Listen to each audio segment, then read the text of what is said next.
to keep running. Anti-hero, aftershock, 60 from zero, way out past the lines. Let's go, get what's mine.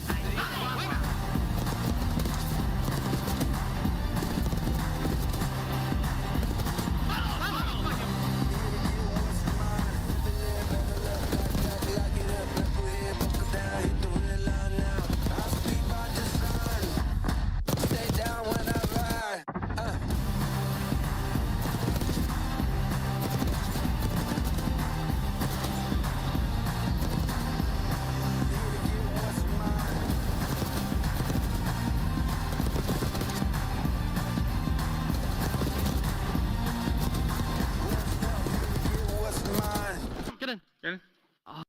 Man. Burger. Alright, insight push through Burger. He was just sitting like our side truck. One shot on the car! Yeah, we could never weaker. Nice, insight was Burger somewhere. You got this.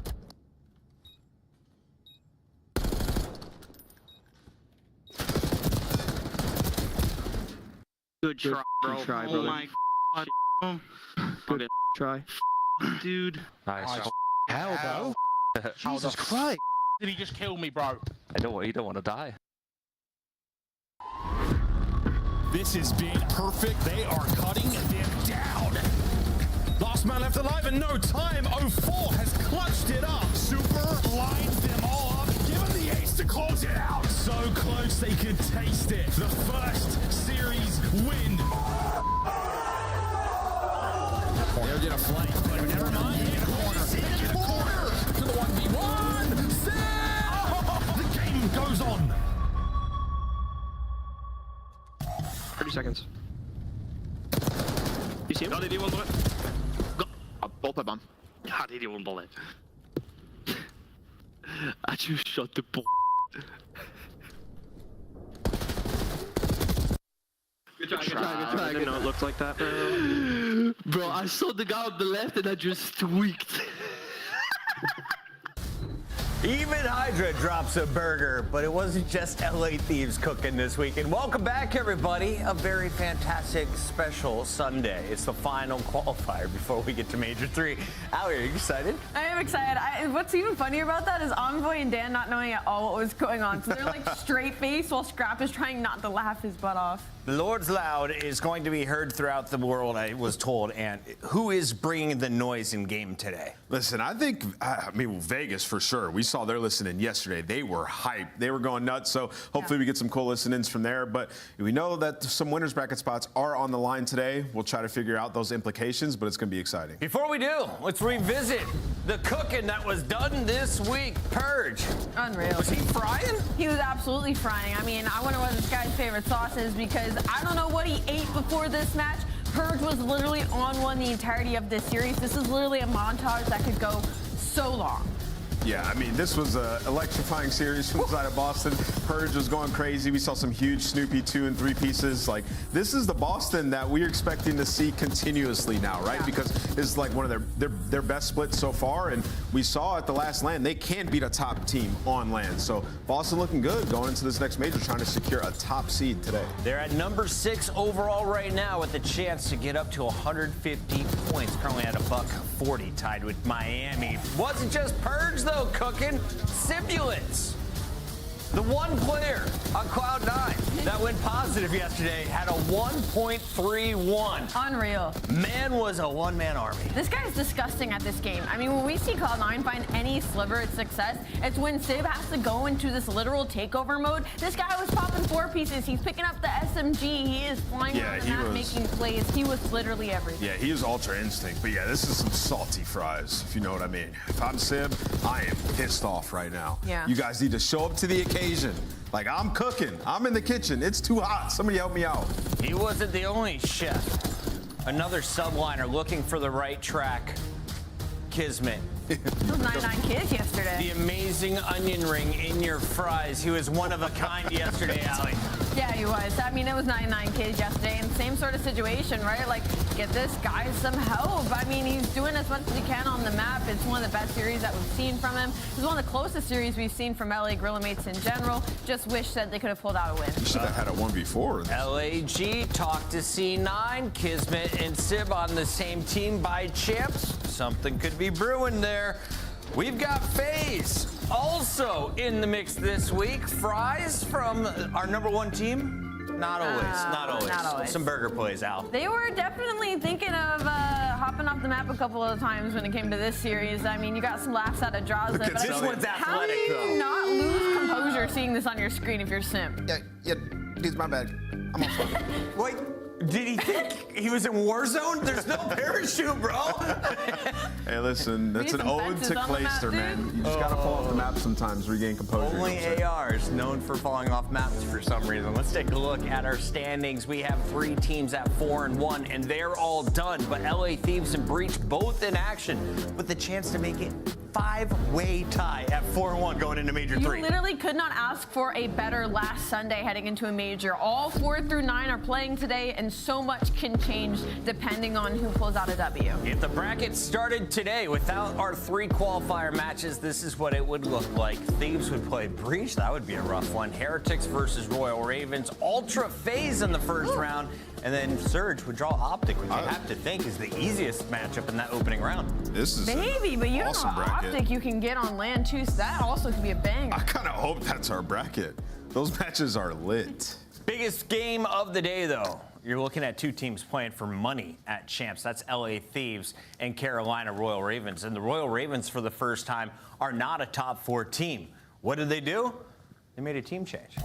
They did. They add in Dylan Rex, a guy who's been looking to get a spot in the league for quite a bit now. And I feel like that's almost been the story recently. It's been a lot of Challengers players that have kind of gone through the gauntlet for the past couple of seasons, now finally getting their shot. And so far, most of these roster moves have panned out, so I'm really excited to see what he does for Carolina. And you are 1 LAN match win away from tying Vancouver for 4th, and you are 70 points ahead of the rest of the competition. Boston is at 146 points. So what do? You got 210 right now as Carolina. What are the expectations for Dylan between now and champs? Yeah, I mean, to come in and then be a championship contender. I mean, that's what they're looking for, right? You know, their worst game mode as a team was Hardpoint, and that you look at the stats, and Vivid was the weakest performer in said game mode, right? So you bring in Dylan Rex, who his role has been a Slayer AR his entire career. He's getting his first chance. It should be the added firepower that they need. So yes, the expectation is this change is going to make us championship contender ready.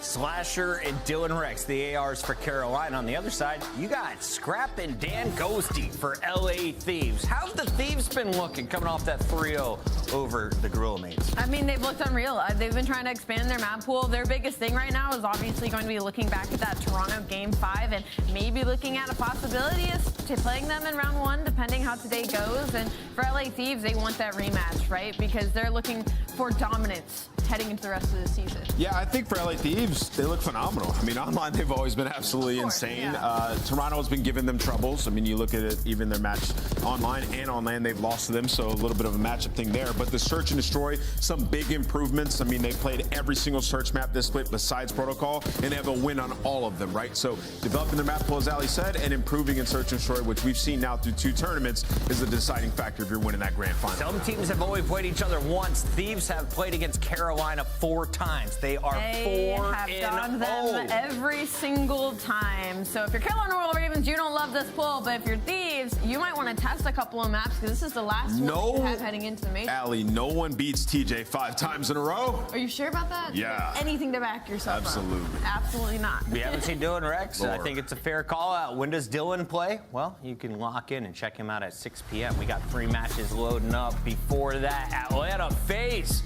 trying to finish 3-2 after a rocky start, taking on Texas as well as Falcons and Breach. That's where we start the show.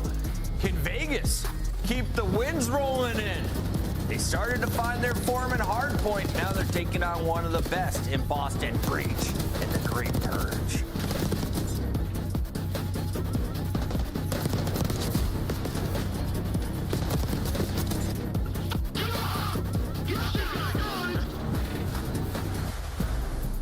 Upgrade your game with the SCUF, the official controller of the Call of Duty League. The Esports World Cup is an official partner of the Call of Duty League. The 2025 Vegas Falcons team pack is available now. Each pack includes home and away operators, as well as this spray to let them know who was here. It was a Falcon. Next time you boot up, suit up at the in-game shop.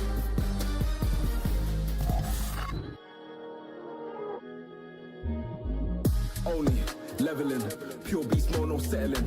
Tryna go hard, whole team for the veterans. Pull up on charge, gotta get these medals and gonna hate, but we still on top, no debate. They amaze how we make these plays. Fooled or caught, we rock this stage. Only leveling, pure beast mode, no settling. Tryna go hard, whole team for the veterans. Pull up on charge, gotta get these medals and haters gonna hate, but we still on top, no debate. They amaze how we make these plays. Fooled or caught, we rock this stage. Only progression. We call the shots that Smith and Wesson. They wanna smoke, no we can best them. Who's really game? Let's get to testing, take no losses, only lessons. Come back harder, no backing down. Still put in work when no one's around. No complaints, don't make a sound. Actions talk, they're really loud. Pure focus, I'm in and out. Keeping my head in the game. They could not step on my lane, must be insane. Look at the precision, aim. Do it for the passion of fame. Bring in medals and haters, gonna hate, but we still on top, no debate. They amaze how we make these plays. Fooled or caught, we rock this stage. It's time for our first match of the day. Just 3 remaining before we go down to Boca Raton for Major 3. And Vegas Falcons, for the first time on land, may have a strong fan base cheering them on. The squad has returned with a whole new life since Pred has been added to the mix. But can we talk big picture here? Because if Vegas somehow beats Boston today, and if we see Atlanta take down Optic as expected, and Dylan Rex upsets LA Thieves, guess who's playing in the winner's bracket out? That would be Vegas. It would be Vegas Falcons. Listen, they got to win their match first, though. But I like the big picture of there is a possibility they start in winners. Let's start with our team, shall we? Take a look at this roster. They are handsome lads in Pred, Priesta, Arcees, and Xnid. The 3 on the left have world championship rings. Arcee, he's got multiple. Can Xnid find championship form with this lineup? They've already seen a lot of progress. I just don't want to be the bearer of bad news that this is probably the worst matchup poll they could have gotten for this split as their last one, because their only strength is going to really be in that hard point. The S&Ds haven't been close, and then even in the control, they won that one versus Optic Texas to get that W, and they're going up against a team in the Boston Breach that is sitting right behind them as the 3rd best hardpoint team, but also the best control team in the game. So Vegas Falcons need to win through respawns, and they're going up against probably their toughest draw. We're trying to find out who exactly Boston is after dropping a map to Gentlemates. They have now 3-0'd Cloud9. Boston Breach, you also have the 3-0 over Toronto Ultra. How does Vegas stack up against them? Yeah, I mean, I think Ali said it perfectly. It's a very tough matchup for Vegas because their specialty is hardpoint, and that's also been Boston's specialty on the season. So for Vegas, you got to figure out a way to win a search and destroy.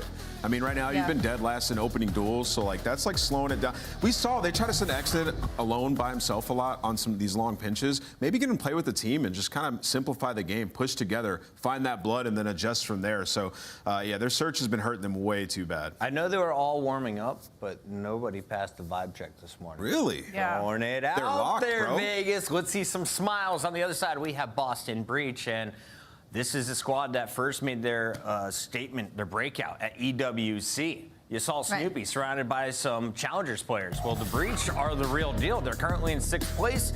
They are basically 1 LAN away from going to champs. Al, what are the expectations for a team that is now sitting 3-1, and that only loss was around 11 to Minnesota? They're in an interesting spot. Boston Breach was considered a team kind of around the bubble, but if they keep playing the way that they are and clean up their search and destroys a little bit, they could be looking at a team kind of contending for that top 4, for that top 6 push. But it all depends on what they show us at the major on land. But for today, at least, they have to get this win versus Vegas Falcons to even be in that conversation, because their respawn's been unreal. S&D, they've won 3 of their last 5, but it's been a lot of round 10s pushing round 11, so they need to clean it up a little bit sooner. I just looked at the map count. Boston is 11-4 this stage. What does that mean? So even if they go to a game 5 and win it, this team is guaranteed top 2 seed going into the bracket. Yeah, I mean, they have been phenomenal, and they've improved in a lot of key areas, right? Like their search and destroy. I think the map pool changes helped them. The dealership looks good. Rewind was solid before it got taken out, and now they love to play it once again. And then you look at the control 4-0 this split. They have completely added Hacienda to their map pool. So Boston in a very good spot. It's just about bringing this level of play into the land. Snoopy double passed the buy check, or sorry, the vibe check. We're gonna take a look here at our Skyline Rewind Vault check for the first 3 maps. Who wins these out? You gotta look at the side of Boston Breach. They love Rewind. They're one of the teams with the most reps on it, 3-1 on it so far just in this split alone. Vault is good if you're looking at the side of Vegas Falcons because that's gonna be the only control that they feel comfortable on. Okay. And of course they love the Skyline Hardpoint, but the issue is at the beginning of the series and you're going up against a team that has Snoopy on it. Well, that is unreal.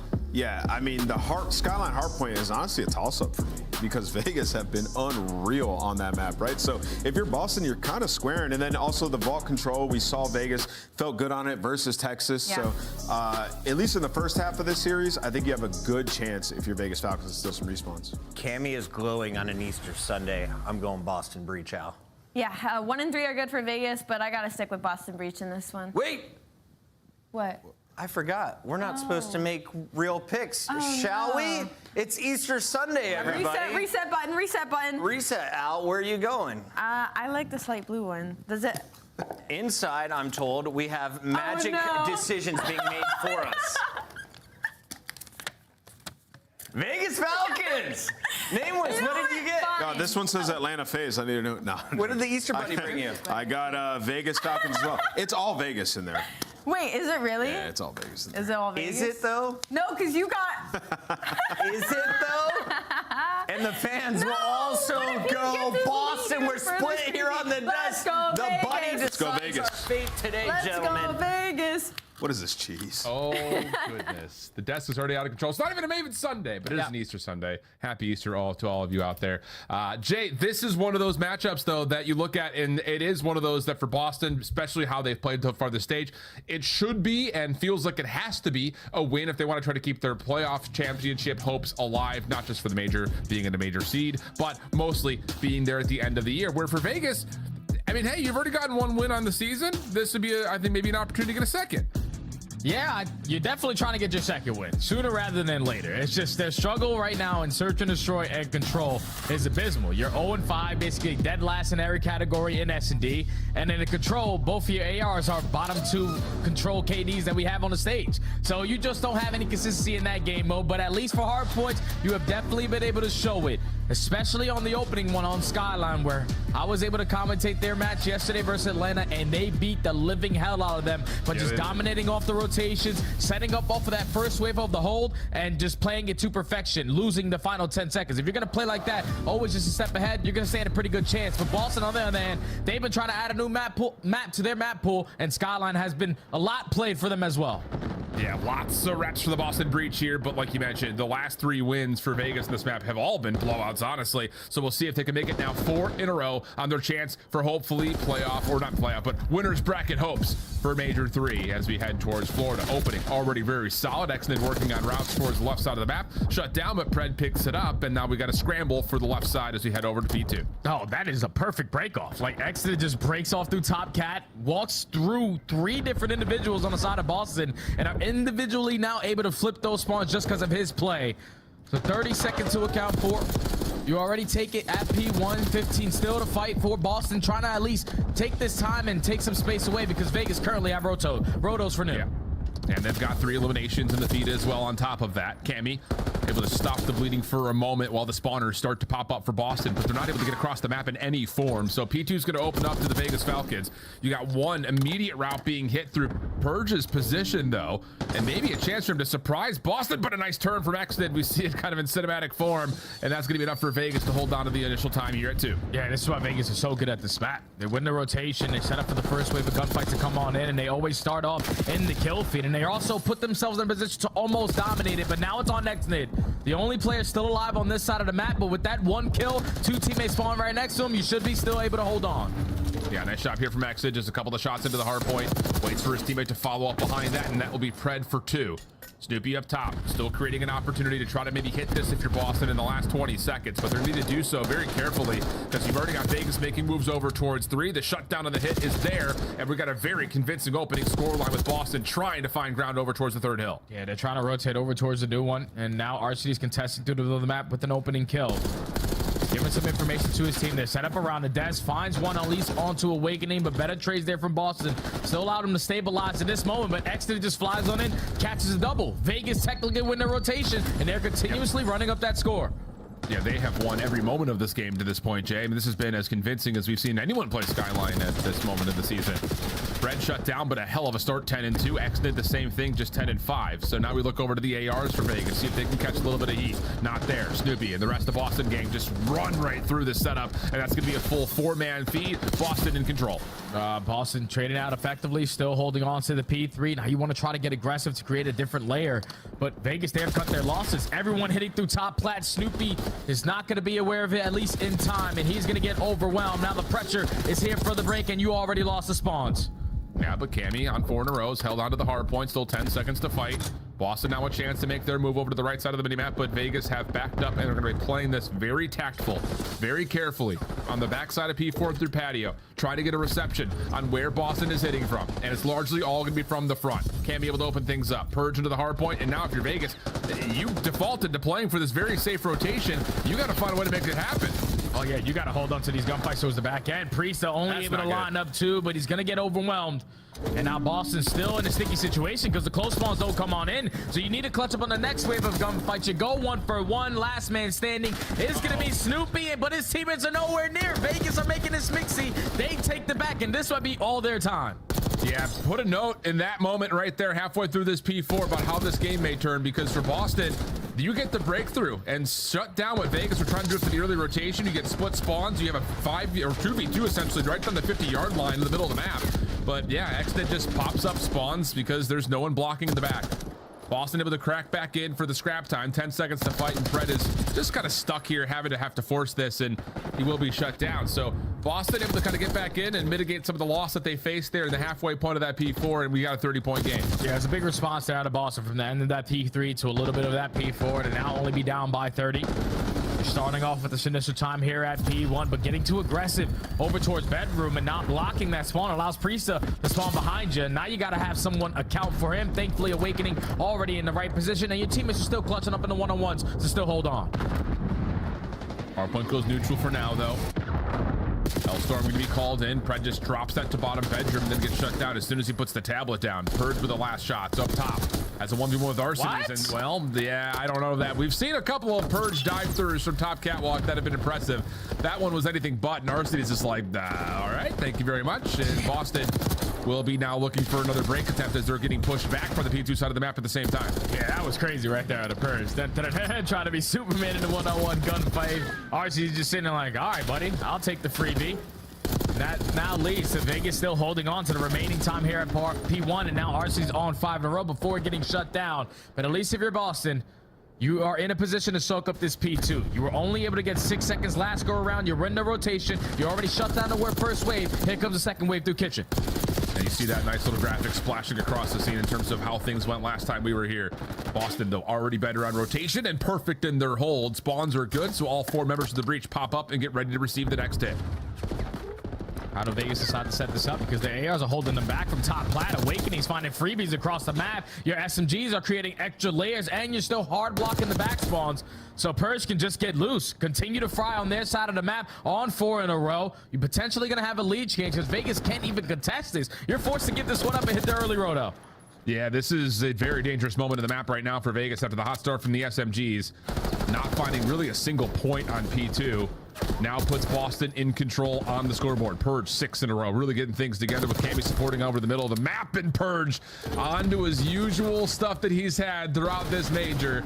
Gets to 7 in a row before being shut down, but the creation of space is well achieved now as Boston look to set up inside the kitchen. Yeah, and if you're Vegas, like, you got to be able to set up properly. And, like, you're giving up that time at about 30 seconds to go. We should put ourselves in the best ideal setup. We should outnumber anyone that's trying to individually rotate but Purge just going on a 7 streak never gave them an opportunity, because at that point you don't want to contest towards bar. You need to make sure you're maintaining over towards Cobble, and they were just simply outnumbered on every single one of those gunfights because he just made it happen.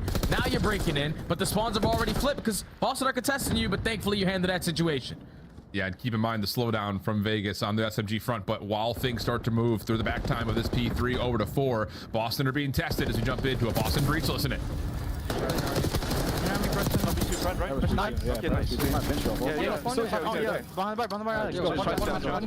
Live, Joe. I'm coming, Joe.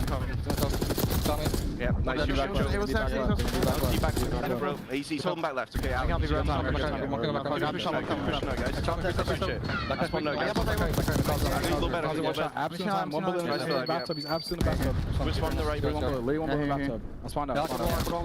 He's back to the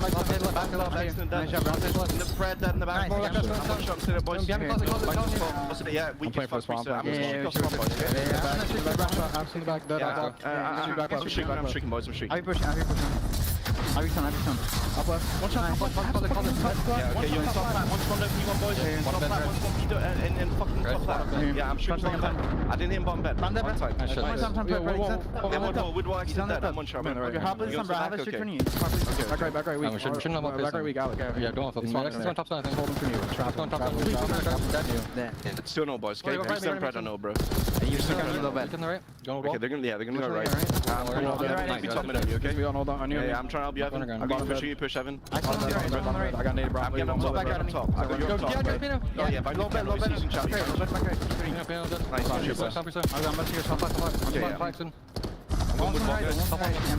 I just got on the right.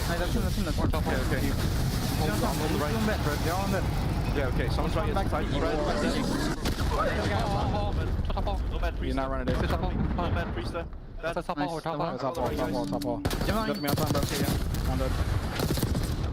Lean forward here, friends. We're getting close to what could be a photo finish to open up our Easter Sunday. 208-195. Boston still in control of P1. Could switch the lead, but most importantly, they've got P2 set up really nicely to their back. Yeah, big shout out to Boston for slaying the way that they had, though, because those 2 cruise missiles, the first one didn't really get anything done at the P4, but the second one definitely has been felt.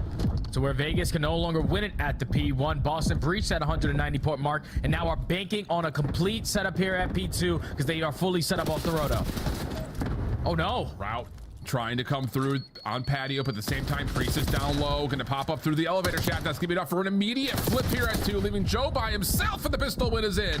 Help is on the way, but a lot of it is coming over towards the P1 side or through the vent as well, as it's taking a lot of time, but the SMG's opening things up and a chance to flip things back again as Boston win the gunfights. Oh my God, Awakening, big shout out to you for just drawing so much attention with only a pistol. Like, he finds 1 kill, you're forced to reposition and find that trade, and then it opens up lanes for your SMGs just to fly through the front door.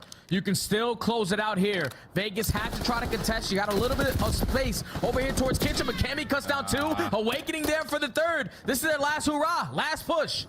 And it's all going to happen through hot tub side or top catwalk. Not exactly what you want. Funneling into a choke point, but the first 2 kills are in. They find a way to get them out of the hard point and actually flip things around just a touch. So it'll stop at 241. Look at the minimap. As we head down towards the locked hard point at Kitchen, it's going to be just a foot race. 50-50 battle over the top. 223, 241. Here we go. Yeah, Vegas start off in the kill feed. Exton is able to line up a triple. So they're initially going to soak up a lot of time here. Basically, going to have a tie game until Boston are able to contest this. They're trying to drop down from the middle of the map. You got pin spawns galore going on. Yep. This is the one wave you need to hold down.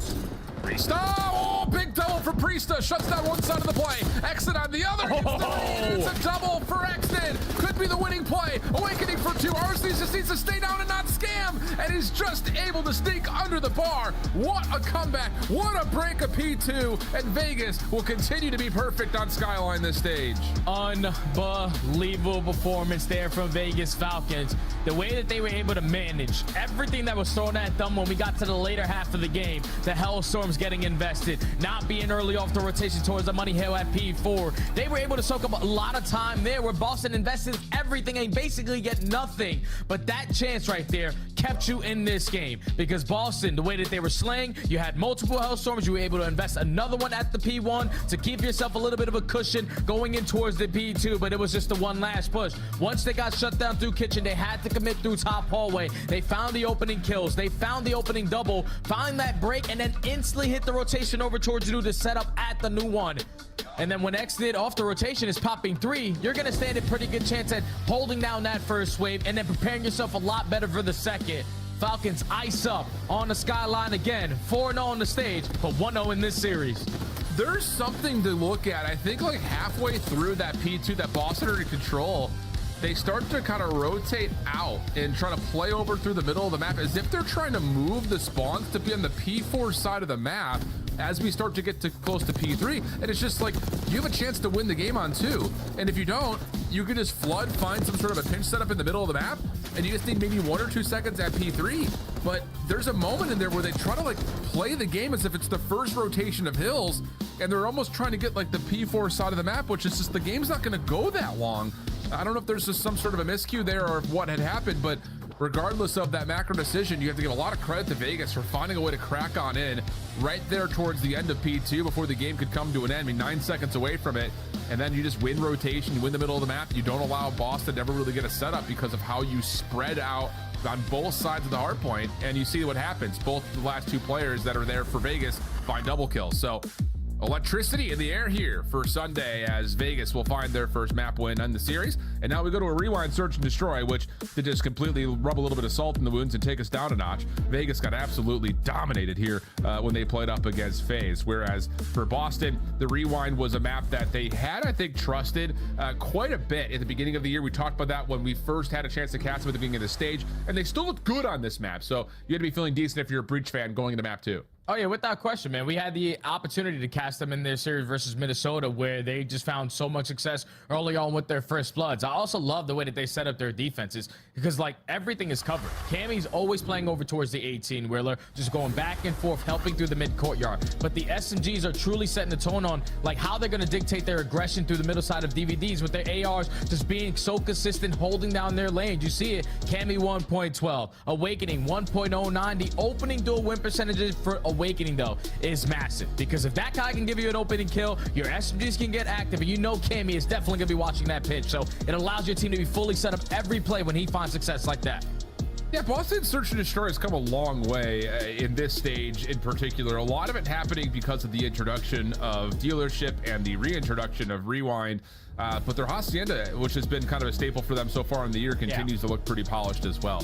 I will say, I think this is kind of the one note about this Boston team, and I don't want to rain on any parades here early, because I guess there is a level of April showers bring May flowers. But Boston's had one of the easiest qualifying schedules this year. They have really not played anybody except for Toronto. And to be fair, they blew Toronto out of the water. So there's some significance there, but it's one of those situations that you would hope that things like their search and destroy and their control would get better playing such a soft schedule. And so far they've been able to provide that. So it is a level of, you know, getting the stage set up on a silver platter and capitalizing on it. But for the other side, for Vegas, fighting for an opportunity to possibly see a winner's bracket, this is the one mode that's really caused them a lot of trouble recently, and it's just every mode had prior to this roster change. But since this roster change, this has also been their most problematic mode. Yeah, S&D 0-5 in the stage, basically dead last in every category, last in first bloods, last in conversion rates, even when they find the first blood, last in pull plants, and 10th in retakes. Those are all the major categories you need to have some success in search and destroy. So you're going to try to play Rewind for the first time as a squad, and initially you already have a great play. Aggressive through the side gens, Pred opens up with a double. Yeah, I love that. Just again, knowing how Boston liked to play, like you mentioned, the AR is kind of splitting the extremities of the map, and then the SMG's running in the middle. Why not just take that away? What the hell? 1v4, he gets a couple just right in front of him for free, finds the third before even being shot back against, and things get really dicey, but does not tally the fourth, and Vegas will survive the round. Oh my God, I almost threw up because he found those 3 kills instantly. And that would have been the standout statistic. If you get the first blood, you still lose the round, even in the 1v4. But thankfully, Vegas set the tone early on with the aggression, take gens away. Pred and Extend working as that dynamic duo the same way they did on that opening skyline. And they found success in round 1. That would have been just like, selfishly speaking, if he pulls that off, that would have been one of the most embarrassing 1v4 calls in the history of Call of Duty League. I'm sitting here thinking the round's over, and here's Scammy finding 3. Xnit trying to get some force over towards the front side. He gets a really solid read in the play over towards courtyard, which Trent follows. Oh, what a read. Yeah, you can see him barking in the player cam. Another opening double comes through, and it's just down to what Purge can find for a 1v3 opportunity. Yeah, shout out Pred, man. Turning and burning onto Snoopy. Now the technical 1v3, 1v2 now for Purge. 40 seconds to work with. Bomb gets down at A. And both SMGs is playing tight, corner to corner. I got your back, you got mine. I'm gonna also get bomb checks. He's got a lot of time to waste. Yeah, and this is gonna be so tough for him to break open with an AR.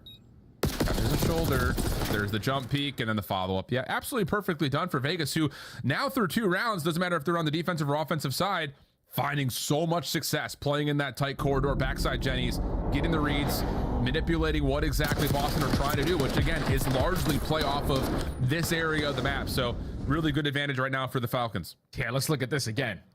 54 HP, down to 28, knife out, back shot, jump shot. Snoopy gets caught slipping. Fred has had 2 massive rounds back to back to start this game off. He's been an outstanding player ever since he started wearing this version of green. Up 2-0 for Vegas. Gosh, this whole year may be categorized by how the year started versus where all of that Optic team had gone to. Some with success, others still trying to find it, including the 2 that remain on the green wall. As we get some patience here in Boston. This is, I won't say this is atypical for them, but it is different. You know, they get pushed back in their first offensive round. They need to change things up, and this time, yep, it's number 5 and number 6, Purge and Cammy working together, getting the team shots to RCD for first blood. They find the first kill, and they use their tax to at least back down the SMGs from their aggressive positions. And this is sort of like a strategy that the old Vegas Falcon squad used to use. Now everyone backs up. You're able to fight this gunfight head on, head strong, but now it's a 1v1. Priesthood trying to move quickly. Has both weapons in pocket. Finds the 1v1, and just able to set her onto Cammy. And Xnit's giving him some passion. This might be one of the fieriest teams based on personality right now in the league, because guaranteed 3 of the 4 are going to give you some energy every single time. The only one that you might be looking at is like, we'll see if Priesthood can match the energy on the cams. All right, well, at least Priesthood wins the one-on-one there, but as soon as that turns into a 3v4, all the Vegas say, screw trying to fight one-on-one Childs. Let's just push something out together, and thankfully they push at the right time through B Street, win a majority of the trades, and then give Priesthood the advantage there in a one-on-one to go up 3-0. Vegas Falcons win this S&D. The green wall is going to be shaking a little bit. I'll say. Well, at the moment, again, it's Boston showing force through A. We see this all the time with Purge and Snoopy in particular. They back up over towards courtyard. You can hear the glass breaking, and you can see Xnit's probably coming that his eyebrows just went into his forehead. And now a chance to possibly just re-execute here if you're Vegas with nade advantage. You're just trying to stall out time. Gain some information while Pred is just jumping through Burger. He's able to spot Awakening. I don't know if Awakening actually sees him, but yeah, he definitely does. Once that door gets shot open, Priesthood strikes for the first blood, and now Awakening, you just want to play your life because you're going to get isolated. Yeah, RCD's over the back. Keeps him tagged up, and Awakening will be isolated. Here comes the re-wrap though from Boston, exiting on the backside of A to re-pinch this. Really well developed here in terms of how do you want to manipulate, at least in the A site for a 2v2. Shots go towards the bomb carrier of Xnit, and he's actually looking to back up to see if they can continue to find isolations, which they do. And now it's on to Cammy for the 1v3. The Cam man has had a lot of moments so far in Search and Destroy. Can he get an angle to spot the bomb planner? He does not. So bomb goes down. Xnit should fall or not, and Cammy is going to get swarmed. Falcons 4-0 in the S&D. I'm just loving the way that they are playing this. Just like they're realizing, okay, it's like, it's not an individual show. Even in that round when they isolate over towards the left side on a away game, making a 4v2, someone instantly dies on a pinch. Xnit is not committing on those one-on-one gunfights. He's waiting for his teammates to get back into the play so they can play their numbers advantage. Finally, Vegas shows some teamwork in Search and Destroy, and it's looking good. And the thing about it, and I don't mean to like beat a dead horse here, but you know, Boston they've been good on the map, but I will say, like, watching them play it, I feel like it's really easy to tell what they want to do. Maybe you don't know exactly what the play is going to be, but you know they want to get their SMGs into the mix at A early, which is exactly what we're seeing here. Exit beats the timing again. Damage to everybody. Purge just trying to get away. Nowhere to go though, and Vegas continue to beat down Boston right on the interior DVD. And now Cammy in a 1v2. Information already gained, and Exnid aggressive as hell on the pinch. Breach is destroying him. He's just trying to be a distraction, set up Exnid to close out the round. Vegas Falcons looking like they're gonna potentially secure their first S&D of the stage. And for your first time player rewind, let's get this in every single series. Wow. I mean, you say that, but like, this was a very different affair yesterday. And the fact of the matter is, it just feels like Vegas are getting all the right reads. They're putting together the exact right game plan they need to. And Boston have not been able to even come close to putting together any sort of an adjustment that would force Vegas to have to change up what they're doing. And here we go again. Similar setup, but this time Purge gonna get aggressive over towards Burger, but it's popped out immediately by Priesta. And that will be likely enough for this numbers to just get together, and I would imagine try to continue to just seek out info. Yeah, over towards this Burger Street. That's exactly what it is. Just seek out info. Someone tries to overextend. Let's make them pay for it, and RC is able to catch Cammy. So now in a 4v2, Snoopy potentially is going to make a big time play here. But while he's flanking, you're going to be flanked by the rest of Falcons. 1v4 for Awakening. Falcons looking for a clean 6-0. Awakening is behind the play, so maybe a chance to isolate a 1v1 or 2. But time is going to be an issue. And, well, I was going to say maybe he doesn't even get through the first one. 5 HP, he stays alive. Next, they're looking for the plant. A little bit late. Joe get an angle at this. Sees Arcides. A couple of tags are in, but the bomb goes down, and that makes things much more comfortable here for Vegas' post-plant. Oh, yeah. We're already going map 2. Like, Awakening, you got to do something crazy here if you want to try to take this round away, or at least still try to contest in this map. 30 seconds, someone breaks a glass, you're forced to react to it, then the Chow comes in and Priesta's able to gun him down. Falcons clean 6-0 on the search and destroy. They are beating the hell out of Boston right now, man. This is unbelievable. Yep. Oh, I mean, beating the hell out of them in the search and destroy, to be sure.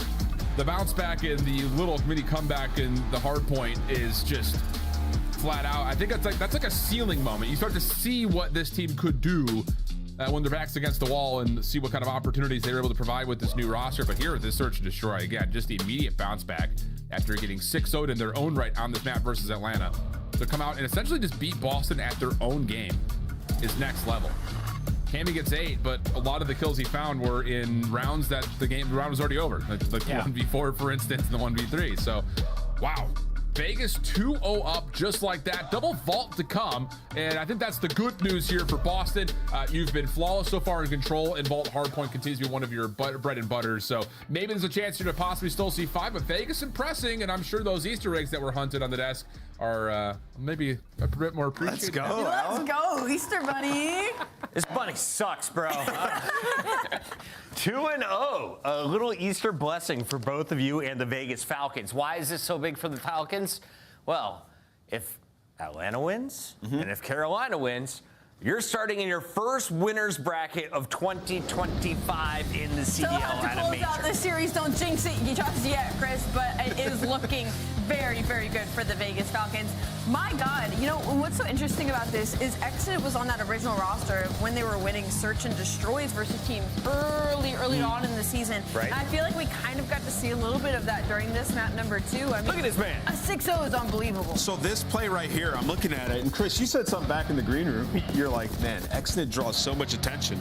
And I'm looking at him like, absolutely, he's kind of like... He gets so much info. Exactly. When you're looking at like an aggressive SMG, and typically the ones that are good at search and destroy, they get into a spot, they draw attention, and it makes it so much easier for the rest of your team. If they can base like their search strategy on that and his strengths, they will be a good search team, because that was the majority of the rounds that they won throughout this, and how they were finding a lot of those first bloods was a lot off of the space that XNID takes.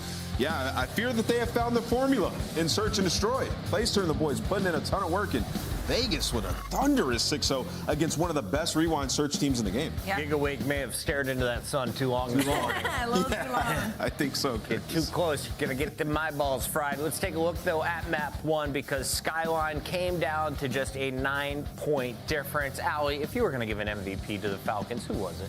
I'd have to give it to Pred and XNID. They really opened up the map here when it came to that last final hill, and also just some of the decision making that I know Ann's about to break down for us in those last couple of seconds. Let's do it. What do you got, Ann? Yeah, so let's jump into the clip. This is the end of the hard point, and just how fast Vegas make decisions is why they're good at Skyline. Wait, they're making decisions quickly now? Fast decisions. Something we used to hate about the last roster. They have figured it out, and XNID, so much growth as a player. But yeah, let's talk about it. So you see right here, 2:35 for Boston. There's 17 seconds left on this hill, right? So the mission for Vegas is we have to break in, but also secure that next rotation. So you see right here, let me jump back out. It's Pred right here. He's going to kill number 8 on P1, and as soon as he gets that kill, he's going to wait for his team. They're going to group up here. They're going to split off, kill the player that's going to be trying to push through P3 and trap them, and then after they get that kill, they're only commit one guy through, and then the rest of the players are going hallway, and one's going to split over to here to kind of collapse onto the time, right? Because we have to touch, we have to break. We'll jump back into the mini-map here in a moment, but look at how fast this is, right? So Pred finds that kill onto Awakening,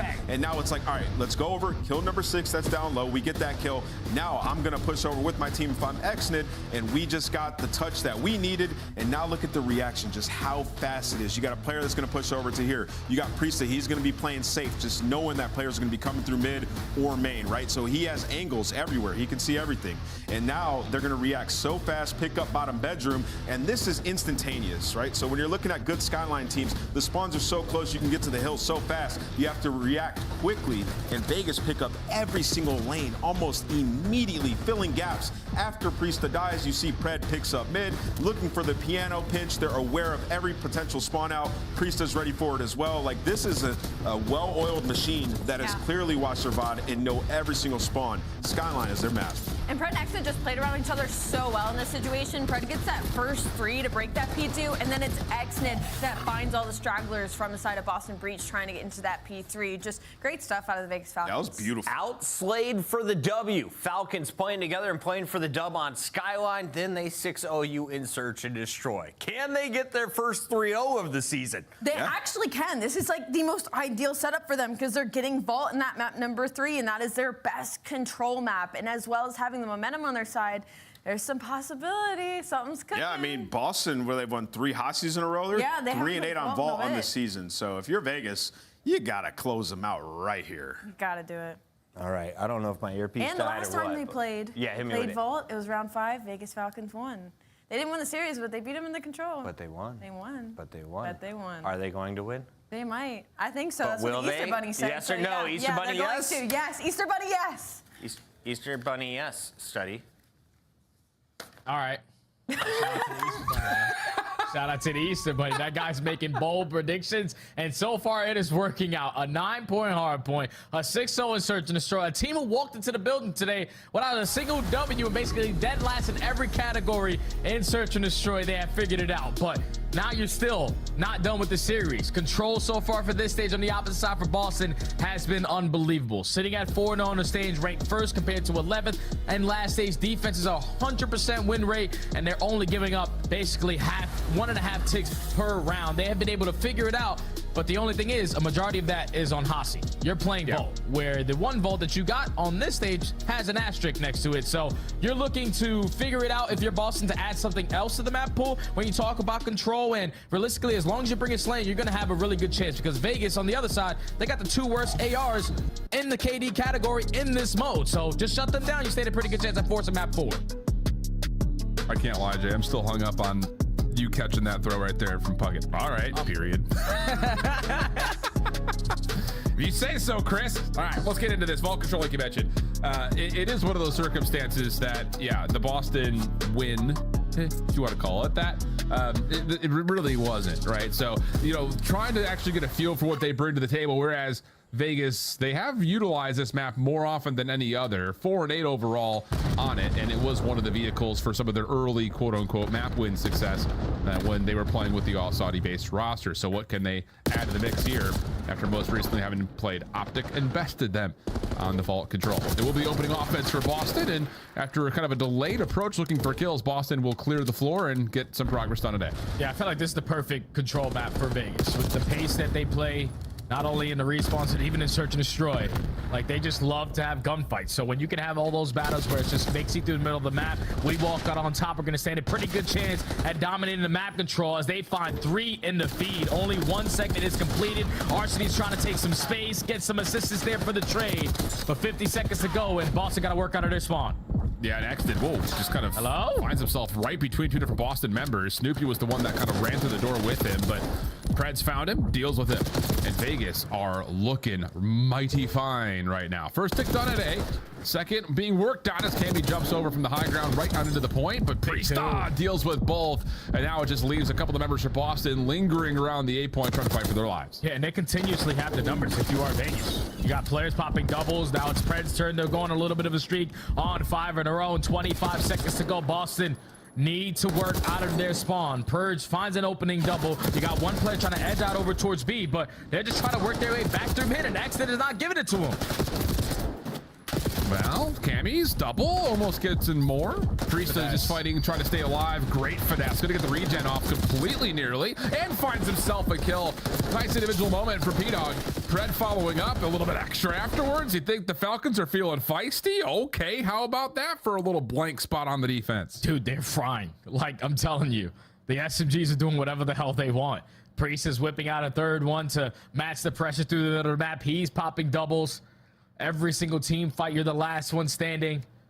And now Boston, a team who has struggled on Vault when you talk about their offenses, only get 1 segment there. So now you potentially need a shutout here. The break off is going to be massive. You saw it right there, at least in round 1. Both teams took their time on it because they know how important that first play is. Wow. I'm trying to like get my bearings straight here, Jay, because, you know, watching the Vegas Falcons first series win, you know, it's one of those, I think everyone's rooting for it in certain regards, right? 100%. It's just like, you gotta want to see it, even if it's against Optic. You just want to see it. But this would be different. This is one of those series you look at and say, hold on a second, okay? It's not just that they find their first win. Now you start to look at the roster construction, off roster mania, and say, wait a second, these guys could actually deal some major damage. And the opening break-off attempt towards B started to gain some success, but now has been pushed back. It leaves Xnit by himself, and nice moment from him to catch 2 and hold on to the front door while Vegas try to get out of spawn. Yeah, they can't get out of spawn because Cammy's just gunning him down on the cross. So they got front ammo, but on the opposite side, Pred has already worked his way out. He also whips out an extra AR, knowing that he's going to be put on these situations. And now he's just stalling the play. Like, come look for me. I'm going to open up a lane for my teammates to start capping segment today. Yeah. Well, you've got Purge trying to battle a 1v1 with Exit off camera while Pred continues to try to lock down space for the rest of the Falcons to jump comfortably onto B. Trophy system there also to reinforce this setup. I don't like this. But as RCD's dropped, so does Priesta. Exit back in the mix over towards A. Getting a little cute here, Jay. We need to take some progress. Yeah, that's way too cute. Like, if you're Vegas, you already had Pred drawing the attention. 2 players committed on him, so you're going to have the numbers every single time you're fighting through that mid-map. But at least you only get 1 segment at A. I think they just want to get B out of the way first. You're going to turn this sort of into TDM, but there's 35 seconds left to go. We need segments. Yep. We need something. We need some life here. We need to try to stop this clock, get some progress done. Exit shut down over at Art, and still. Boys, we need to get on a point here. We need to get on a point, and I get it. We're finding kills. You're feeling saucy, but we need to get the extra 60, otherwise it's all for naught. At least you're slaying right now. You're up by 2 lives. You're still giving yourself a lot of opportunities. Now with the stack going in at this 8 point, second segment gets locked. Boston are looking like they're going to be forced to give this one up. Everyone's in a position to play an exit kill, and at least Vegas are able to extend the time. Yeah, that's a weird moment for Boston actually on the flip, because Purge is sitting there at the hole and saying, are we going, guys? I'm looking right at everything. And no one even makes an attempt to try to capitalize on pinching the point or anything. So now you got focus back over to B. Exit making sure the spawn stays safe. Turned around and nearly wins the gunfight versus Awakening. But in all of that, it is a first tick at B that does get locked in. They Vegas now only up by 1 life. Make it none. All tied up in that column, but your first wave has to be taken care of. Awakening. He's the one influencing your spawns. It's on Exton to catch the time, and he's able to win the one-on-one. Now 50 seconds to go. All tied up at lives. You got players taking a lot of space, even on the pinches. You just got to push to the front. Let's get on the point. Yeah, absolutely. Purge caught trying to deal with the reinforcements through mid. Teammates coming off spawn will get angles over the top of the B site, and they clear it just before the second tick of progress is fully confirmed. So now it's just down to what Pred can try to create. 6v5. Every kill a big kill from here on out. Pred recognizing the threat from Purge. Backs him down, and now all of a sudden Purge is a bit stuck. Has to try to fight for his life. Not going to be able to. Good isolation. 6v4. Vegas with the numbers. Now, how do they decide to play this? Just a player in towards Vault. Gonna put the game clock out of pause. Everyone else trying to clutch up on their one-on-ones, but the pinch from Cammy might break them. You need to find success here, though. That's the thing, and it's not coming through quickly enough. Third tick of progress is being worked on. Purge and Cammy are the last two remaining, but Purge able to clear off the zone. Arcides seen outside. Palm, he gets dealt with, and now it's just to a 1v2. Pred by himself. Has a chance at this, to be sure, but just an SMG, and both defenders for Boston are playing way off the zone. Yeah, they're not going to move until he touches the point. Once he does that, both players are now going to swarm. You're going to take your time if you're out of palms. Purge is going to challenge from line, and he's simply going to get isolated. But if you're Vegas, like, what the hell are we doing? Like, we had so many opportunities. Like, our SMGs or anyone that's getting through to Art is drawing the attention. If we just give ourselves more time to have these pushes over towards B, we can execute a proper play, but it's like everyone's doing their own thing. And if you're going to do that, then you're not going to stand a chance in control, because it's all a team effort. Well, I mean, hey, still 5 ticks of progress, right? It just feels like, again, the window was open on potentially going up 2-0 in this control. If not, it was not just open, it was welcoming, knocking on the door for it. But still, major advantage in the tick progression for the Vegas Falcons. Lots of Boston breach focus needs to come back in here to try to get this thing closer to level. And I think a lot of it is you're looking at the SMGs really struggling here for Boston, which has not been the case when they played on Hacienda. Yeah, that's been all season for them. On their offensive side, they just can't get anything going in this lane. Consistently getting outslayed by more than 4 to 5 kills, and if that's going to continue to be the case, then you're going to stand no chance. But Giga Wake was looking at the sun today, and he's able to pop a 4-piece, stack the point, and now it should literally be done. Yeah, should be. And the stack is in, so not getting too cute here is Boston. Just getting the extra 60 seconds, and now it's 12 minutes. 2 minutes and 12 seconds on the clock. 12 minutes would be egregious. But the shutdown on the return looks decent for Vegas. An opportunity for Cammy to try to get some work done on the B point, but he's by himself, and he's taken off the zone. It will be Vegas reestablishing defensive control. And now you're down by 1 segment with 2 minutes to work with if you are Boston. Just gotta take our time working out of our spawn. Purge potentially slips by, finds an opening kill over towards Cat, and then jumps out over towards Pool and instantly is traded by Exted. 3 for 1. You just continue to hold if you're Vegas. Yeah, Snoopy. Oh, got caught up on the tax spin right there. Priesta now on 3 in a row. And Vegas getting right back into that same defensive pressure setup that they had from round 1. No one's getting through. No one's getting by. Awakening able to keep his life to alleviate some of the pressure, but it's a 5-life advantage, and already 60 seconds have been taken off the clock. Yeah, Snoopy tries to work his way on through. Instantly going to be traded. You go 2 for 2 in the battle, and now you just want to play your life if you're Vegas, but Red is going to give up his life for free. Exton on a pinch isn't going to get the time in to go his way, so Boston have an opportunity. 3 dead. 2 on the point. First tick quickly done. Second being earned very quickly. Now the third one's on. Trophy system comes in late too. So if you're Boston, you're looking mighty fine for this. You got to find a way to challenge if you're Vegas. Here comes the slide out from Priesta. That's dealt with. Nice snap from Cammy on 5. Almost good for 6, but the capture comes in before he can create the streak. And Boston will be happy to very rapidly take a follow-up offense. Yeah, right now Vegas is just playing one-on-one. Like, that's all it is. It's not a team game right now. Timing's not going your way when you're trying to take some space, and when you're giving up your life in those situations at the same time where your teammates also doing the same thing. And 3 dead, everyone coming off the respawn. You don't have a chance to reinforce, but the break off was perfect. Shout out to Giga, as he just flies on in, finds 3 with the pistol, and is able to instantly capture that A point there for his team. Boston's showing a little life. Definitely there on their offense. They're up by 2 segments. And now if you're Vegas, we need teamwork here to try to force round 5. Yeah. Well, after a lot of success that gets marginalized in the last moments for Vegas. You got to be feeling decent about your opportunity to respond here, but pressure is on, like you mentioned. That's 4 dead. Stack. Exted from this position over towards Catwalk is going to take away space and watch the cross. He's been seen, but RCD's little kind of a peek push out through mid. Followed up by XNID, but not going to happen. The stack is here. Second tick of progress should be good. Yeah, I can understand if you're making that play to just draw attention, stay alive in your position, but then to jump out the back door, get from a free first kill, it still gives Boston an opportunity and the numbers to work their way through the middle of the map. But Pred and RCD's already combined for 2. A should be done and dusted, and time is going to be extended. Okay. And you've got, oh, I'll say maybe RCD is trying to find some space to work with over towards B Street. Doesn't quite work out, and that's an opportunity for Boston to start making a play forward. You see that defense is secured, but that only comes if Vegas win the round. So that's the biggest focus point here for the Falcons. With minute 57 of the clock in, again, trying to create some space through Vault and to B. It's looking pretty decent, but Boston are just opting to take away space over towards the Vegas spawn. Yeah, they have both sides. So AR's just post up, find a couple of freebies. I'll send him my SMG eventually to find an opening kill, but Brett is able to clear out his spawn from the opponent's spawn. So now his teammates on the respawn, able to push right up through the front side of the street, but Giga Wake again with the double shuts down the play. Yeah, Priest only gets 1 before being traded. Purge working on a route around the outside of P2. Seen, caught, dealt with. 2 down.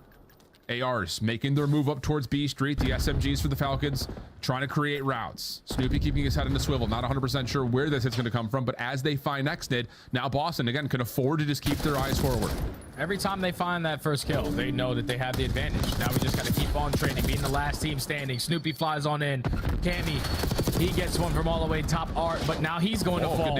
Well, here come Vegas. They're already on it. First segment locked. Yeah, and you've got Priesta following up. You've got 3 members here. There is no trophy system down at the moment, but Pred stayed alive, and throughout all of this, that is the most important part. You got to challenge this. Cammy's able to find 2, make it 3. Shutdown comes through. Arceus is already committed to the play, so he's going to see what else he can grab before possibly dropping. He's actually got some space and try to manipulate a little while longer, and actually his focus will be fully pulled towards Boston's spawn now as Priesta's moving around the long route as on the backside.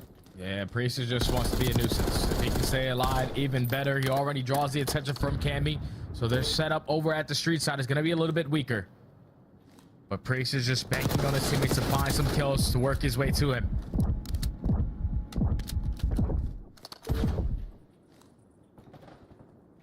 Moment of pause here. 5v10. Everything has to be very efficient if you're Vegas. And they're just not winning any individual gunfights. They're trying to open up space. They're trying to kind of get this Boston defense out of place and out of position. But all it takes is 1 good set of kills. Clock comes to a pause. RCD finds a second, but now he's essentially by himself, trying to stay down. Exit, trying to cut off the pinch. Finds the first, forces Cammy forward. Cammy, good for the opener. 2. RCD still with the shutdown, the 1v1. This is for the round. Purge for the contest, and Purge saves things for the control, but RCD's a near heroic moment. He gets 4 on the zone. Last one standing. All you need is the last 1v1 for the win. And it just does not quite come through. Yeah, shout out to Boston for playing that map somewhat correct. Because Vegas, on the other hand, are just throwing so many opportunities away. Like, we're taking space individually when we're winning a majority of the gunfights. We're the last team standing, but then just going out there and giving up our life for free. I know technically it's their best control map, but that was an awful display of control there from the Falcons. You give Boston Breach life, they capitalize on it, they extend the series. We're going into another vault. Wow. Fireworks, though. That was a great 4 rounds worth of control. And a lot of it coming out of... I mean, okay, great from entertainment value. Let's not get too overcritical, all right? Because you're right. There were a handful of mistakes. I think Vegas, first and foremost, were looking at their opening offense. It looked like it was kind of given to you, hands wide open. Boston follow up with the offensive win of their own. Obviously, the electricity in that round number 4. So high marks for entertainment quality. Yeah. And for Boston fans, obviously a chance to go into one of your strongest hard points, try to get this thing to a map 5. Oh, yeah, that's good. Because now if you're Boston, you have some of your favorite matches to close out this series. If you manage to force it to a map number 5, the red card hasn't treated them well, but we'll get there after we get through this vault. You saw on map number 1 early on, it was Vegas who started off winning basically every single rotation, flawless on their hold percentage. And when you talk about a map like Vault, it's always going to be about that conversation from the P3 to the P4. Whichever is the team to dominate that rotation, to set up properly and not allow any time to go the opposing way, you're going to be the team victorious at the end. But when you take a look at these highlights, yeah, it's a lot of gunfights going down. A whole lot of action, but just not much success with all that action going down is unacceptable on the side of Vegas. No, you're absolutely right. But still, again, it may be a little bit too late in the season, but it's inspiring to see how things are starting to develop for Vegas so quickly. Just comes down to, again, like they are against the clock right now with not a lot more matches to play. And that's, again, kind of arcs into the importance of not just this particular match to get 10 points, but more importantly, put yourself in a spot to get to the upper bracket. Give yourself a chance to maybe extend your run at Major 3, where they desperately will need points if they want to try to find any sort of opportunity for us to even talk about a playoff situation. Whereas, again, for Boston, the big story is that everything's right in front of you. You've done what you've needed to do with a very easy Major 3 qualifying schedule to this point. You've gotten yourself a handful of good points towards possible playoff building.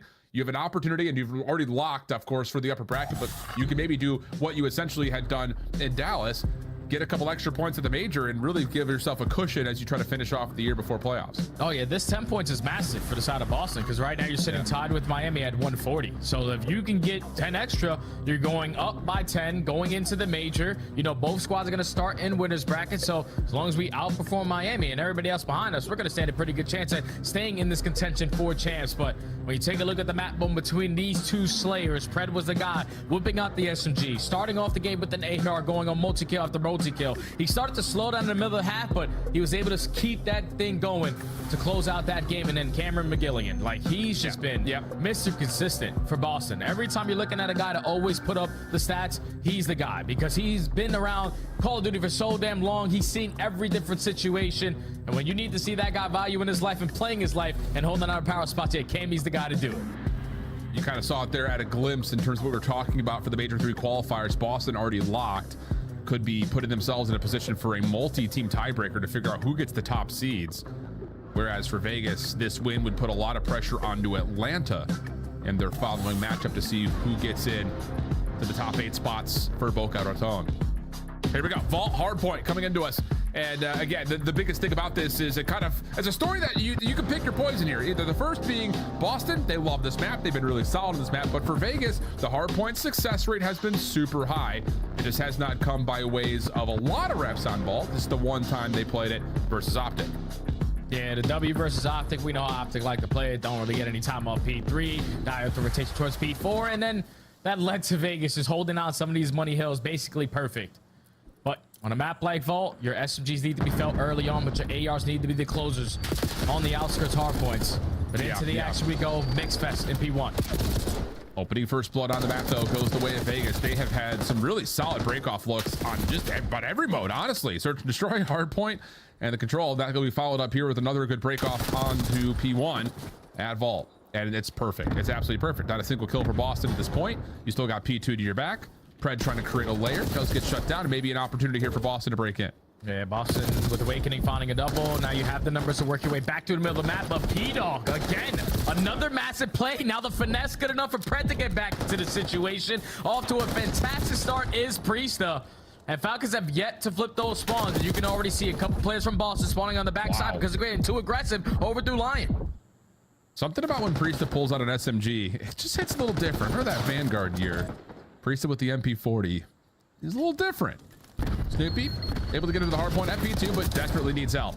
Awakening providing a little bit of damage over towards Extant. That's an easy follow-up for Snoopy, but now, yeah, he's just got to try to fight for his life, and the kills will not be there for Boston to hold. So just 7 seconds of initial time, and Vegas are right back in. Yeah, now Boston has to break through the front. No one's dedicating themselves on a long route, and Purge is able to find an opening, working his way up through palms. And I don't know if Priesta's controller died or something, but he didn't even react to that gunfight. Purge with the triple allows the break to come in clean there for Boston. They got Vegas trapped towards the back, but you can already see Pred thinking about that roto to new. He's hitting a route. Yeah, I don't know. I think it was just Priesta. He bumped the door, and Purge just kind of got ricocheted backwards. But the follow-up, counter break, good for Vegas. Now working on the exit and rotation. They're going to have Boston spawning behind them at the old time at P2. It's just Awakening who's trying to put some sort of a force together on this long crossover towards what eventually will be this P4 side of the map. And he's done well to give himself a staging ground to work with. Teammate coming with him as P3 is open. Yeah, P3 is open. Cameron's already taking space.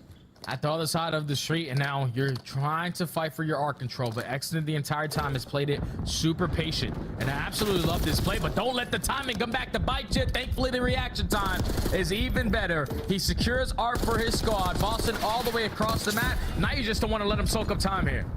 Yeah, well done.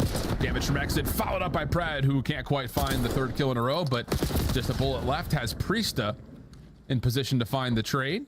Arcides Reed to Awakening. Good battle between those two. Both damaged heavily.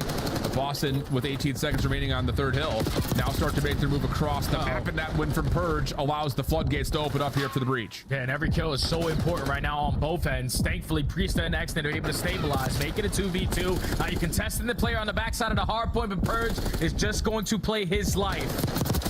The new hill hasn't popped, but now that it does, Vegas are going to have the numbers, they're going to have the close spawns, and now if you're Purge, you got to play your life. He's found a good route, gets out of top side of P4, gets around the back trying to block spawns, but doesn't get the read over to Exton, who has both weapons to work with. Fred trying to help out. Good position, but Snoopy just over the top wall. Big double from Snoopy. Late to the first gunfight, wins it, follows up for more as he's out on 3 in a row, and a chance for Boston to move the spawns, break the hard point, and they'll do both. Oh man, now Vegas is spawning all the way across the map. This 30 seconds is going to be locked up on the side of Boston, but they're getting aggressive on those kills, and now at least one player is going to spawn all the way across the map. You have the numbers, you got to fly.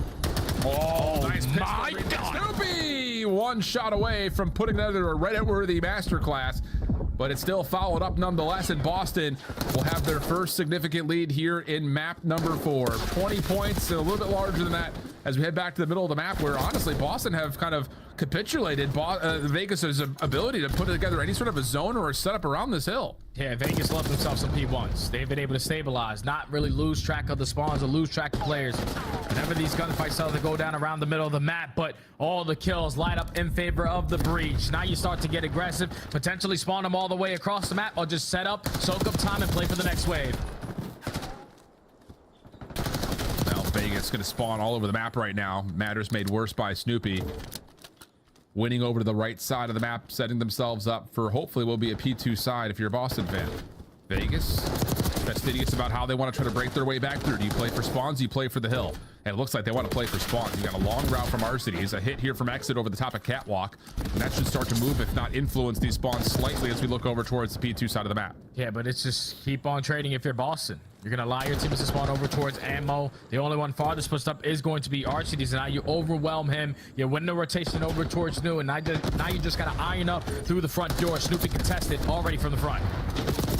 Snoopy, yeah, how good has he been in these 1v multiple moments? With the my God, well, on 4 in a row, and now off the regen, feeling pretty pugnacious about his way to try to deal with the rest of this Vegas hit from the front. 19 and 9, he has put together an absolutely astonishing map 4 display to this point, and honestly for Vegas, they really can't even get any development to hit from the front. Purge is cutting them down before they can even see the hill. Yeah, this is so tough. You have not been able to get even close towards this hard point, but too aggressive on the side of Boston allows Exton to spawn right behind them, so he's potentially going to break them. He's able to find a double, and would look to be a flawless hold there from Boston is a mistake, and now Vegas get a little bit of time that they much needed. Yeah, Purge shut down from hitting that pool side. Guns are up for Vegas. Towards the backside at P2, fighting for his life as X did, but he only finds a couple of seconds before Boston re-break and now can make their move across the map. And you can see what that's already done. With the hard point still active at P2, Vegas will spawn behind. Good moment here though from Priest as he finds another elimination, and actually Pred will spawn up just as the hard point opens on the left side of the map. And yeah, I'd say it's put a lot of pressure on Snoopy. He gets a decent read, but can't deal with it. Yeah, that's going to catch Snoopy off guard. So Vegas have arc control, but you need to be able to suck up time here at P3. Exton on the pinch is able to line up a double, get him off the time for now, but everyone's got a flood. We have the numbers, we got to go. This has been a really mixy map. I think a lot of it is because the SMGs are finding a lot of success, but it's not been clean. And a lot of that is because the main ARs for both teams have relatively struggled from start to finish. Arcides just 6 and 16. Cammy's only 9 and 16. So again, you talked about it kind of setting up this map, Jay. You wanted to see the ARs controlling and dominating space. They have not been able to provide that, at least not as a collective force of 2, and that's led to a lot of just heroic SMG plays at this point. Dude, are Vegas just like anti-time at P3? Like we're playing Feels so that hard way, for yeah. art control, and we're giving them a lot of time for Boston to just keep the lead that they are. And now before the new hill pops, there's already player contesting for the spawns. Purge is playing his life, has already gotten lost. His teammates taking space over towards B Street, and now Vegas have 2 players all the way across the map. Yeah, and they just have to try to read and respond to this hit as it comes over towards the backside of the map. Xdid stunned. Plays back, knows he needs to keep his life. Pred stepping up, damage in. That's good to help out for team shots, and that's so well received. Great bunker moment from Vegas.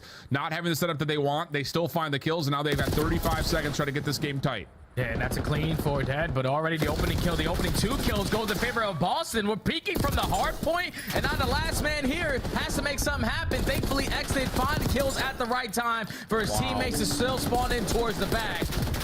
20 seconds is good time, but Snoopy just simply puts down shots, and Pred has no more ammo. Oh, man, I was about to say that was saving a scam moment for Vegas, but they still get pushed out of the next attempt for Boston.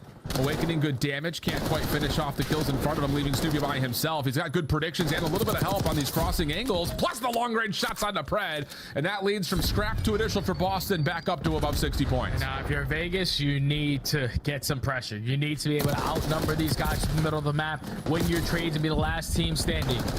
Because the way that the SMGs are dictating the game, Snoopy was not performing in that map number 3, but he is double positive. He is just taking over right now for Breach. Well, a little bit of impatience there by Cammy, gets punished. Awakening, just gonna try to hold his life over towards this connector push. Little double slide comes through, and how does Awakening get both of those? That just can't happen. Arcities also drops from inside the hard point, and Boston will have a chance to move spawns on their way over to P2. Only 1 player here to still contest them. Pred's only able to take down 1, instantly gonna fall, and now the close spawns are in for Boston to win the rotation over towards P2. Snoopy, that player's already weak. Let me get the freebie. Purge right through the middle of the map, setting up the crossfires, and everyone is dying off the rotation. So Boston gonna be uncontested to start this one off. Interesting moment here, though. The split spawn from Cammy leads to Purge being from behind. Vegas are threatening immediately, but the timing on the hit from Cammy works out to cut things down from the front. They know that a player had spawned up behind, as you were calling, Jay. And that leaves to just a mixy moment here for Vegas, having to fight in from the front. And to be fair, they've cleaned up things nicely. Now it's just down to, can you actually hold inside the hard point, because you need every single bit of these last 35 seconds. Yeah, the only thing that's going to hurt them more is that the next hard point is going to be P3. I think they've had a total of like 10 seconds combined and 2 HPs. So we're just going to have to figure out how to play the objective a little bit better if we want to climb back into this game. Still 20 seconds here at P2. You're trading effectively, but 3 go in favor of Boston. The break is in. Yep. This 13 seconds you cannot afford to give away if you're Vegas. And that's well done. 1 more to grab. It's Awakening. He gets overwhelmed. Nice moment there from Arcities. Again, he had a really slow start, 6 and 16 on 5 in a row, now up to 20 and 24, saving the game there in certain ways for Vegas, but still a long path in front of them. And as you already alluded towards, Jay, it all comes down to, can Vegas actually deal any damage to the scoreboard here on P3? Because so far, they've largely just been playing keep away as best they can. Yeah, and there's only 50 seconds on the game clock. We might fall into white time here on a Bolt HP, because Vegas really don't understand how to get time off of this P3 hill. And if you're Boston, just keep on finessing through the street. You can win all the gunfights you want through the map. We're playing keep away. Every second is a dangerous one. That Boston fine tally on RC's super long route. We just don't have time to make this play. My God. We got to get in. We need to get over and challenge the hard point. And Purge will find 2. Xdid caught. And again, like, we're trying to manipulate for the P4 side of the map, but you give away another 15 seconds, this map's just over. All right, finally the break's able to come on in. You've been trying to hold down our control the majority of this map. You're still down by 100.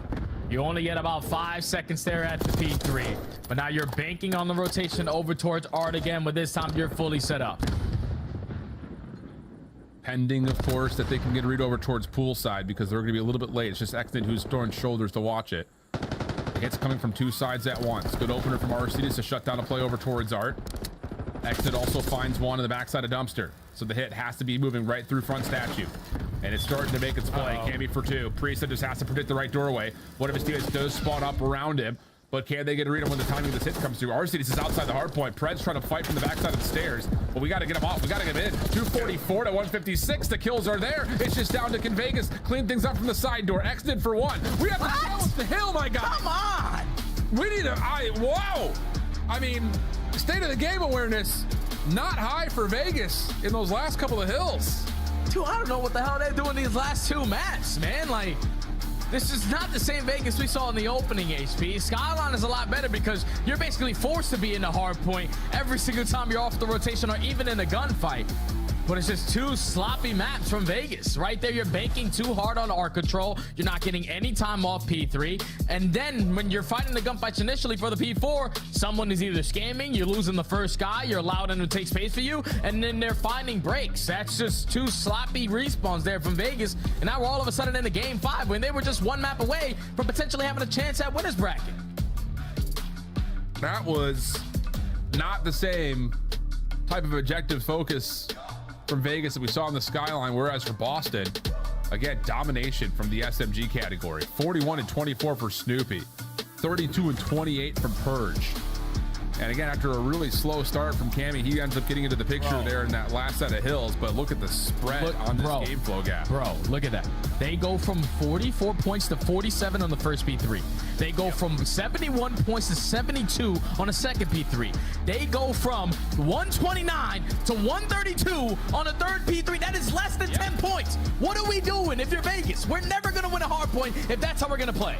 Well, and the thing is, it's not even just that, Jay, and I don't know if we have the ability to looking at that game flow one more time, but if you're not getting any time on P3, you better be getting time on P4. Yeah! Look at it. They barely do. 30 seconds on that second set, but from P4 to P1, you really don't get anything for Vegas on the fourth hill. So, again, it's just not putting together the hard points the way you need to. Thank you, Correction, for pulling that up kind of off the cuff. So, it's just, again, telling the story right there, like you mentioned, being allergic to P3 and then not being able to follow it up with convincing holds on the fourth is just inexcusable at this level. So now we've got a 2-2 map count as we head to break and set up a map 5, potential reverse state for Boston, potential second series win for Vegas, and maybe a last-ditch hope for a potential upper bracket position for Major 3. Don't go far. It's going to be fun. We've got a full Sunday ahead of us. We'll be right back.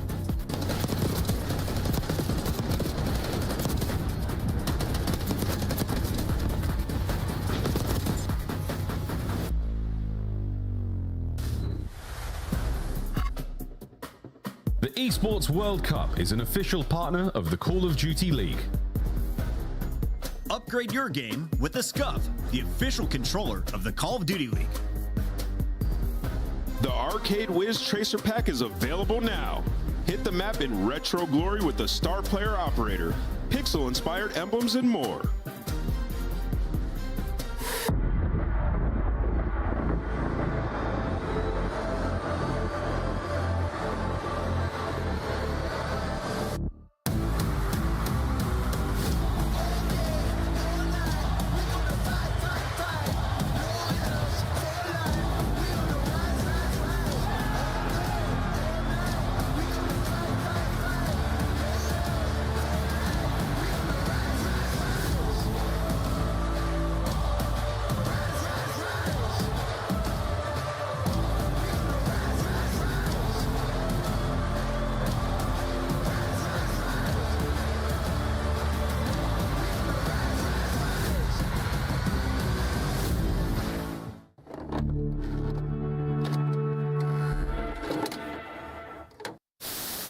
This. I'm on top. He's got to be backside. Dead. Nice. Backside side. Try side.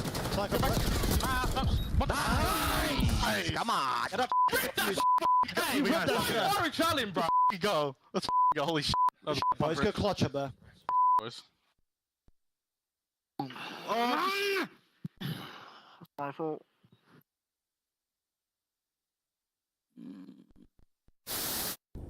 Still backside. One. I'm not seeing. Stuck. Hey. In the corner. Absolutely. Coming. Holy shit. Let's go, boys. Come the on. I'll take that. Defuse. Weak. One shot low. Rug was weak. He was weak. I'm just holding the iron. I couldn't get him. He's one off a street, Teach. He's working bomb quick. He's playing confident. You saw him. You can't get on till 8. Oh, frag. Wait, what? Alright, we gotta regain. He's one off a street. Come on, Teach. Let's go. All good. He's one off a street. Ain't no other frag on, bro. All good. 3. Wait, he's top 3. Who are you looking for?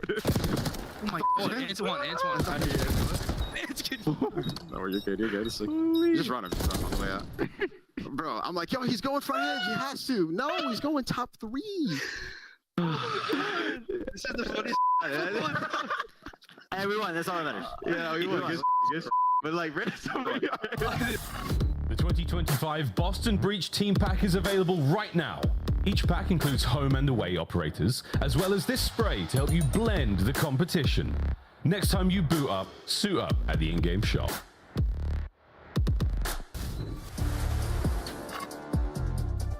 My microphone's muted. It was black. That's what happens. Welcome. How you doing, buddy? Welcome back. Easter Sunday here, and we've got a map 5 affair. Didn't have to go hunting for that one too much, as Boston looks solid to map 3, map number 4.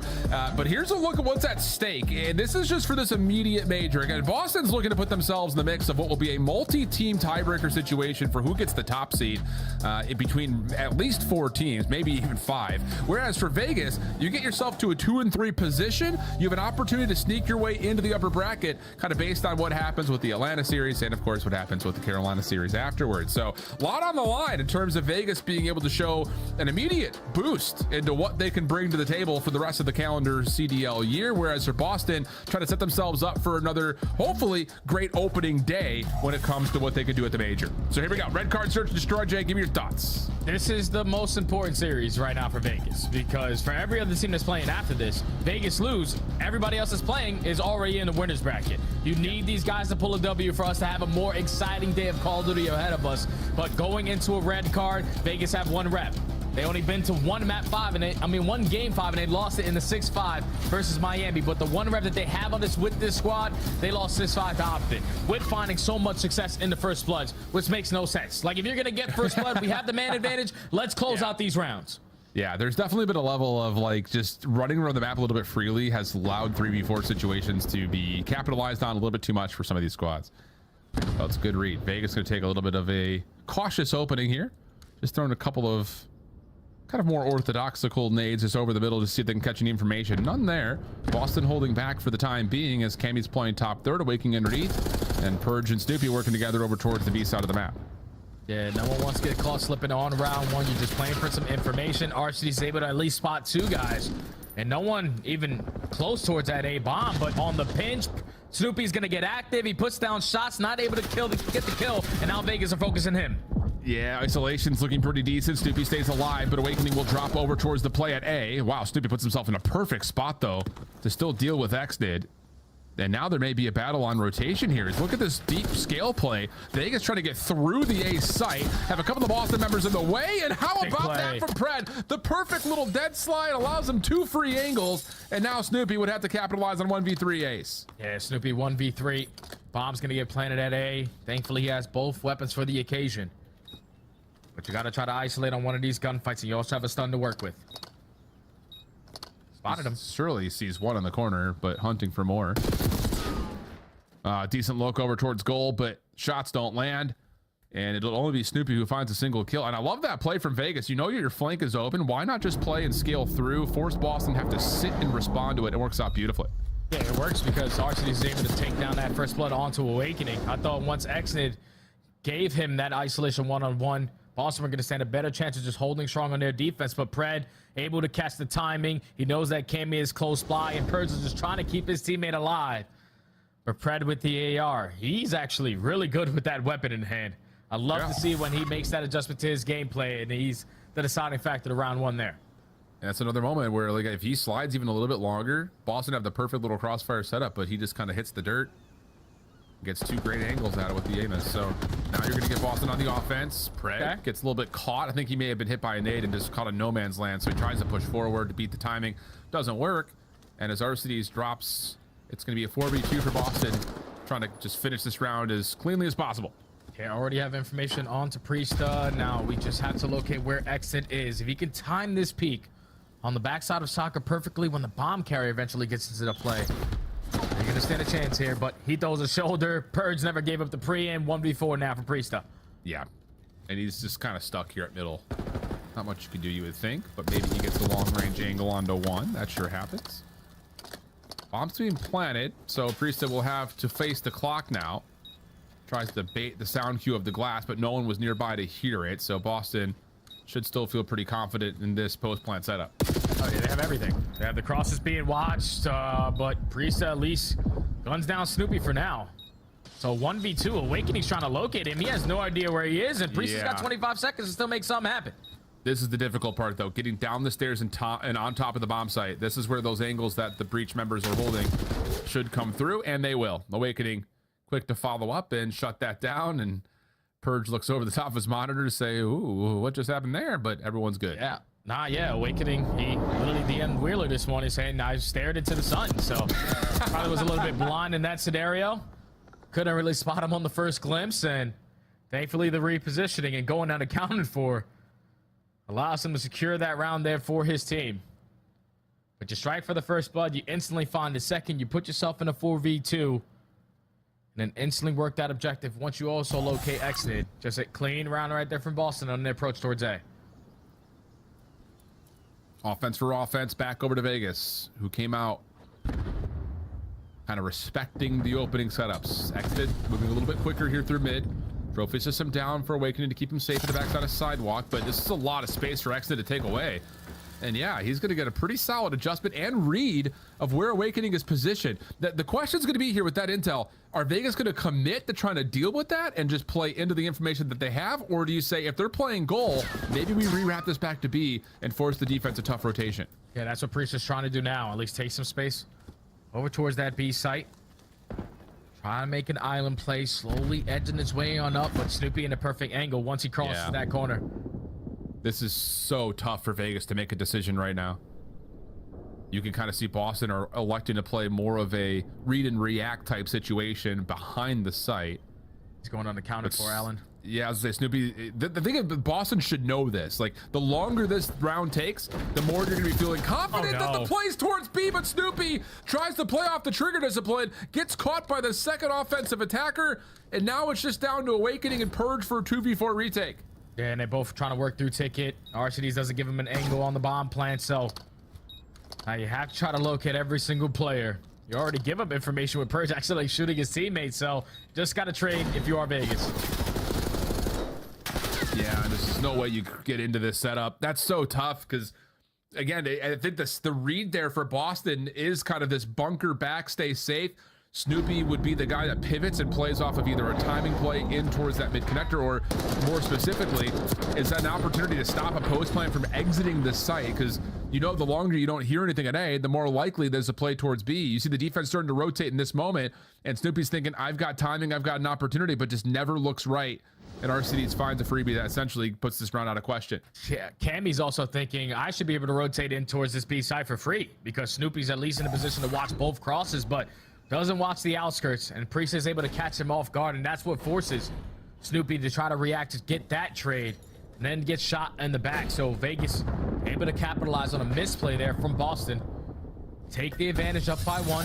This time, don't send all the aggression over towards Hedges. Work in the pinch insta. Yeah, try to next did. Spotted him on this together. They do see Cammy. You take your time here. Meanwhile, the attack over towards A is on the site. Bomb not there yet. Pred should find a free first blood if they can find where Cammy's gone off to. He does find the kill, but it's not before Purge can find an opening over to A. And honestly, for Pred, he's a little bit stuck, has to rewrap the long way. Yeah, but if you're Pred, just you being in that position is not going to allow them to have this bomb plant. So you got to play for the push through. Thankfully, Exton with the nade is able to catch one, and Arshadi's holding his spawn, catches the other. 1v2 for Awakening. Eventually, Pred is going to strike on the pinch. And Falcons, 2 rounds up now. Just set the tone that time with their aggression on the angle. And I love the decision and the timing of Pred and Exton working together, and they both push through that position at the main concourse. But then the decision for Exton to retract back over towards the site. It's happening in this moment right here, where he gets back over through mid-map, able to assist to get the read that, yep, this pinch play that we've got going on is forcing Boston to try to play through. Again, like you talk about what this Vegas team was at the beginning of the year. I know that there was a lot of criticism in the first stage that Exton wasn't going to be able to hang, but he's come a long way about how he plays around his teammates. Yeah, and that was all about trust in Pred. Like, Pred is probably giving him the calm, I got this kill, go back and help our teammates. Thankfully, that call works out to perfection because he secures the one-on-one. Just single-handedly stops that bomb plant from getting down at that A site. But now back on the offense for Falcons. Gonna invest a lot of attacks over the top side of A. Boston have 3 players on this side of the map as well. But do Vegas go back to that slow rotation with Prisa eventually edging his way out towards B? The question will be, do they get the read on who's here at the A site? Because you don't have that sidewalk control this time like you did last time. Purge still responsible for this for Boston. And you may have called this pretty darn correctly here, Jay, because Priestad is watching for that long pinch on the rotation, but mostly Vegas just commit on, say, we've got a free plant, let's take what we get. Yeah, it's exactly what it is. They already worked their way up through stage. No one contests them, so let's just get the bomb down, and then they strike for the first blood as well.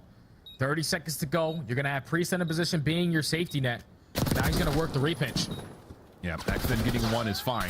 Getting 2 wins the round. Got it. There's just no way Snoopy's got the time to come back to this.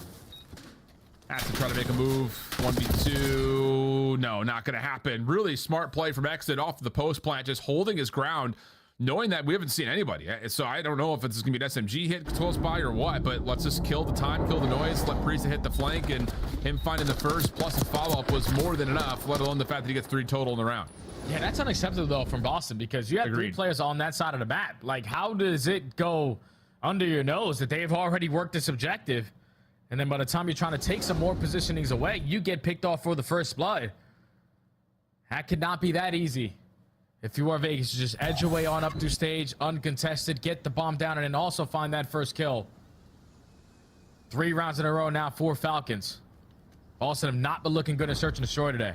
No. And I will say, just to kind of follow up to your point, Jay, it's also like the unexcusable thing for Boston may even develop before your point, where it's just like, if we're going to elect to play behind the site, we better have a better retake in mind than that. Yeah. So, first blood here, though. Boston's going to use it as a chance to get the bomb down quickly.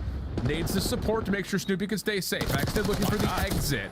Well done. Pred finds another over the middle. Awakening still holding over towards stage side, but he has to play an aggressive angle to make sure no one hops on for the defuse. And Pred's already found shots in. This is going to put a ton of pressure. And Cammy from top window isn't going to have a full angle at this, so someone's going to have to check for the defuse. Awakening is going to go bottom stage. And oddly enough, this timing may work out for him because Vegas are in no position to actually follow up and find the eliminations they need. Pred cannot find Awakening. He's just got so lost on the map, stalled out so much time. And when they had him absolutely one shot, you were committing on that gunfight. Just could not locate Big Wake. Sneaking his way through bottom stage. Staying alive, eventually turning that into a one-on-one and then walking away with it while Cammy hits the rotation on the opposite side for the second one-on-one gunfight. Just easy for Boston. Once they found that opening kill, get the objective down, even though Vegas were instantly there to collapse on them. Just finessing right there out of Awakening secures the round. Yeah, I mean, that was a very dangerous spot for Boston to be after the post plant, but Vegas not opting to play for the objective. Open the window for Boston to take those long routes, and it works out nicely. To a 4-2 count we go for round number 7. Cammy looking for a long crossing angle at B. He's also making sure Snoopy gets a free route, but you cannot die there. With Snoopy playing forward across the minimap, you just cannot die there if you're Cammy, and the numbers after the entire exchange in the first 30 seconds favors that of the Falcons. Yeah, you know Snoopy's all the way across the map, so let's just instantly get this objective down. Just got to choose the proper angle if you're RCDs, and he spots him. Yeah, and the stun will come through. Nade for Snoopy does land, but doesn't find the kill. Nice shots from Snoop. Turns away. Arcides to the 1v1 now. And a pivotal one this would be for the map. Snoopy. Oh my! It's over the ambulance.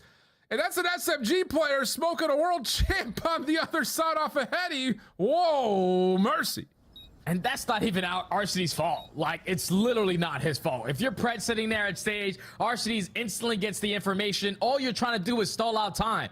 Give ourselves an advantage to have both people shooting him instead of one, but Pred hard commits on the gunfight, gives up his life, and then at that point, Snoopy just had the power position. Just needed the regen to come on in before he fully commits on the gunfight again. And RCD's just stood no chance there. Vegas threw that one away, and Boston secure that round. Wow. Clean shots nonetheless, though, from Snoopy. So 4-3. And Boston find a way to win another and get us tied up. Trophy system down. Xnid seen on the crossover towards the bleachers. Quick route starting to develop here for Snoopy on top of that. But he's got to draw a line in the stand somewhere. Door will pop. Stun is out. Sees him in the corner. Should be a freebie, and it is. Oh, what a nade from Xnid. That's massive. Like, you're not expecting him to get a trade there. No.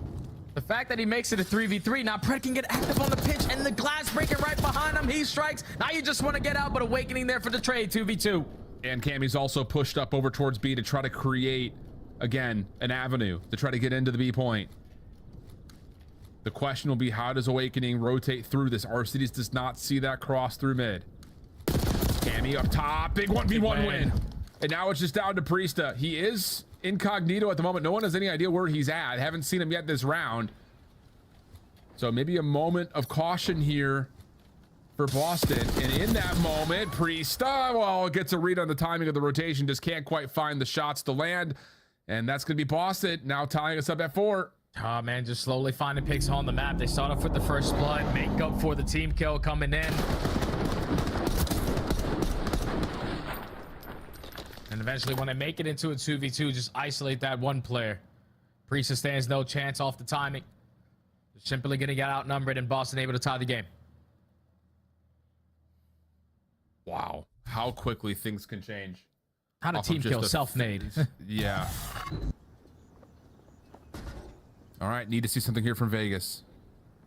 They have gotten a lot of success planting the bomb to this point. Post-plant foiled in their most recent attempt, but outside of that, they've been good at getting a read of what the defense is doing, but this will be new. Purge has not made this play yet. Awakening watching over the hedges is also playing more aggressively than we've ever seen Boston set up on their defense at this point. Yeah, they're keeping Priest at bay. He knows that he has to watch this pick angle. He just doesn't know how many players are on this side of the map, so the rotation starting to come in for Vegas. Gonna slowly work your way on up, and it all depends on what timing Snoopy gets. Shots messy, but still enough for a 1-for-1. Cammy following up. Big gunfight win versus Pred. No trade. Cammy will also read the bomb has rotated back over towards the 8th side of the map, where Purge has already taken that aggressive position from the beginning of the round and moved forward, leaving Xnid in a very impossible situation. But a big win onto Awakening actually put some stressor onto the defense, who are playing from the opposite side of the map. Yeah, we just got to get this bomb down as quick as possibly can, because you know the other guys are already across the map. So let's just make the play come to me. Gonna invest it over towards B. Cammy's not gonna be able to spot the exit, so Xnid just gotta finesse.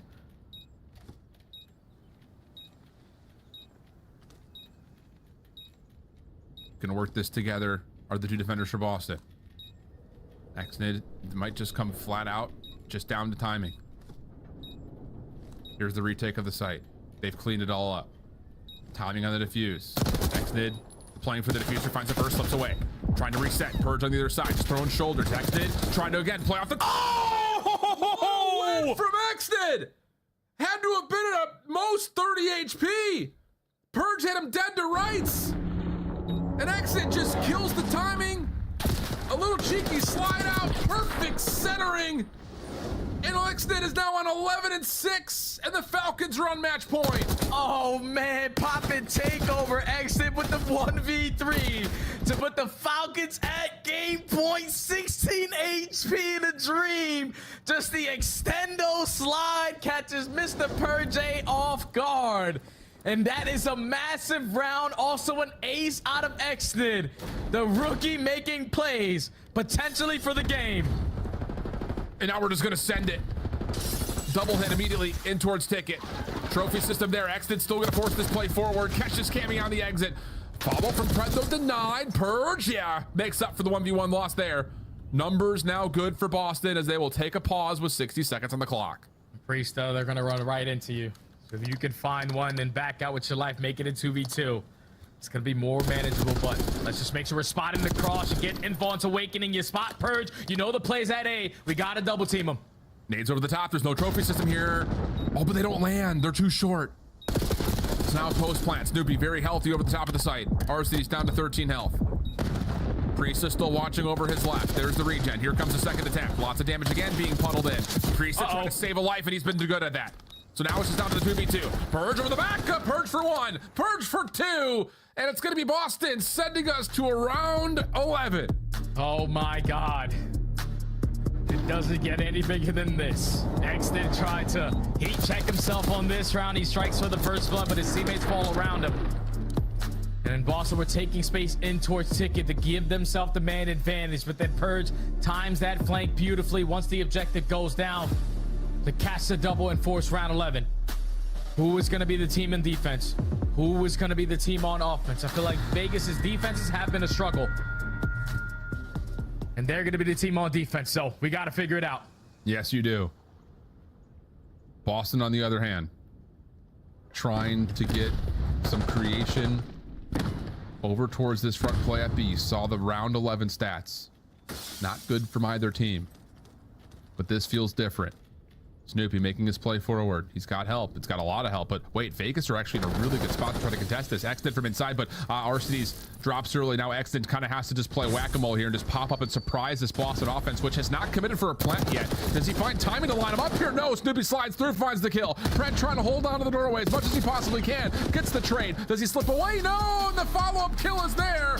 Boston able to come back, get to around 11, take it quickly, and secure a reverse sweep, breaking the hearts of the Vegas Falcons. Oh, that's an absolute breakdown there for Vegas because you had the numbers to try to retake. Arcitys just gets caught off guard. And then when that first gunfight goes down, Exton's just trapped. He was just banking on the timing there. You can already see it on Arcitys' face.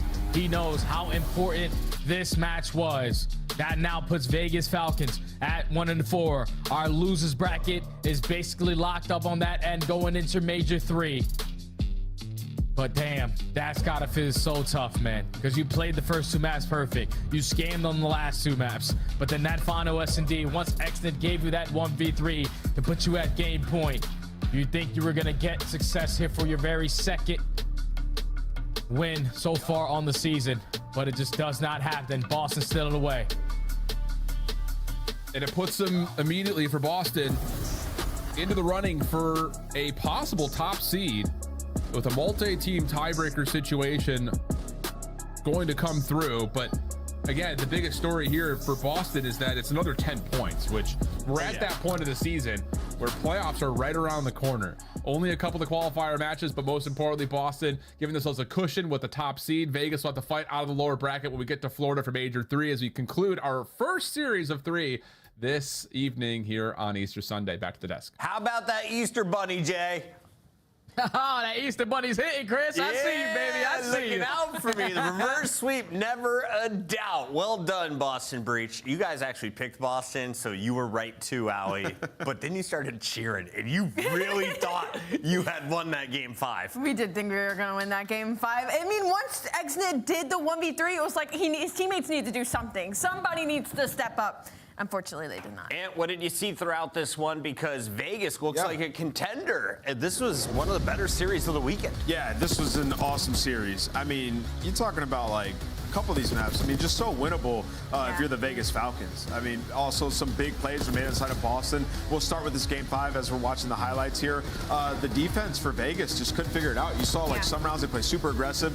Despite like Exton finding a first kill, there's no follow-up, right? Like the adjustments just aren't there on their defensive side. And, you know, there's just some clutches, like 2v2s that were, you know, getting away from them. And even despite Exton with the massive 1v3, get 2 defenses after that to try to close it, and you can't.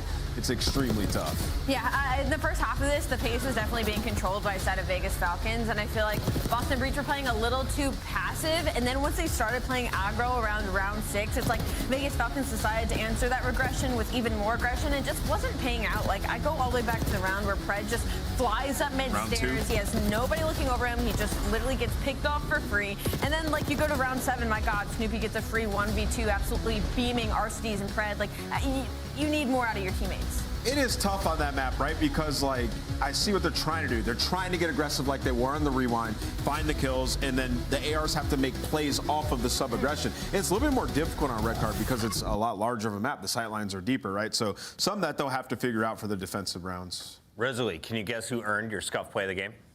I wish it was Exnet. Is it from the winning team? It's Snoopy, not the 1v3 from Xnid, but we had it loaded up just in case. Instead, the MVP, as always, from the winning team is Snoopy. We had like 3 different clips, and I asked for the 41 kills. Yeah, no, that makes the most sense. He is the reason Boston Breach won this map. I mean, he was good for 2 every single life, and not even that. He had almost 2 minutes in hill time. This is where I tweeted that Snoopy is everything. Because, my God, this guy's unreal. Yeah, and he was coming off of a terrible, map right before this too, right? So Snoopy bouncing back immediately, frying here, and he made the biggest play, the first before sliding up and finding 2, and that gave them the huge chunk lead. So Snoopy, man, resiliency, it's there. The vibe checks never lie. Boston with the better vibes towards the end of this one. Am I worried about Pred storming off, or is that something like I should just get used to? He's a competitor. He's going to need a moment to cool off, and then we can talk post-match. Yeah, of course. I think you should be happy seeing that if you're a Vegas fan. Yeah. Because Pred's coming off of a world championship, and he's on a team that has like barely any wins on the year, and he's still showing that much passion, trying to be a leader for these guys. Obviously, you got to hone that in as the season goes, but I would be happy seeing that type of passion from our leader. You heard it from Study. The losers bracket is locked. Minnesota Rocker, Vegas Falcons, New York Cloud9, and Gorilla Mates at the bottom. But the winners bracket still has lots of room for shakeups. When we come back, Optic playing for a higher seed as they take on Atlanta.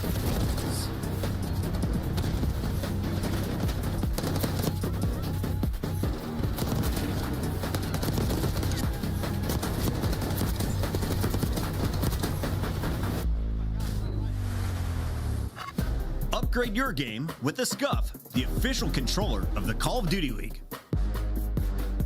The Arcade Wiz Tracer Pack is available now. Hit the map in retro glory with the Star Player Operator, pixel-inspired emblems, and more.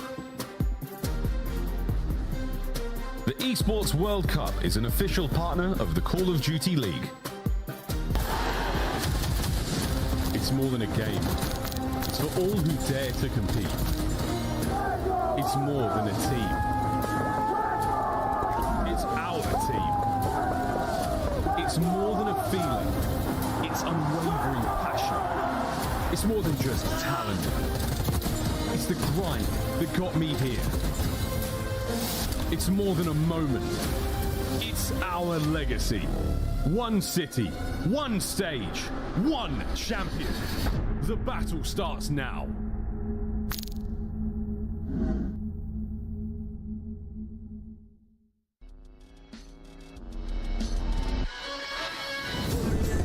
I'm ready to fly by now. You should know I got that crown on my mind. Top it, get on your feet, feel the passion. Big bang coming through, blast like a cannon. Blast like a cannon. Big bang coming through, blast like a cannon.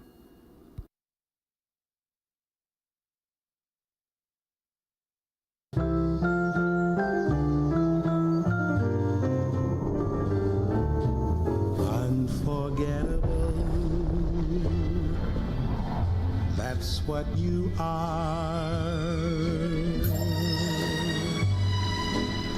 Unforgettable, oh near or far.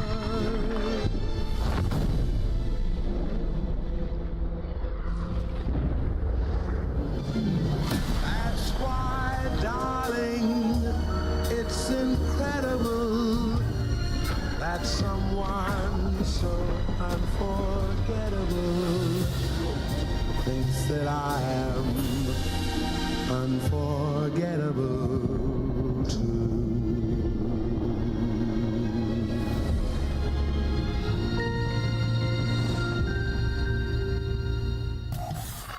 The 2025 Optic Texas Team Pack is available now. Each pack includes home and away operators, as well as this vinyl proving your membership in the Alien Task Force. Next time you boot up, suit up at the in-game shop.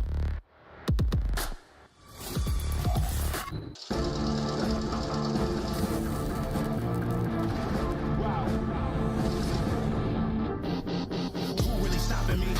I did not come for apologies. I am not here for the politics. Your confidence started with common sense. They gonna cry for acknowledgement. I got the team to conglomerate. Give it to Austin, not stopping it. I am no when I pull up in the latest 101, so they never can replace them. This is not the attic, now we live in spaces. Tell me that I can't, I'm bound to go too crazy. Tell me that I can't, I'm bound to go too crazy. Release the focus and the diamonds all canary. I try to tell them, but they didn't get the message. Welcome back, everybody. It's Atlanta FaZe ready to go. But before they take on Optic Texas, we have something to talk about. The performance from the last matchup, Allie. Unbelievable out of Snoopy. I mean, MVP from last match for sure, and I'm pretty sure we get to gas him in real time. It's the winner's circle. Welcome back, Snoopy. You guys are now 4-1. I was just doing the math. Sir. You have what, 6 total map losses this stage? You guys are crushing it. What is different about Boston right now? Yeah, I mean, I feel like we're pretty solid in all game modes. Last stage we were kind of struggling in control, but I feel like we put in the work, been practicing, and you know, I mean, even though today wasn't great, I feel like we're still solid in all game modes. So just, you know, practicing, getting better. Nothing better than, you know, a reverse sweep heading into a major, you know, at least for the sake of you were put into tough spots and now you know how to get out of them. Snoopy, this is easily some of the best COD that you've played in this stage. Kind of, do you think you're at your peak right now? Like, is this the best we're going to get out of Snoopy? If not, if you have room to grow, where do you think you can grow as an individual player? Oh, no, I mean, I could definitely grow a lot in certain aspects. Just, I mean, I've been kind of trying to improve in my comms since last year. Also, like, slowing the game down when you have to be slow. For example, that map 3 in control, I was going, you know, I was getting slammed. Speedy? So, yeah, I was going to Tony Snell, but it's all good. Just taking my time and being fast when I gotta be fast. Snoopy, you know, you've been in the league for a little bit now, and you've got some LANs under your belt. What's the biggest difference between online and LAN? Because it felt like you had a breakthrough when you guys beat LA Thieves at the last tournament. Yeah, I mean, it's just more like exciting, you know, very, I don't know, it's just different, like the whole environment, people there, there's just passion. And I don't know, I can't wait for them. I mean, it's just really fun. Next big upset, I'm gonna need you to keep that momentum and not lose it this time, right? Yeah, I got you. Awesome. Well, Snoopy, we've got 2 more matches on the day. Do you got Atlanta or Optic coming up next? It's a tough one. Map 5, maybe. Map 5. Map 5. On the fence. You can join the desk one day, my guy. Thank you, Snoopy. Yeah, have a good Easter Sunday. Cheers. That's a good Snoopy. PR That's answer. Boston Breach, and a smart move from a young lad. Let's take a look, though, at what we have coming up, because there's still 2 more matches, and this should be a fun one, Nameless. It should be a fun one. We call it El Clasico. It's been a banger in the past. The signs leading up to this one say that Atlanta should dominate, with the caveat of their hardpoint has kind of taken a dip, Allie. It's been a little wonky. They went from top 2 hardpoint team all the way down to 10th so far in this split. And the weird thing is they went from the best rotation fundamentals team in the game, now sitting around middle of the pack, but their breaks have just stayed awful. Bottom 2 right now in the league, which is weird considering an Atlanta FaZe team that has Simp and Abeezy on it, but they haven't been great. They're rocking 0.8s across the board during the split in hardpoint. Can you put this in context for me, though? Are they trying new maps? Is this like data based off of trying something new, or are they still going to their classics? I mean, they've kind of played all the hardpoint maps really this year. Yeah. But the one thing is they've continuously tried to add Skyline to the map pool, Chris. So I'll say that probably hurting their data a little bit because they've lost it twice. Yeah. I just don't think Skyline's going to be a map for them in hardpoint, right? So it forces them in this spot where they have to play Hacienda, where they played it a ton, but they're 7-5, so they're susceptible to a loss on that map. So one of those 2 they wanted to add. Looks like the Skyline experiment might be out the window. 4:30 p.m. yawn out of Abeezy. Don't be worried, FaZe fans. Allie, you had one more note there on FaZe before we go to Optic. I just wanted to talk about the maps and modes, so maybe I'll wait till that card comes Okay, out. let's jump in here with Optic Texas, because this squad looks a little different from the team that started the year. Pred, you just saw, was wearing a Falcons jersey. Kenny is now with Minnesota Rocker. And Optic is the only team in the league to hold an L to the Falcons. Yeah.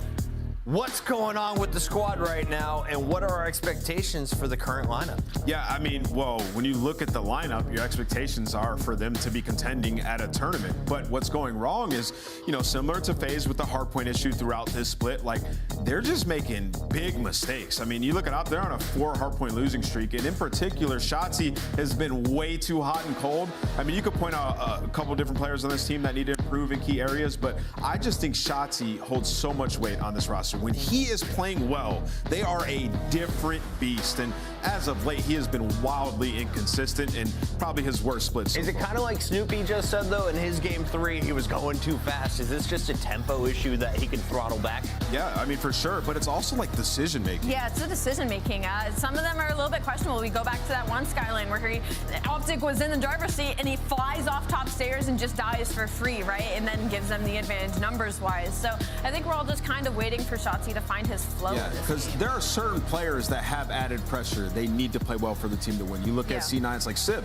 He's got to be that guy. He's got to be that Sib guy. don't fry. They're not even winning maps. And for me, it's the same thing with Shotzzy. Is there lore behind the jerseys? They're wearing the Sunday whites today. Well, it is Sunday. It is And Sunday. Easter. And it's not an event. Special day? I need some info. Let me know as we take a look at our maps and modes. There's 5 of them. Will we get to a game 5? The stats say no. Hacienda a triple dose to open things up.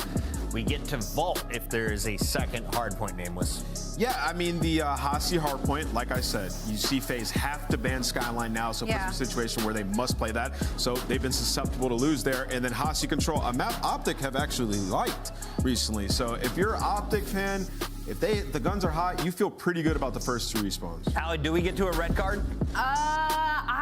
We probably should actually. I'm confused why Optic didn't try to force a red card hardpoint in this series because yes, Atlanta FaZe 8-5 on it, but they lost it versus Miami and they only won it by 9 points versus the Vegas Falcons. So it's a map that's been teetering on the edge of pushing out of their map pool. And Optic Texas, they're 1-4 and they haven't played in the last 5. That red card. Yeah, So they cannot play it. think they That's should why. try. 8-5 They versus being buns yourself. But they haven't played it in a long time, and I feel like Okay. it's one of those things where if you're gonna catch Atlanta FaZe off guard, you should try playing them on a map of recency bias. And also, this is a newer squad in Optic Texas. They haven't played red cards their last 5, so I get it. It might be doing rough and scrims, but it's different when the real deal comes around. Since Vanguard, this is our all-time head-to-head. 11-8 is the series win record in favor of Optic, but FaZe recently have had their number, just 1 win in the meetup so far this year, Al. Yeah, it's a story as old as time, and especially in this situation where Optic Texas, like, they have the capability of playing to their ceiling, especially playing up to their competition, Atlanta FaZe, so we should be in for a bang. I can't wait to see some bonehead. Going all the way back, though, is just like... It's going to be an incredible watch. Round 57, round 58. There's someone there on the internet who's been tracking it since the earliest days of Call of Duty. Let me know. In the meantime, we got to get to our Scuff pick'ems, and, well, the bunny will decide once again. I gotta get some. Nameless, you have the honor of going first. Listen, for what it's worth, I think Hook's having a takeover day. I got Optic, bro. You're going Optic? Nah, man. Or are you? You're giving me FaZe, dude. We might have to. How have I not gotten the team I've wanted once? I'm nervous. Do you want me to go? No. All right, she's ready. It's pink. This is diabolical. Optic Texas with the FaZe foam finger. Optic are gonna win, Allie. You should be happy. I'll tell you, this is a one of Hook your hands takeover. is right. This All is right. diabolical. Oh. You get the. There's a you pick option. Oh, that's insane. That's host cheese. Yeah, that is host cheese. I'm going out at That's FaZe. host Host cheese. cheese. I always win, fam. That's how this game is played. Who wins this one?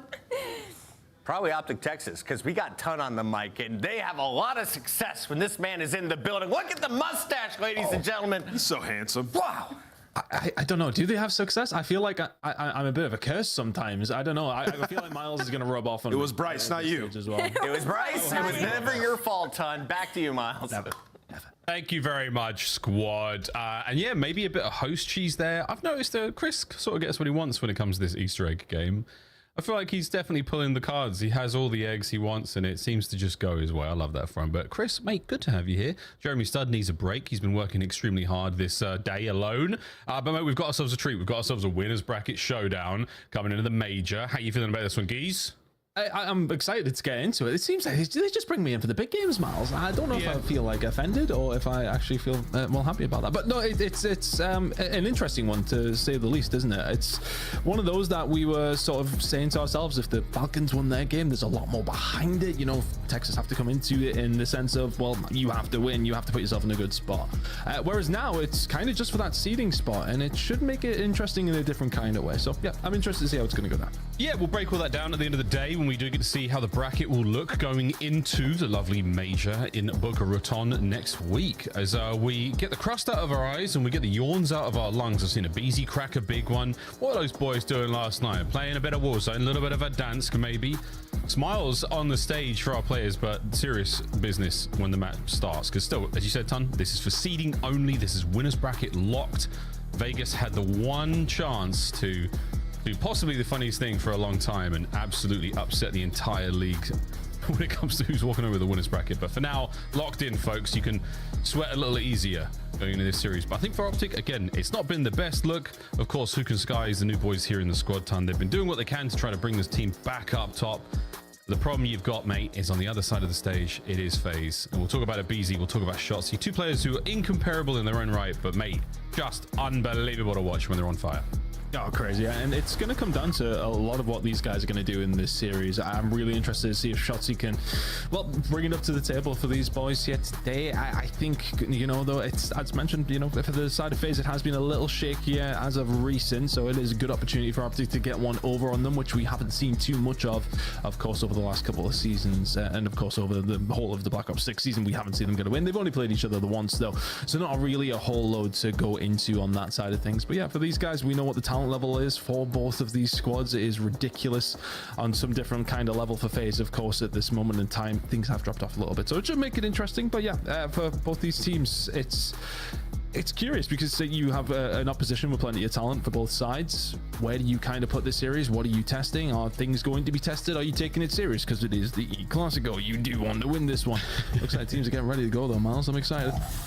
Well, it's try. Draz is eating something. Draz has just put food in his mouth seconds before the match starts. I want to know why and how. What secrets do they have in that face cam? Triple dose of us, the end of the start our match off here, boys and girls, on this beautiful Easter Sunday. FaZe want to run this one all the way home and get to spend some quality family time. For Optic, put yourself in a better position seeding wise. I was really interested to see how comparable the stats were between Abizi and Shotzzy at the start of this one. That was a real surprise for me, given how, you know, up and down both teams' performances has been, but surely a taste of how great this series is to come, mate. Well, hopefully it is. That's what we're hoping for. Everybody at home also hoping the same. I mean, look, FaZe will be the favorites ending this. There's just no question of it. But for Optic Texas, it's a really good opportunity to get one over on them, which is going to be a nice feeling heading into the major. A lot of confidence goes a long way for the squad. We know that. Hanging into this hacienda. Yeah, I mean, as of recent, not necessarily the best for either one of these two teams over this particular stage. It is 0-1 on the board. So somebody's going to get a win, but who's it going to be? A lovely start from the Optic boys. Nameless called for a Hook takeover today. And he starts the map off nicely with a good 2 spree. And we're going to be seeing what we can do here. This is a P1 setup and not an easy thing to do on Hacienda. You got full control of the top side though for the Optic boys. And Hook, the masterclass continues. It's a 3. Big Brucey challenge like that as well takes care of Abizi, and all things said and done, you got a lovely bit of time here at a P1. You're looking towards a second as well. Draz making the route through Garage. Yeah, you take that all day. Uriel's really doing their job up top. Actually finding 4, rotation over towards P2. It's exactly what you want. You don't necessarily want Draz there, and well, Shotzzy will say thank you very much. We'll have that one, no problem. Not necessarily looking too hot for the side of FaZe. Can't find a breakthrough. Texas will hold this one down. First iteration of gunfights come through, and still looking solid. Hey man, that is perfect work. Shotzzy on this flank as well. Checkers. When they thought they were playing chess. Big kills. The side door though continues to be a problem. That's on Skies right now. Can he get one out of that? No, he can not. Perfect break right now for the FaZe boys. They are in halfway through P2. Good time to get it. Can we get some pressure now from the Optic boys? Once again over the top. Draz staying alive. You lose a Shotzzy on the approach. Trades are going to be done in a moment. And once again, the boys of FaZe hold. Yeah, Optic trying to work the flank via water side, and at that stage it just puts you at a disadvantage inside the point. If you don't find a load of value, you don't, and then everybody else kind of just gets pinched on from that side. But they will find a retake. There's 10 seconds to play for. You'll take those all day long. Optic Texas will have themselves a lead heading over towards P3, but there's going to be a chance for FaZe to get themselves set up. But all things said and done, after 2 hills, you take that if you're Optic. If you're FaZe though, you're maybe a little bit despondent after that. You find a nice break, don't get a whole lot. You get a setup over towards P3. Can they hold down this mixy hill? Draws are finding 2 to kick things off, and Abizi inside of Office doing what he does best. Will set them up for a lot of success here. 15 seconds gone on this hill, and FaZe will have it every single second. Yeah, man, this is great. Contest is done. Last 2 remaining members of FaZe are upstairs, and Skies cuts them down. Hook I want to call it. I want to start shouting out for this masterclass, but he's cooking. Indeedy. Shots now pressure through the middle of the map. Lovely stuff in the 1v1 against Selim. And again, you're pushing that front line as far forward as you can. Spawns for FaZe in the back line now. It's a bit of a pinch developing, but no way this develops into anything more than that. Good stuff, Optic. Yeah, it just feels like FaZe a little toothless right now. Every single time we're seeing the gunfights come forward, we're seeing Optic manage to find 3-4 in a row without really much of an answer. So FaZe warming into this one ever so slowly at this moment in time. Texas on the way. Oh, Shotzi finding 2 big kills. He's read that so well. And there again, 4 dead momentarily for the side of Atlanta FaZe. Not much bite. So that side so far, Optic Texas is in a really nice spot. P4 rotations in, you broke to P3. It's all looking rosy so far. Rosy indeed, mate. Well, you got sprees across the board. Hooks on a 4. Can't get the 5th out of that life, but the break is in. Shotzi, can you get these remaining 2 members of FaZe? There's 1. Can you get the 2nd as well? We're dancing nearly. And then Draza. Damage in, no reinforcements in position. That's a nice frag over the top there. Draz now keeping his spree going for a second longer. The Skies and Hook break the hard point. What happened again? What a run. Optic are back in control. I mean, nobody wants to hold a hill right now. Optic Texas will find a way through. It is sometimes difficult. You're coming in off the stagger, and Hook finding gunfights as well and transition over towards P1. I mean, the FaZe just aren't winning any gunfights right now. Optic Texas looking with a very, very healthy lead heading into a second rotation, but the breaks have been easy to find. The holds not so much rather on these 2 teams, it feels, but it just feels like Optic Texas are finding way through, finding 20 seconds. FaZe will find a break back for nothing. Heading into a second rotation. FaZe have got a lot of work to do. Guns are just not firing right now. Sky's dicing and BZ up as well. Optic Texas in a wonderful spot heading into the second rotation. Yeah, it's very frustrating for FaZe. They're down tremendous at this point in time. Sim doing everything he possibly can, but right now the kills department for the Optic boys, absolutely everyone in the green as well. P1 is treating FaZe very well for now, as they've got the P2 control in this back pocket just in case, but on board with Shotzi in a second as he will go toe-to-toe with King Cobra. A very difficult fight indeed as he manages to slither his way across that lobby for a big set of kills. Hardpoint, oh dear, might go the way of Optic for now, but look at number 5 again. Hook has managed to find the angle. He's found the route and he's in. Just found a way behind, but with the spawns coming up over towards P2, I thought, yeah, okay, he was maybe going to be a little bit more passive, but it's Hook we're talking about. Gets aggressive over towards P1, but that will be Atlanta FaZe over towards P2. This game is by no stretch gone. Optic Texas, yes, okay, have themselves a very healthy lead, but a full 50 or so from the side of FaZe over towards the Garage Hill will set them up for a lot of success and will put them within touching distance. Selim on a 6 spree over towards the backside, making it now 7. FaZe not inside the point though. Kills going down towards the water side. Shots in skies to find 2. If you're FaZe, you need to hold on. Oh, they're holding as best they can. And Optic have managed to get themselves in a really good position here to get the break and managed to get this hard point time again, folks. Let's go for a quick listening with the green team. You're good. Just keep front. Abe's Lambo. Heard you. Here. Come in. I'm here. No, you short it. Let's get this done. One shot. No one there. I'm one shot. I gotta leave it. I'll try center. You got fight. 2 on top.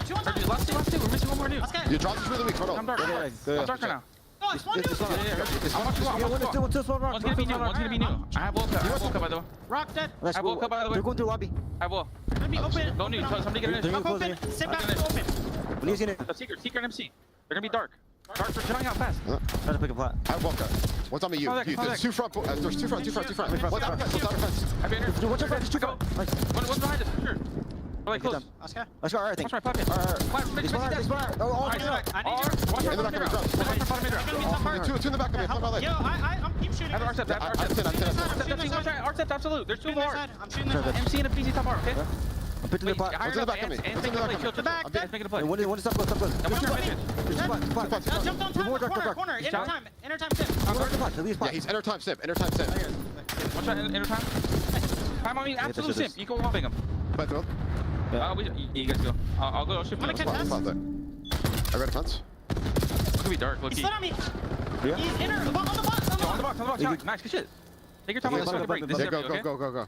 You guys want to go open? No, I'm down to pinch their closing shit because it once. Yeah, one are open. We should just bang our side, bro. No bullshit. Down. You wanna go? Let's go through our side. I'm gonna help Kyler. Nice, good shit. I'm going your side. No, open. Oh, easy. He's still there. He ran in con. Anytime. They need me outside. Yeah, pitching their side open. Wait for Brandon. He's shooting rocks. I said one in there. Yo, what's the 2 open? 2 open. I go in. He's laying down. Shot time. They're going to right. Yeah, I did a shot time, Caesar. Go, no one there. Speak, Lambo. There's two Lambo. I saw them. They're checkers. I've opened it. They're gonna be two checkers. Three checkers. I have opened. All three. All three. I have your other side. I saw them. I want to show you. Get down. We're missing one. John's first guy. I'm gonna pick up bottom laner. Lambo spawn. They're open. I want to see. Another decisive 4 down and over 200 points we go for Optic Texas here on Hacienda Ton. Just finding break after break. They're doing so well in these 50-50 moments. You're seeing these kind of trades just not come through for the side of FaZe right now. Optic Texas are brute forcing their way in, and FaZe are really struggling to deal with it. Heading into a third rotation, the lead is pretty much where it was at, and it ain't looking pretty. FaZe trying to get some time over towards P1, and that is a good amount of kills. This feels like where they have had their successes over at P1 on occasion. But P2 again, it is coming down to it still. This is very much an Atlanta FaZe who can find a 60-second hill over towards P2 very, very quickly. We got 30 seconds of P1 to navigate, and right now, Optic Texas again. It's 4 down every single time. Huge time on off for now for Texas. This is looking bad for FaZe. Real bad for FaZe. We're not going to win it at P1, but we're going to get down close, folks. We've got P2 fully locked up as well on the spawns front. I mean, Hook's going to be the last man ascent at a time just to prevent FaZe from getting anything, drowning out any hope whatsoever. And look at that shimmy, look at the shoulder. Here he goes. He wants this one, and he gets it. Hook the nuke. A masterclass in effect, and the takeover is there. P2 now open for business, and Optic Texas will be the first to dip their toes and drink from that luscious well that is soon to taste just like victory. FaZe, one more hit of this. Yeah, you're going to find a big break through the lobby side. Dashi finding one, Shotzi another. Skies has had a wonderful game, and he's the one just holding it down the hill. 10 seconds away for FaZe, for the side of Optic Texas. This is it for FaZe. You are done, lads. Wow, what an opener. Optic have come out of Hacienda. They have slashed their way through competition. The contest was done for a second, and a roar and a massive game out of Skies there. Shotzi's chuckles can only tell you one thing, folks. They're starting to believe. Maybe it is taking an Easter Sunday for that team to start to believe. Maybe. I look, it's one of those that both these two teams have struggled with as of recent, and I mean, you kind of seen it from FaZe, but it didn't necessarily feel like they were, I want to say there was a like glaring issue as far as how they were rotating or anything like that. It just felt like every single time they had an opportunity to pick up some really good time, they just get four dead. And it just felt like Optic Texas were breaking so well, coordinated pushes coming in together, and everyone winning their gunfights at the right time. I mean, as far as games goes, that is a slow one for FaZe. It felt like there was no punching power. It felt like it was a bit soft as far as the retakes were coming in from Optic Texas. Break after break just felt a little easy. And it wasn't necessarily like there was any like huge moments or anything from anybody in particular. Nobody was having just big pop-off moments. Everybody on the side of Optic Texas doing their job when needed. And really, it was only Draza who was there to try and shut it down and just could not get it going. Really nice map coming out from Optic Texas, but Atlanta FaZe, a slow start to say the least. I mean, that was a perfect example. Watching Beezy swing there with that knife, desperately trying to make something happen. He was on the struggle bus. Not necessarily alone there. His boys were certainly with him, but a particularly difficult one there for the Reaper himself. But mate, a crazy game from Optic there. Good stuff. Then we heard them listening, filling the chow time, old time for 17 seconds, get most of it, and then get a clean break, sort of 15 seconds into the new hard point as well. I mean, that is all you can ask for as a squad. You only concede a little bit to gain tremendous amounts. Optic Texas coming out confidently in map number 1. We're going to play Search and Destroy on the very same map, folks, in a second. FaZe have looked very good when it comes to Search. They really tore the beating heart out of the Falcons in their previous series, but this is another winner bracket caliber team you're going up against, boys, and they're wearing them Sunday whites. How are we feeling about this one, Ton? Well, we're feeling like that was a 4-loss streak on hardpoint for the side of Optic Texas, and they just comfortably dealt with Atlanta FaZe. I mean, across the entirety of it, there's nothing really to write home about. There's a little streak from P4 to P2, of course, all the side of FaZe in that second rotation at the end of the first, but other than that, Optic Texas in complete control throughout the majority of that one. Hacienda Search and Destroy, and then Control coming up, of course. If we need to see a Vault and Red Card, will be maps 4 and 5. But honestly, just very convincing, very impressive from the side of Optic Texas. I said the breaks were phenomenal, very well coordinated, everybody communicating well. We had and listening. It's all about the trades coming through for this squad and doing a really, really good job in map number 1 with that. Map number 2 on its way now, folks. We're going to be looking at some stats now. We've got ourselves a little bit of love for Dashi and Shotzzy. As far as the mode has gone, it's been treating them pretty well, mate. I mean, 1.3 and a 1.24 across stage 3 alone there for the boys. Again, opening duels huge for Shotzzy. First bloods there, absolutely ideal. And yeah, everything looking good for them here. FaZe, a tough opponent and a really great test of the squad going into the major. I think the best possible time to play a squad like this, literally a day before you fly out or 2 days before you fly out, and you want to be getting the best possible practice. All of our teams do when they arrive at the venues, when they do get to these major locations, they get a good day of practice. They get a day of scrims at the very least, and then on the sort of media day we get on something here. But Chino wishing a big birthday there to Dashi. Of course, it was yesterday, I believe, so happy birthday, Big Bruce. What, 26? Good God, we're all growing up, aren't we, ton? Some of us are anyway. Yeah, well, some of us, yeah, but some of us are feeling a little too old now. I'm sitting here wearing a cardigan, bro. I mean, I don't know what's happening. Oh, we'll see how things go, though. On the other side of the board, though, young legends all across this game. True young legends.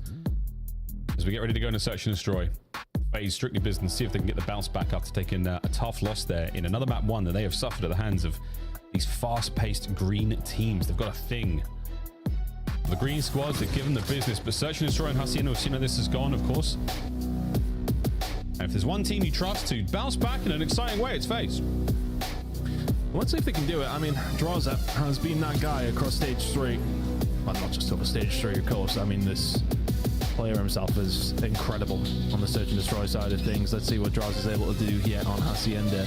Maybe bad memories of 5 minutes ago, but it will be a lock-in. On the side of Atlanta FaZe, this will be a very tough one. On the side of Optic Texas, you would like to think, but the way that they came out on map number 1, expect them to have some confidence flowing heading into round number 1 here in Search and Destroy. Very defensive, solid line from Atlanta FaZe across the map. Texas waiting for a push to come through. A little bit of control over towards the top side. Maybe looking for a B hit, but it's a first blood for Shotzzy. We know he's good at those. 4v3 now in favor of Optic Texas. It's in and out. As guys, we cut away just a second early, but he got picked up there by Cell, who somehow finds another one there from the office door. No way you get a third out of this, but Shotzzy banged up.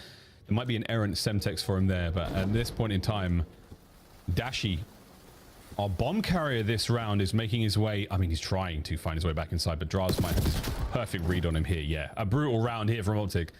2v1, all down to Shotzzy. Poles apart right now, the FaZe players. So if you can isolate a 1v1, this is doable. Cell doing a great job finding 2 from office. Kind of lined up for him. The child came through. Yeah, he's going to get it. Did he actually manage to spot him? I think he did. Yeah. But it's not going to matter. Maybe Draza didn't see him. There's a Q. Might not have got the pixel, but he's on his way over towards B. This bomb will go down irrelevant. If he can get out, there's a big opportunity here for Shotzzy. And he will do. No info for FaZe. And he's not going to go towards mid as well, so Selim's not going to be in the play just yet. But Cell watching that position, knowing he went towards the backside of the site. Here we go, folks. Selim, the unreadable. Is this going to be a big moment? Are we going to jump the bomb? And we're waiting. We're checking everything, but Shotzzy has managed to infiltrate behind the line. That is a massive win from Selim. 3 on the round. A really doable situation to be in right there from Shotzzy. Played it right. Yeah, just a little bit of an awkward gunfight. Doesn't hit the first couple of bullets, and then all of a sudden, you know you have to chill. The second player is on his way. You need to kill Cell before Draza gets anywhere near. And Selim for 3 in the round. Just read it perfectly. Correct timing.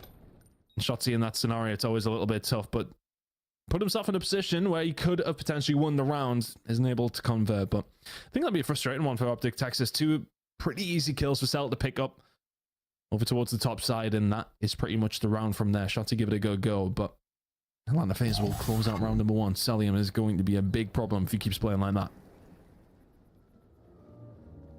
NT, go next.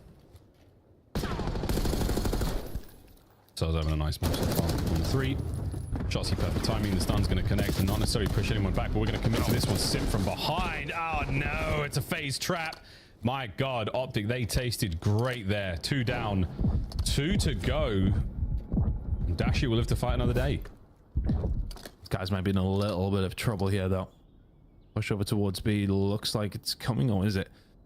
All the way through office, and we might just transition to A very, very quickly. This guy's is on his way around Dashi, though. Now going to be on his own. He has positioned himself fairly well here, but, well, they have a read on it. They may have an opportunity to plant, and they will go for a dashy, though. Is he going to be able to make the move? He could be good for one, but there's no way he gets the rest of them.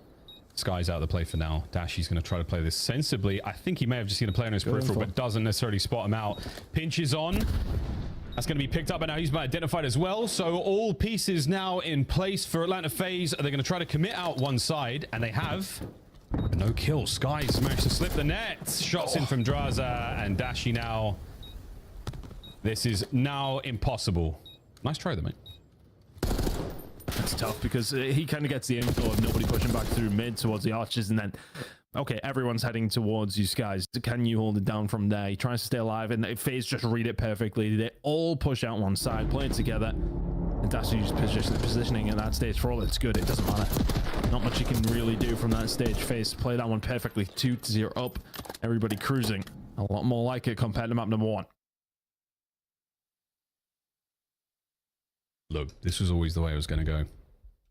FaZe S&D recently, they have yet to drop a round in the last couple of series, so 2 good rounds, but we're not out of the woods yet, folks. Another attacking chance here for Optic. Hopefully we don't have to give Shotzi another chance to clutch. Just let the boys get the round done at the start. Not really in a position to find anything through the middle of the map, but you've got to be spearheaded over towards water side. Look at the positioning from FaZe, though. I mean, they're going to read this. Simplines, not 1 but 2. How's he got those? And Abizi will follow up. It's child's play for FaZe right now.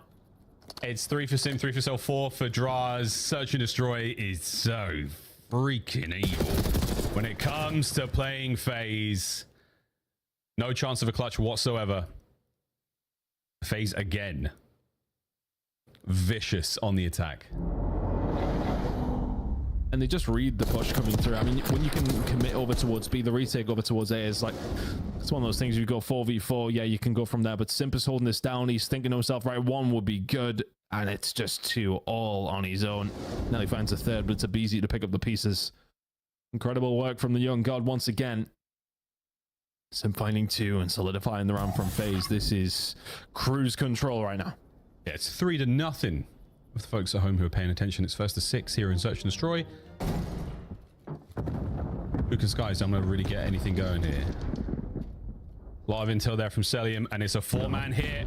When in doubt, bang it out. But they hit a concussion, and that makes them think about it a little differently. In the meantime, the bomb's been planted by A. Trophies are in a relatively safe position. Here's the setup, and here is the attempted retake. Let's go, Optic.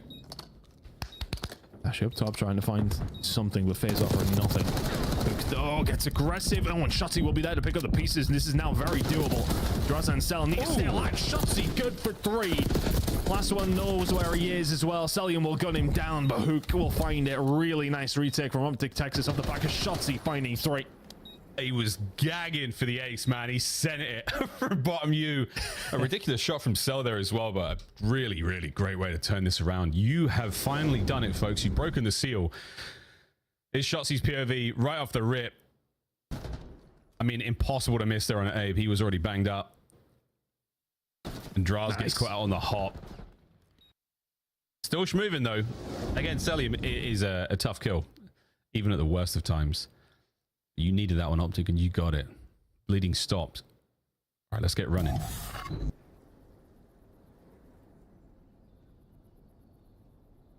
That was nice as well. Retake comes through, gives you some confidence. Moving into the further rounds. RC out. Shotzi dipping and diving. Not many things faster than him on the map, but that is one of them. That's taken down pretty quickly. Optic Texas now Hook in a really nice position to try and get a play going. Rest of the squad transitioning over towards A, but Hook has been given free reign. See what he can do. Hook with free reign. I mean, that is a holiday special right there. There's the plant. Perfect timing.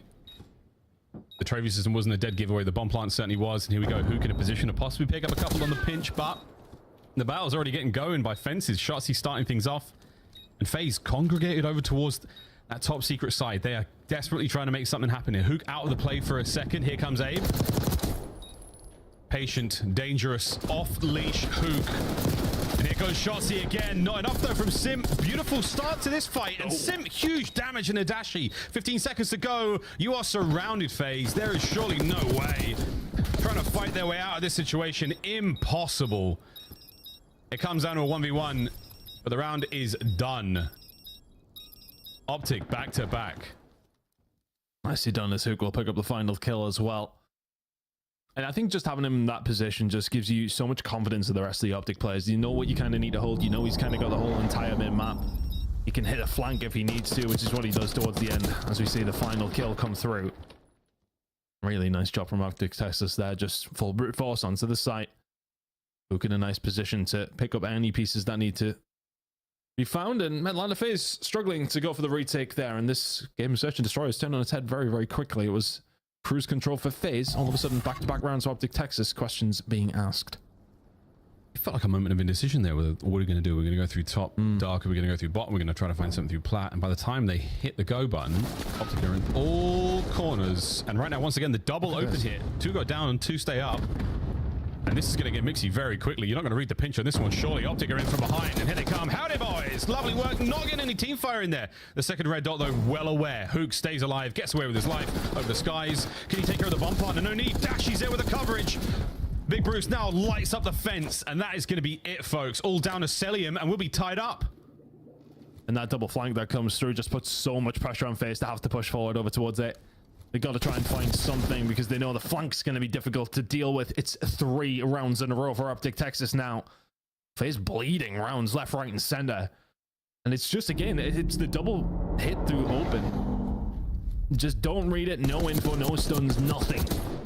Yeah, okay, it just ends up being a 1-for-1 trade, but it's the presence of that player on the flank that ultimately does cause the issue. FaZe have to push out one way, can't find the gunfights. And that's all she wrote. 3-3. Cool adjustment though as well. They send 2 through open, you send the 2 players down low, they get inside lobby, or you stay up in the corridor. They've got options to hit the stairwell instead. So Optic have got a couple of sweet looks there on these very, very aggressive defensive rounds, and that's 3 straight. FaZe, it's a red light for them right now. And it's been green, but only Optic have been going. So here we go, folks. One more. Can Optic take the lead here? FaZe get back to that winning form. They've got a nice wide setup here over towards A. And Draws with the coverage takes care of at least Skies, who's been kept on the donut. I think this is the kind of setup that has worked for FaZe, though, where things have been a bit more slow and steady. They've had a chance to set themselves up. Guns up and trying to go from there. But Dashi will find a kill on the cell. That makes things a little more even, but this B side of the map is wide open, and Shotzi will take full advantage of that, you would like to think. But he's clearing his bases here. Not much information for Optic. Now they have the opportunity. Abizi's going to check this. He's going to check it at just the wrong time. Shotzi waited just a second too long. Abizi gets the kill, gets out. Sim to find another 1v3 needed from Dashi. That's so tough, man. We gave, I mean, the benefit of the doubt we have, thanks to Codcaster. He did check everything. It was clear, but so much respect showed to FaZe. He pushes just to check forward Lambo. And it was just not enough. FaZe. They stop the 3-round run that Optic have and now get back on the horse themselves. They take the lead as we get deeper into the Search and Destroy. Just a tough one, isn't it? Because, you know, I think it's sometimes hard for us because we can see everything going on. It's just like, oh, just plan it. But yeah, I mean, that's wonderful. We can see that, but he has to check everything. They haven't had much information down this B side. They don't necessarily have the wherewithal to just be like, okay, yeah, just get it down. Goes for it. Abizi gets round in the wrong time for Optic and very much the right time for Atlanta FaZe. They close out the round and, well, we'll stop the bleeding. That's an important one to find. I think if Optic Texas find 4 in a row, you're scratching your head if you're a FaZe fan and a FaZe player. Getting aggressive here. And big time aggressive. Saw the heels of Shotzi on the hop, so Abe is in hot water. Good coverage though. The pinstripe kill feed. Looks like a White Stripes album, folks. And now the stuns are out. Not going to connect. Abe knows there's a player in the tight corner. The Shotzi catch. What a move. Dodges the frag. Gets away with it. And now we're thinking about the other bomb site or a potential low wrap. They have onus to do what they want here. They can go challenge over towards this side. They know there's at least one player. Or do they wrap around it? The ladder. Pushing through now. And there's no way Sim should win that. Shotzi will trade 1v1. It was the Terrors versus 2/3 of Zio in a brilliant 2v2. Now a 1v1. To the other side of the map, Shotzi goes there for the A-bomb site coverage, and Abizi. You find yourself in a similar situation to last round with the roles reversed. Clock goes red. What do we do? Do we plant this for B? You cannot make it across to A in time without running the risk of passing Shotzzy. And he has not moved. That controller is not unplugged. Here we go. The 1v1 begins now. First few seconds always quite crucial for these players to maybe try and find any information they can, close some gaps. Beezy's got very active. And they may well be about to cross paths. Words. Here we go. Jossie's pumped the brakes again. Just drops low. The timing on this could be insane. Oh my word. You've got complete coverage of the spot you want to be in. Wait as if Beezy heard something. Has he heard it? The snapper is there! FaZe win the round. Just does a full wrap around and clears out the garage side. 50% of the map he can be left on, barring some really bad timing. Nabizi just holds tight as soon as you're in office. It's not necessarily the hardest thing to get done over on the B side. FaZe will find another round. Need to come up with a good name for the FaZe fake there. He plants it for office and he goes all the way around the far side of the map. Shotzzy is left just scratching his head. Where's he watching this bomb from? What is he doing? Where could he be? And by the time he leaves that power position, Abe's in it. Abe has the absolute corner of doom. Map point, Atlanta FaZe to get themselves back into this one, folks. Trophy in position, and that one is getting the job done. It's going to be a headbutt by A, and the fences are about to be ripped up. Sim, what a start there from Sim, gets himself two. The bomb now dropped over by A. Hook maneuvering in a position to try to help. He's been so good for these big kills to Simp. The entirety of this search and destroy. These guys will find a freebie though. 2v2. Keeps him alive and well. The battle now continuing. 2v2. The dance is on. The bomb has been recovered. That stun and the nade. Skies, just live. Don't die here. Hook on the close coverage. Draza can win the round in a moment. Waiting for the go. Whoa, the teammates. Hook's killing everything right now, folks. 1v2. Celium. He's made the perfect read of them going towards B as well. Oh my god, Ton, he might do this. 30 seconds to play with yet. He's not going to be able to stop the bomb from going down. Cell gets the read. There's the info. And 1 versus 2 needed to secure the game, or do we go a little further? Up to keeping tight. The slinkiest of shoulders from Hook there is never going to give it away, but Celium now maneuvering in for the kill. Spots out one. Knows where the challenge will come from. And look at this movement. The battle was there. Optics stay alive. 4-5. They won 3 in a row. Throughout the mid part of this game, they'll need to do the same if they want to take away this search and destroy. I'll play from Skies and Shotzzy though. Once that bomb is down and they get any sort of info on Cell, it's very, very difficult. We'll take a miracle play. We know he's capable. But in that scenario, it's a toughie. FaZe still in a comfortable-ish spot, but if this goes round 11, it starts to get a little scary. Oh, so everyone's map. Sweet force spree there from Sky. He's playing that final kill so tight on that rock heady. FaZe through the middle of the map. Dashy might have seen a head or shoulder of 2-1. Oh, it doesn't see any more out of that, but he knows the play's on here. Has to get out of that area. Knows the pressure could be coming in. The trophy is down. The bomb will follow it. Big nade over towards Draza. Yeah, he's got to be weak. 4v4. Absolutely perfect. They put the rest of the trophies down. And Shotzzy. Whoa, it picks up 2. Unbelievable. Oh no, this is starting to smell a lot like a round 11, folks. The side on the side, though, has been dealt with. The pinch is picked up. Skies is on it. 1 man left alive. And Sim, the Phenom, now gutted, cut down. And round 11. The battle continues. I mean, Skies had a slow start, but that's 6 off the bounce now. But Shotzzy, I mean, the timing for FaZe, look away. Oh, you hate to see it. Gets the angle on Cell. BZ's like, oh, which way are we going, bro? Okay, well, no, we're both dead. Shotzzy does so well to pick up the pieces.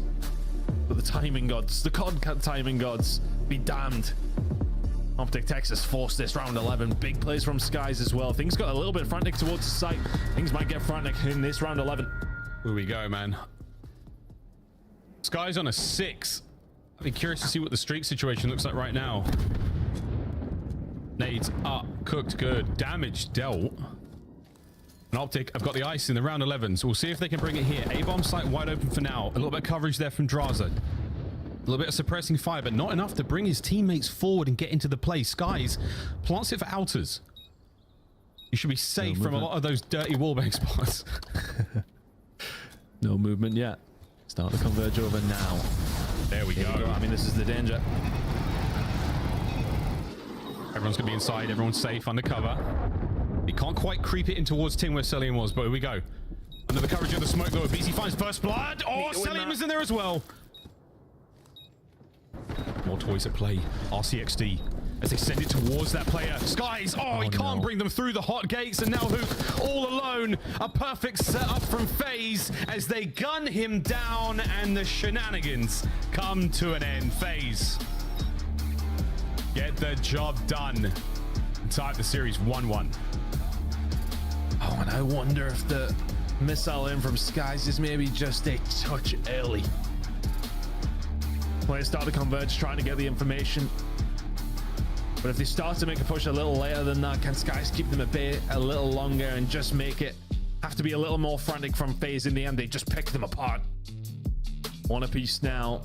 FaZe, though, always in the lead in that search and destroy, really. It felt like they were the ones controlling, albeit we did go to that round 11, of course, but they were the ones that really had it to throw away. Big game from Simp, though. Constant non-traded kills. It felt like 2 pieces across the board. Just doing everything for this squad. Sensational work from Simp. Draza right alongside him with the damage, but it's all going to be about Simp towards the end there. Finding plenty. Sky's doing his best to try and get into the game, but too little, too late. One apiece.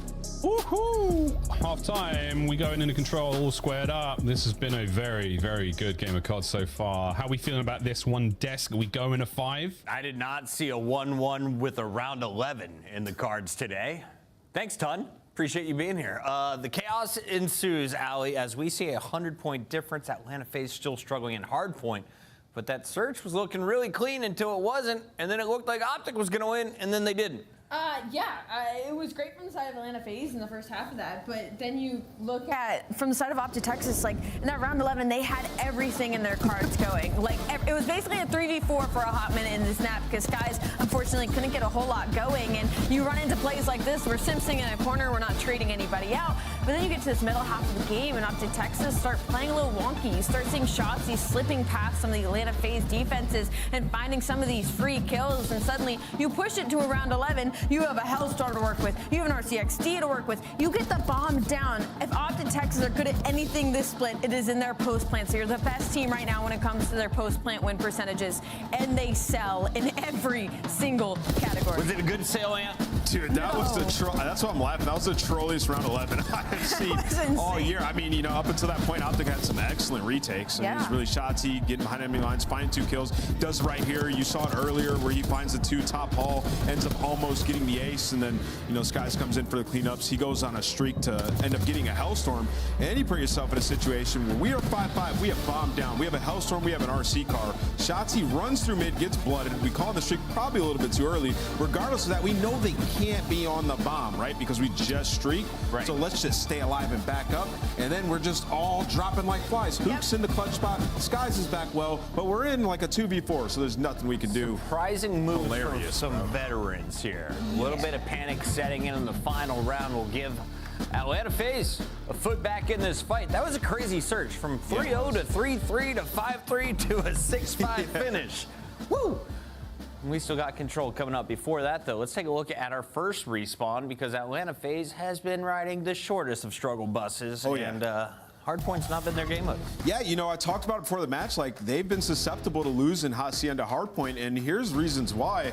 Optic are just making heads-up plays, and this is what they were hoping for when they brought Skies in. I've been very critical of him, but these are the plays that he needs to make. So you see we're on a rotation over here towards fences, 17 seconds left on this hill, and number 7 is Skies. He makes a heads-up play. He's going to go through, rotate around, and once he gets past the half map point, you're going to see the Atlanta FaZe members that are dying. They're going to end up spawning back here where Optic currently is, right? We want to rotate. We want to set up for new here. So Skies makes a massive play. They end up getting a couple players through mid, but it's what happens after that, which is what is so good. So we'll jump back into the mini map here in a moment. Just watch, like, Skies taking the initiative. He knows, like, we need to be better at rotating. This is where we're losing games, so let's flip them out. And this was also during a listening, so he's making all the comms. He's like, all right, they're all spawning back, guys, set up mid and just find some kills. Who picks up the player on the pinch, coming through rock, and now it's just Skies and Dashy, the AR players, trying to apply some pressure mid. Now, Skies dies here, but it's the next play. He just goes so big for the team. So he spawns up in the back.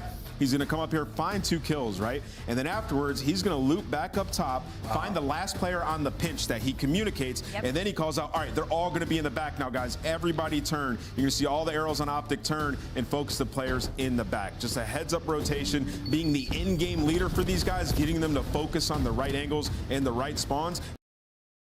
Like a beezy, sets Optic up for an easy chunk of points. Fantastic stuff so far, as you are going to see a 1-1 series go into a Game 3. Ali, who has the statistical advantage on this map? You want to talk about our Game 3 Hacienda? Actually, this is kind of a square up. You look at the side of Atlanta FaZe, they're 7-2 on it, but I will say they most recently got handed a loss versus Miami, and they haven't played it outside of that in their past 5 matchups. But for the side of Optic Texas, they've won their last 2. They've played it twice out of the last 5, and they're setting 6-2 on Hacienda. So technically, recency bias, you're looking at Optic Texas. Before we kick off that Game 3, a quick question for Tun. If I wanted to become a model like you, how do I start?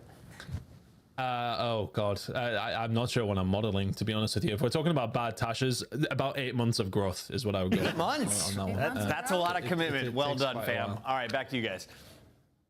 Thank you very much, Desk. Nice quick scope there from Nameless. Some of the biggest and craziest plays in COD are made without firing a bullet. Absolutely love that. A lot of bullets will be fired in this game of Control, though, folks. Plenty of plays will be made, and we'll have a good time. As we go into this one, squared up 1-1, if you've just joined us. Hey, Ton, this should be, again, a spicy one. Statistics be damned, never tell me the odds. Gut's telling me good things today about this match.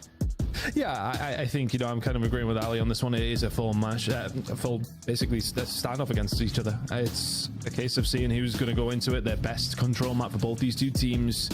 For the side of Optic Texas, she's right, 6-2 across the season. For the side of Atlanta FaZe, 7-2 respectively.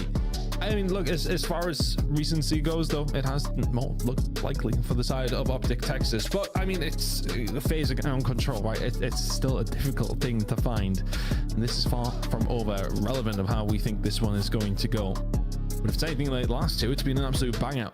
Let's see which way the Control is going to go. But both these two squads, it will be Optic Texas, of course, on the attacking side to kick things off. Can FaZe maybe tighten up a little bit? I mean, we've seen on the hard point, if we want to try and ease into it, they were getting broken far too easily. They can't let that happen on this attack. And it might. It might. Instant on B. Shotzzy will hide. See ya. Trades, though, ideal. The good news, though, Skies picks up that position immediately by B. Doesn't finish out the first segment. Back on it we go. It's going to be a nice counter-attack here from FaZe. The contest just before the pixel crosses the line. What a save from Atlanta FaZe. Forcing them back. Shotzzy not doing a whole load in the middle of the map, just trying to keep some sort of presence. Yeah, gets caught sprinting, and that is kind of a bad time for Texas to lose a couple of these gunfights. Dashy and Hook saving face, though. Maybe a push forward. They lose a couple more there, and all of a sudden you're in a lot of trouble. Momentum very much the key. On Hacienda Control at times, Hook all on his own, doesn't have any backup, has to do it. Can't get it done. Abizi will find it. Here come the rest of Optic Texas, but they're staggered. FaZe doing so well in this defensive, just keeping them at bay.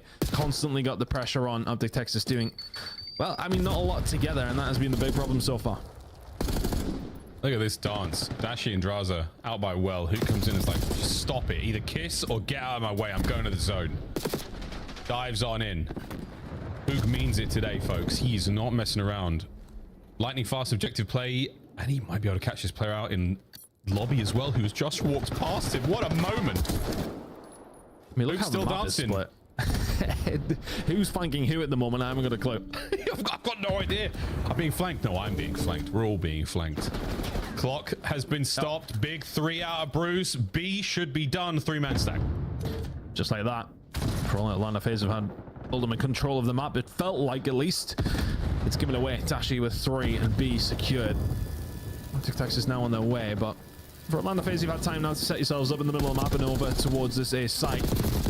A little bit more difficult for Bruce to find these gunfights. Celium will find it. Who can try and just stay alive for the rest of his team as the water spawns now coming on through. Draws are dealing with those, but Hook will kick into action in a second. They're just trying to ease some of this pressure because right now, Atlanta FaZe are keeping it up. Dashy's eyebrow hit the ceiling after Selva that kill. Hook is just so unpredictable right now. FaZe got no idea how to deal with him, where to deal with him. Damn! Nearly gets that one as well. So pressure over towards A. A little bit of a capture here from Shotzzy. Gets it done from the ladder. We've seen many a highlight play from this very position, and not today, folks.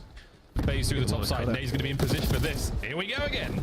Yeah, a lot of credit over towards Skies. They waited for the push to come through from Atlanta FaZe. They knew the flanks were consistent. He's found 3 in a row, and that's allowed Optic Texas to get their way out. Dashi now combining as well.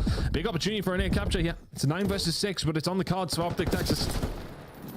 FaZe have somehow managed to maintain this 3-life lead for so long. Bruce spots them out. And that is one of the quickest triggers in the league, folks. Woohoo! Good shots. Last 3 lives, though, for the Optic boys. Soon to be 2. Sim shooting like that. Yeah, it's tough. I mean, FaZe have always kind of found themselves in a position just to cause so much hurt. Right now, though, they will drop. Okay, I was about to say it was maybe on the card still for the side of Optic Texas, but those gunfights are pretty much going to solidify this one. A 1v5 for Shotzzy within 4 seconds. Even amount of his talent and speed and prowess. Not going to be able to pull that one off. Atlanta FaZe, really nice defensive round, just constantly staggering. Always seeing somebody around the stairs or lobby pushing up, causing problems. You find 1 kill, you kind of just staying alive in that area. It just works so well for the defensive team. Optic Texas do really well towards the last stages of that round and making sure they clear that out. And when they do clear that out, it gives them that map presence where you can get a hold of it pretty quickly, but not able to quite execute it. FaZe have wasted enough of their time to make it just that little bit more difficult. So nice defensive round coming in from FaZe. Tick's not too bad for the side of Optic Texas, though. They'll take those. Really, really nice round from FaZe. I'm just glad to see quite an objective-minded Optic. They were very committed to getting B done. A lot of teams give up on it. Get a little focus on trying to get the perfect setup before getting kills, getting those trades. And this time round, whoa, Hook is something, man. When he's on, it is a show. B-Zone on the slow capture here. BZ on the slow wrap might be able to get himself involved in this one as well. Draz, you stay alive here. That would have been a miracle.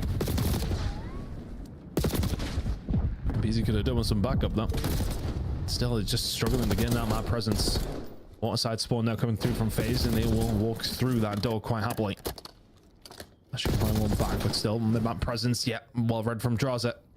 She tries to look for a second, and now there is potential for a push over towards B coming through. Keep an eye on Shotzzy up, of course. Behind, flanking, being sneaky. He'll be the one to try and find the break back for Optic Texas if they need him. Right now, they don't. He will find one on the flank, looking for a second as well, just causing havoc. And it's a 4-man wipe. Atlanta FaZe in a bit of trouble now. Yeah, this is great from Shotzzy playing in the spawn. Who's going to join him the other side? Hey, catches 3 players out. Skies gets destroyed, and FaZe roll across Hacienda. Dashy with a nice corner. Not able to get any more out of that life, but you take 1 at the very least. Hook immediately fills a hole that you had no idea needed to be plugged, and now he's about to get himself a couple more. Beautiful shots from the nuke. Defensively, it is chaos. It's very difficult for FaZe to get anything going here. It's on final 20. It's been hard. Again, staggering, both teams playing that defensive aggression so well. FaZe finding a way through, though, with that big break that came just previously. Finding a couple more, but here we go. Dashy, oh my word. Seeing through the walls, no problem. Is it the 3rd on the cards for Bruce? Yes, it is. I'll pretty much secure the round unless Atlanta FaZe can get over towards a big plays from Optic Texas. 16-7. Skies got damage in everybody. They dive across each other. They get towards time. 0.8 stops it. Shots are in. Anthony Cuevas Castro closes the round out, and that was a highlight reel from the Optic boys. Dash going crazy down fence's side when needs be. We'll see it again. Oh no. Finds 1 under Sim. Yeah, through the wall. I hope BZ, obviously the weakest man on the planet, but best to kill towards the end. Love it. At 6 HP, Draza needed to catch a bullet, and he could not. Wow. That is disgusting. Bruce there on the transition. Perfect time. His teammate gave his life for the highlight play, but it was worth it. It was worth it. You got the round as well. Don't be greedy. Big plays coming in from Dashi. Yeah, defensive round there. And it's just a very, very similar outlook to how FaZe had it. Constantly keeping the spawn. Kind of playing a game of chase. And the opposition offensive spawn side, and it's just really difficult to deal with. Just need a forward head at some stage if you're the attacking team to get something going, and that is proving difficult for both squads. What a dance between our players. Optic, of course, winning the objective war in a big way right now. Back towards B they go again. They're so focused on this one. Sky is absolutely sending it forward. Hook now trying to provide a little bit of coverage, and it's only going to be trades there. Not going to give up this position to chase the guy in tin. I love that. Look at this. A disciplined and deadly Hook, able to get at least one out of that life. His teammates in no position, though, still to push up. Dashy alone. A-zone capture as well. FaZe. Okay. FaZe have been pulled across map, but we're still going for it at B. As far as the defensive setup yet for FaZe, it's not necessarily comfortable. Those couple of gunfights might just make it a little easier, though. One player has been able to push through, and that's going to be, of course, be Shotzi. Right, of course, Havoc, and that will ease some pressure on Optic Texas getting out their spawn, because it was looking a little scary for a moment.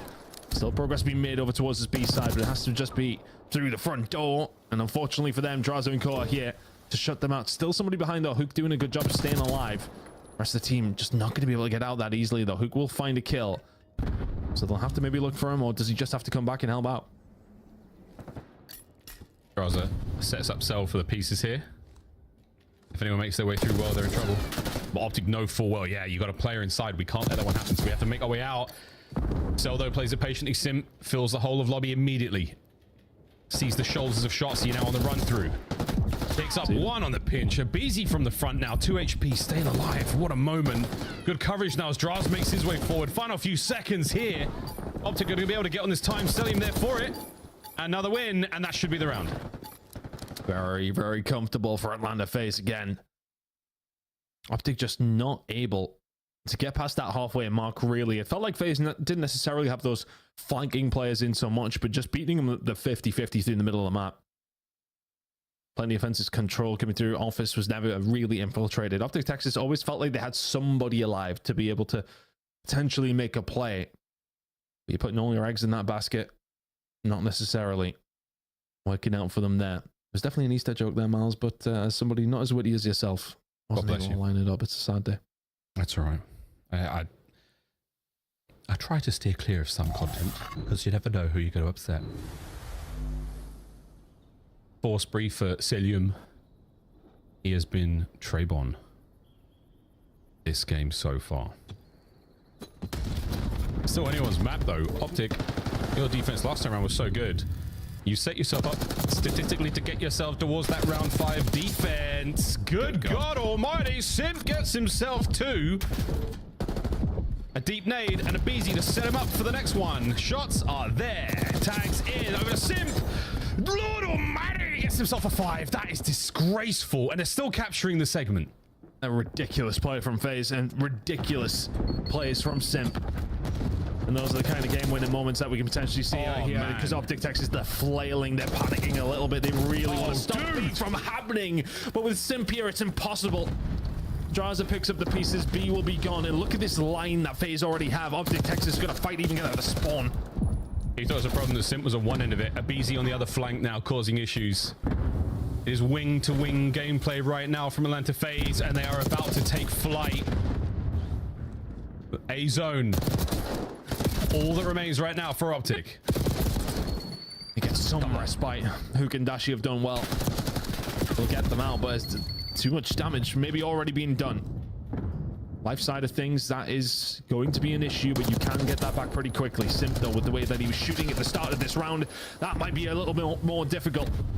Shotzi's back down. Time is stopped again. Simp trying to get the work done. A BC alongside Atlanta FaZe. This is looking like the most offensive round we've seen so far. Optic Texas need to do something special.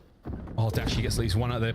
Picked up on the pinches there by BZ once again. That right wing, the top side of the minimap where he is right now, gets it. Okay, opened up. So now you've got opportunity to get in there. Optic send it forward. What a win from Shotzi Skies as well in the feed. Over to Draz. Trying to maintain foothold right now for FaZe. Doing a good job at it. Oh my god, Beezy was the one that picked up the piece. Brothers here, they keep on the time. Optic Texas has been invited to have to do something, and they do. Skies and Shotzi will find 2, but Atlanta FaZe, they've just had that I want to say that the ball has kind of just been rolling in their court every single time. They've had somebody there. They've had that constant pressure. Optic Texas are kind of dealing with it now, but they haven't been able to get them out from this position. Second tick incoming here. If Simp doesn't get challenged, Optic Texas, you got to do something pretty quickly. And that could be defense now going the way of FaZe. Locked in. Hook with a knife there. You got to close this one out ASAP, boys. You are on attack next round, whatever happens, Optic. Shotzi goes the long way around. He might be able to get Draza here. Yeah, he picks up Selim in the back. So now Draz in an awkward position. He does want to fight forward too quickly. That's an unbelievable win. Can he get the second one nut as well? Not good work out of Shotzi. This life has been a big one. He can't get out the window. An unfortunate error, but that is going to be enough space now for the boys of FaZe to maybe get themselves towards a 9v6, 35 on the clock. With the lives remaining, just look where Simp is. He's wanting to try and farm if he can. Try and keep them at bay, but Dashi's found a kill on to Draz there. Simp has been back down as well. 7v4 still doable for the side of Optic Texas, even with only 3 players left alive. 20 seconds. Got to get a player off the point at the very... alone. Hook's been caught out. The comms are good, but wait, they don't pick it up. They do pick it all up. What you talking about, bro? 3-1, the final score on Hacienda Atlanta FaZe. It started great, but it finished in a big, big way. The first 2 maps, FaZe had died, and now FaZe have risen. They're back in this series. Again, it just comes up the start. I think it really... Every round of control that we see, of course, every single map, it matters about the start. It is all about keeping that control and keeping that pressure. And they've got so much real estate behind them, Atlanta FaZe, at all given times. After that opening break, Optic Texas are fighting off the back foot. You are swinging from the hip where you can, but... Atlanta FaZe in that position with the advantage that they had, unlikely to let it slip, and they don't. Really impressive play from FaZe. They were just ruthless every single time that they got the map control. They made it count. Optic Texas struggled to get themselves out of their spawn, struggled to really put themselves in the prime position to be able to defend. FaZe with constant pressure, and Optic Texas ultimately could not deal with 3-1 victory here in the control and all. Dashi's heroics on occasion was not enough. Incredible work from FaZe. The pressure kings on Hacienda. We saw a lot of lovely plays here, folks. This was a really, really exciting game of Hacienda, despite the 3-1 finish. A close one indeed, but FaZe still proving to be the top dogs here in control. They are deadly. Optic far from out of this one, though, yet. But we say goodbye to Hacienda, folks. And dare I say it, more hardpoint. Again, I'm grateful for the idea that this map could go to 5, and given the fact that we saw a round 11 in the first go around, I'm very, very excited at that prospect. Who knows? This Easter Sunday so far has been a lovely day for COD. I know everyone wants to get back to their families and enjoy some quality time, but a couple more maps won't hurt anyone, will it? Who's that bothered if you got this kind of matchup on the line? Map number 4 incoming as well. This is anybody's game. It does absolutely reek of a red card search and destroy coming up, but we've got Vault Hardpoint incoming now. And that's a big one for FaZe, though. As Ali kind of pointed out, we were leaning towards Optic Texas for the Hacienda control. But ultimately now puts them in the lead, heading into a vault. But this is a hard one to call as well for me. I don't know. This matchup just feels like it's one of those statistics be damned in a certain kind of way on occasion. And map number 4 might just be the case as well. We'll have a look at some stats. I know you've said the stats, but I totally agree, Tom. But we'll have a look at how Beezy's been rolling so far in the HPs of this stage. 3 so far. Not great. And that, folks, is out of 48 players. So it's not going great. Hardpoint hardships continuing right now for Beezy. The first map was exactly the same. His hardpoint not been great. You know, once he figures it out, it's curtains for the league, quite literally. But so far, not good. These are very, very difficult stats here for a man of this ability. The caliber, the ceiling is so unbelievably high. Stage 3, it's been a little musky. It has. I don't think they'll be too concerned about it. I think they know what they bring to the table. I think they know that, you know, these blips can happen. It's Call of Duty. It's not a case of just being able to be perfect. It's very, very tough to be able to find out. But a BC with those kind of numbers is maybe a slight cause for concern, but at the same time, I think they know that that man has the talent to be able to bring it to the table. Draza certainly did in map number 1. The rest of the squad, not quite there, but they look pretty chilled about it, to be fair, Miles. Yeah, absolutely. Draz was the champion of map number 1 for his team. Skies was it for Optic as well. So there we go. That's how map 1 looked, folks. Great damage across the board for both our teams and both our players. A little bit more hill time there when it comes to Skies, but that's what we wanted. Big plays. We saw in the quick shot there, Name was talking about some of those moments. Massive work from Skies, not necessarily in the damage department. It was absolutely in the heads-up gameplay. It was where you are on the map and what that influence is having. That is the difference maker. Same thing can be said for Draz, a man who makes a good play or two, has made some insane plays in his time. Let's see how this goes. Optic want the game 5. They want a shot and a big win here. Again, we are not playing for winners bracket, folks. We're all locked in there. We are just playing for seeding. Whereabouts you will sit in the final board of Major 3. This series will be a decider. Looking over towards the records for both these two teams heading into the vault. In the last 5 maps for FaZe, not necessarily the best of viewing. Heading into this vault, that was the last time they found one, of course, over on Miami, a very close one. As we do head into a pretty similar records. I mean, it's a 6-6 for Optic Texas over the season. The side of Orlando FaZe at 6-4 is not favored for either one of these two teams, which usually means we'll go down to a 10-second game towards the end of it, which is what we love to see, and hopefully a map number 5 incoming as well. You never know, folks. I mean, actually, with some, I say that with some series, you just do. This one could be it. Here we go into vault map 4. Optic, a healthy dose of frag grenade to start this match off, and Sim just did like a barrel roll on the floor. That was insane. 3 dead immediately. Omni Movement has these player models looking a bit crazy. Well, some of the third-person perspectives have been interesting, as you have to say the least. Shotzzy find a couple inside of the point. BZ doing his best to pick it up, but the thing is with the BZ stats, you know, if he does step it up, which he will, because he's literally a BZ, we're going to see some fireworks from the side of FaZe if that is the case. Optic Texas doing their best inside of P1 here. P2 rotation looking good for them as well. BZ looking for a second, not able to pick up the pieces, but they start from the side of Optic Texas, some decent time in P2 control. Absolutely. If there's one thing you can count on with FaZe as well, I mean, when they see a statistical anomaly like that with the BZ being that low down, you can trust the coaching staff and the entire organization, their intelligence and how capable they are to identify that problem. Why is that happening? And then deal with it. That is exactly what you're looking at here. And again, that just could be a testament to the fact that FaZe have been trying things out. And when they try things out, someone's got to get their ass whooped. And right now, it's Abe. Right now, the ass whooping is being done by Optic. They have got full control here, and we've been giving Abe flag, but Sims here to get a kill. All right, now he's got one. And now, all right, Abe's in time. All right, FaZe. All right, nearly. All right, FaZe get the break. Just like that. Just not enough present for Optic Texas. Kind of tailed up a little bit. I think those transitional gunfights from P1, not winning a couple of them, that would have put them in a really solid position. And the break comes through from FaZe. Just backs against the wall kind of stuff for Texas, and then FaZe will punish them for it. P2 rotation looking good for 20. Pretty close game though between these two squads, as now we can see Optic Texas just concentrating on getting the right side of the map for themselves, and they are going to be able to secure that. One spawn out though from Skies. He's going to be watched as well. Good heads up play coming in from Cell. Optic Texas will get the benefit of this rotation over towards P3. Of course it is scrappy, but nice break from FaZe. Gets them some really good time in P2.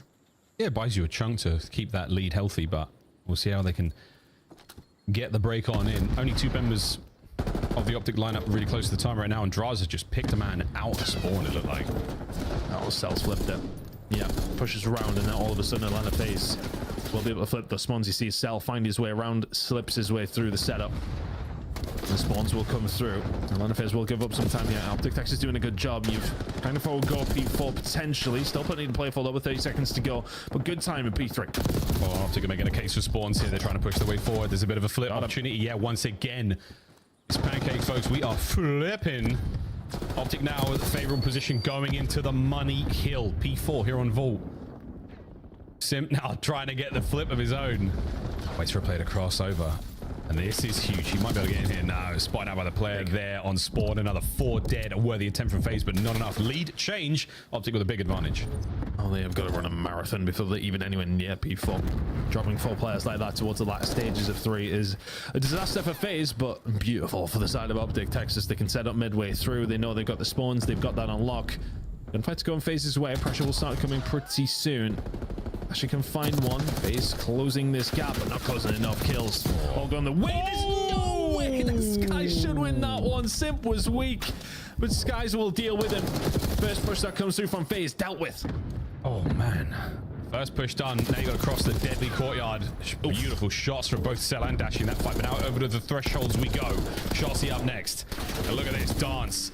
Trying to send somebody in for the kill. You get the trades eventually. It was a costly experience though. And now Hook trying to pick up the pinches. No, Abizi's in. FaZe with a break. It's a late one. And this Money Hill is cashed out for Optic. Yeah, they do really well. The Atlanta FaZe finding that break back. What could have been, what, a 40 or 50 second difference is, well, more so down to around 20 or so on those transitional kills over towards P1, looking nice as well. Some time on offer here right now, some decent time on offer Atlanta FaZe. If you can get it over towards P1, Abizi starts to be damned again. 6 spree for him. And he find the 7. It's not quite going to be able to get it done. Hook finds 2. They find the break in towards P1. 45 seconds on offer. Yeah, much you get out of this P1 Optic. You've looked great first set. A wonderful start. Nice bit of back and forth right now as we get ourselves that bit closer towards the P2 loving. That's where FaZe are really spawning right now. So they've got themselves a good spot. Sky's off spawn trying to make a play. He's been spotted and dealt with. So the battle on P1's all good. Who's going to get a couple more kills here, get some more time and whatnot. And that's it. Spawns have been broken as well. Optic in the driver's seat. They have a little bit more presence towards poolside now as well. As this transition will start to come through, that's where they want to have. Yeah, this is where you want somebody like Shotzi because he can cause absolute havoc. P2 coming in. You lock that down, and now all of a sudden, Atlanta FaZe have got to make themselves through, well, a couple of gunfights before they even get anywhere near to be able to put that pressure on. Shotzi will just stay alive here. 6 spree for him. Yeah, this guy's like, don't worry, man, I'm hard blocking the back. You do whatever you want. Sure, I'll go on a 7 spree. Do it off the diving board. Do it. Oh, you coward. Yeah, you got teammates scoring. Just keep dancing. Look at this. I mean, this is what it looks like to step on Lego. It is just everywhere, and it is pain. It is difficult to deal with. Who's going to move fast to get the break on this one? And okay, the fun and games are over. FaZe are in. They're in, but it was 30 seconds uncontested for Optic Texas. Spawns towards the backside. They have an opportunity to try and find a break back. Shotzi is shooting extremely straight. Not find a third, but that should be the collapse for Optic Texas. They'll get the final 10 or so. Lovely P2 out of them. Atlanta FaZe could not deal with Shotzi. Well, you got a 60-point lead going into the new hard point. You don't necessarily have the spawns for the next 2, but let's see how we go. On board with Big Bruce. Clears out all the usual suspects, nowhere to be seen just yet, and that just makes you a little bit nervous. Where are these players? Oh, hi. There's one. Can't even bait the attention. His red dot is just not attractive enough. Clearly, okay, Selly wants a piece of it, gets it. On board with Huku, somehow walks away with at least 1 out of that life, and uh-oh, they line up for Simp, and he gets himself 2. Lovely work. It's keeping them at bay and keeping the spawns as well. To be careful of this push coming down the outside. Looks pretty heavy. Down the palm tree side. Oh, BZ should be able to clean up here. Shotzi reads it. It's a big kill, but now Simp is going to be here. Just constant pressure once again. Simp for 7 in a row in the blink of an eye. The spawns will flip. So some respite for Optic Texas, but apparently not. Simp shooting lasers out of his jackal right now. Man, everything about this gameplay is just right. Well, the good news though, 8 spree. Bad news, we got to get towards time. He's making an educated guess as to where he can make his way through though. And a big win from Shotzi. Takes care of business. That's a look at the last P4, folks. Again, a slight lead there for the Optic boys. They've got themselves control this time round. FaZe, you got the break real late. Can you do it again? Let's find out how things go with Atlanta FaZe. Listen in. I'm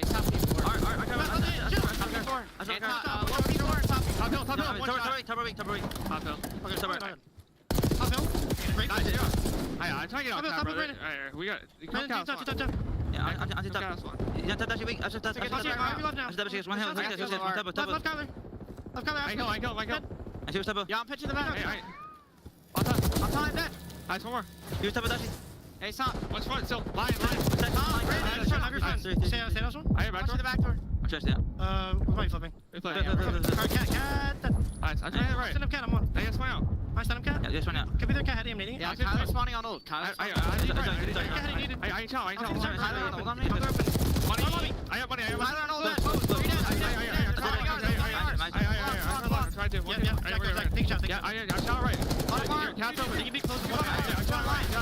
I'm trying to say last cat on one shot. I can't tell anymore. I can't tell anymore. I'm in your I can't tell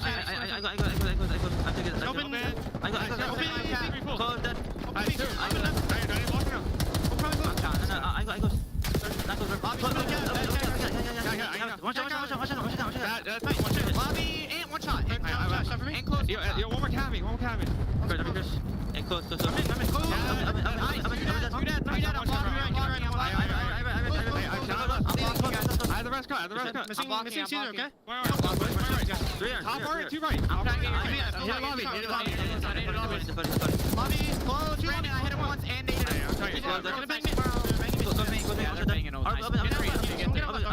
There's money. Caesar, shit on. I'm out for it. I have one shot, I can't tell. I have cat, keep blocking, we're good. All teams blocking.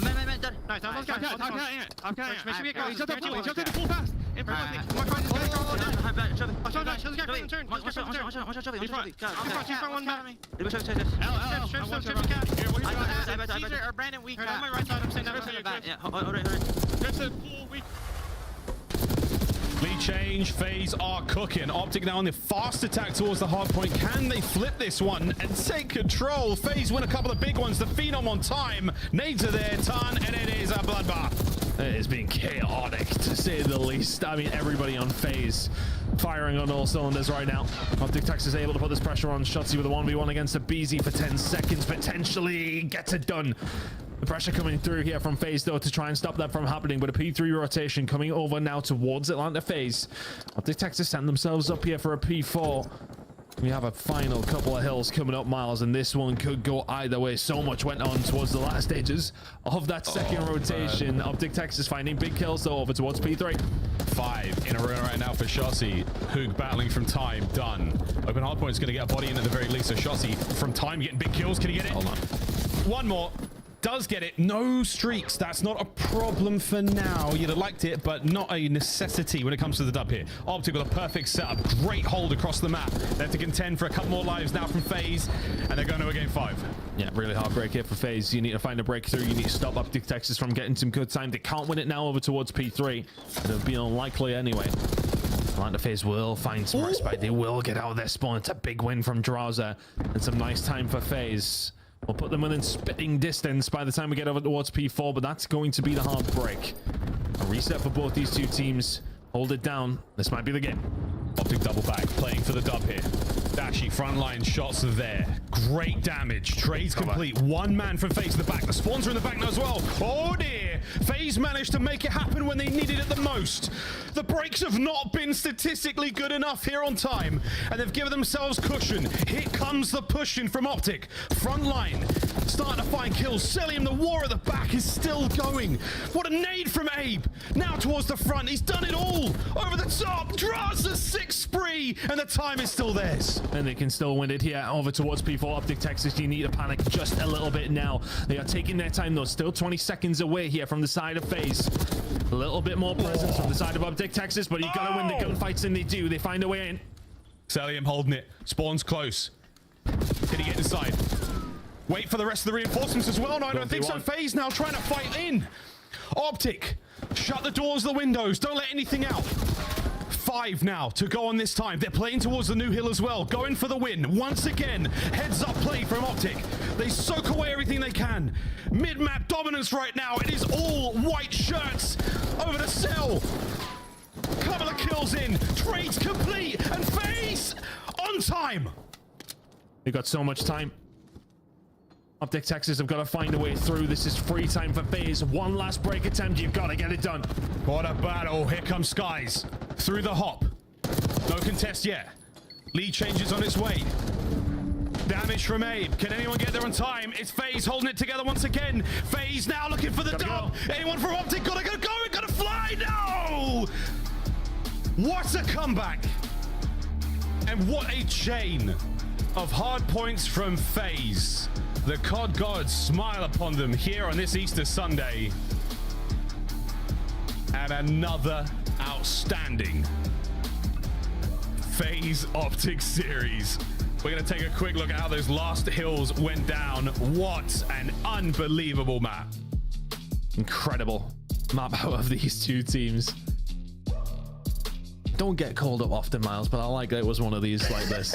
Incredible map You're number either getting 4. a 3-0, you're either getting a 3-0 15-minute series or one of these. Look at the play of the game, folks. Your Scuff play of the game. Abe wins a 1v1 for the ages to make it 33 and 33. And then we are trying to find the perfect break. Optic. What a moment this was. Yeah, it almost felt like it was one of those stages where they were, okay, right, can we piece it together? Can we find a way through? You kind of just need to fly to a certain stage. Skies is kind of trying to get something done, gets the trade coming through. It's only Shotzi in a position to do anything. You've got to kind of jump on at that stage. You just got to throw caution to the wind. You can't get in. What a map number 4. But for me, you know, we were kind of talking about on the listening. There was a big moment again over towards P4 where I think it was on the second rotation where you would see it from phase. They'd find a way through for, what, 10 seconds or so. But that's a 20-point swing. We were saying heading into the third rotation, Optic Texas could have been in a 70-point lead. In the end, we were heading into the third rotation, and there was 25 points in it. Absolutely nothing. Off the back of a couple of occasions where they found 15 seconds towards the latter stages of P4, it's such a big difference maker, and sometimes you don't realize it. Massive moment from the side of FaZe to find that, puts them in touching distance, and they take the lead when it matters at the very end. 6 seconds is the difference. 3-1 win for FaZe. What a banger. What a banger. I mean, FaZe had the lead twice in that hard point. Once at the start of like P2, and then at the very, very end when they win the whole thing. Folks, what a series. We're only halfway through this incredibly exciting Easter Sunday desk. Take it away. As I always tell casters, it's only about how you start and end a show. No one cares about what happened in the middle. FaZe get the job done in a game 4. Let's take a look at some of the highlights from this one. Alley Cat, the Easter Bunny knows best. The Easter Bunny doesn't. Wait, no, the Easter Bunny doesn't know best because you got to pick your pig. I got thrown to the wind, brought to Texas, but it was definitely way closer than what I thought it was going to be. At least on the side of the hard points. Up to Texas, map number 1, Unreal. Unfortunately, this map 4, we didn't get a whole lot out of Skies. Unfortunately, he has a slower map compared to his map number 1. And then you go all the way to the wire and then that P4. And unfortunately, you allow Drasa to slip through the front lines into the back. And he goes on a 6 spree. Somebody needed to trade him out to solidify those spawns for the side of Up to Texas. And then unfortunately, the map ends on that P1 where Atlanta FaZe have been dominant all game. And can we identify what is going on with the second AR? Is it a system issue? What is happening? Because this has been consistent since the start of the year for Optic Texas. Yeah, well, I mean, I would say prior to this match, Chris, it was kind of obvious. It was, you know, it wasn't just the second AR's fault. It was the SMGs throwing away their lives and them losing spawns and losing, you know, their advantages and money hills in situations. In this series, I think it's a little bit of a different story. They had good priority at like where they needed to be on the map. At the very end of this vault, Chris, you saw them play the spawns on P3, on P4. They just get broken. They had full control of P3 and just didn't get, they got barely any time, like 12, 15 seconds, and then you lose the rotation to P4 as well. So a winnable game by Optic, and Atlanta FaZe clutching up what they do best. To talk about it live, we've got Simp in the winner's circle once again. Simp, what is it like to just steal victory from your opponent's jaws at the end? Oh, I mean, it felt great. That felt great. I mean, they couldn't win off that P4, played a nice little hard roto, and I mean, it got dicey, but we came out on top. So congratulations on the win. I want to pick your brain a little bit about Hardpoint because it feels like it's been slightly inconsistent for you guys during this stage. Have you been able to pinpoint that problem before we head into LAN next week? I mean, not necessarily. I feel like, you know, we're still losing one, winning one in series, which I mean, at the end of the day, I'll take that because if we can just win one in series, we're always 3-1, 3-0. Because I think at the other mode, we're just that much better. But yeah, I mean, we're working on our hard point, and I think we're so close to it being there. But yeah, I think as soon as we get there, it's just gonna be like a light switch. As usual, you know, hard points sometimes 50-50 for you guys, and you win chips. So I'll say that that's a good sign, Chris. I wanted to ask you, you know, a lot of teams sitting at 4-1 this split, performing really well, getting better at things that they're bad at. Who do you view as your toughest opponents going into the next major? Oh, I mean, as always, I think it's just going to be us and Thieves. I feel like if they're on top of their game, they'll meet us in finals. If we're on top of our game, we'll meet them in finals, and I feel like it's going to be that way all year. So no Toronto love. Huh, interesting. Not yet, not yet. I mean, they're good. I mean, listen, the top 4 is good, but I just think these two teams are just ahead. Fair enough. Chris, we'll let you go pack. We'll see you down in Florida later this week. Appreciate it. Can't wait. That's Simp. He is ready for Major 3. Remember, they've won Major 1, Major 2, and the tournament before that called EWC. Back to back to back.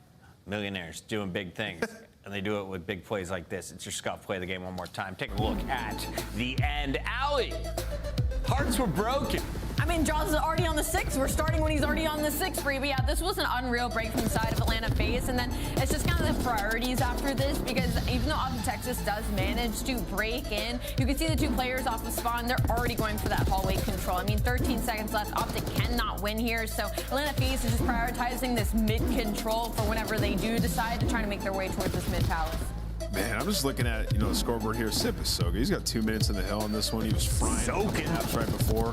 But yeah, as Ali mentioned, they just did a great job. I mean, they break in, which is one of the hardest breaks in the game on that P4. Draza finds a couple of huge kills. Then we get over towards this P1, and you could just see every single time it felt like on P1, Optic would do the heavy lifting, find a couple of kills, and then Celium was alive to clean up everybody. They're all one shot, right? So just valuing their lives and knowing when to hop in, when to soak, and when to get out as well. You see right here, Abizi just volleying the hill, taking his time, playing those timings, finessing his life. Like, it looks easy, but those are the harder things to do in Call of Duty, just like knowing when to peak. Another example of our top squads winning while getting outslayed. Atlanta gets the dub over Optic Texas tonight. We're not done, though. When we come back, we get a new look at a player who's been rising from the challengers. Carolina taking on LA Thieves with Dylan Rex in the mix. Stay tuned. This could go to a game 5.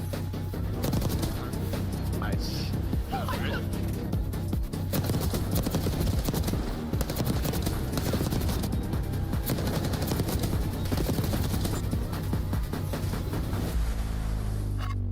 Upgrade your game with the Scuff, the official controller of the Call of Duty League.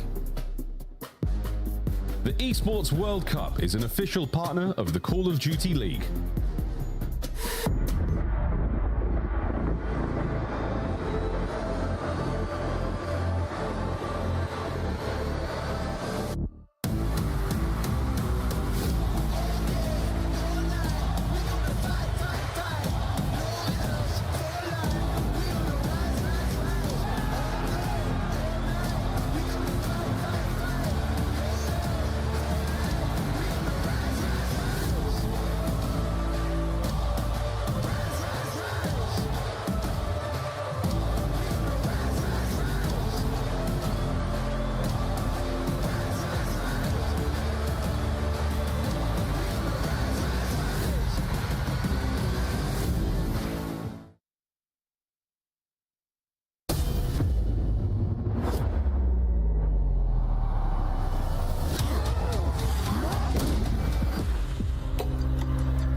Can you even believe this place?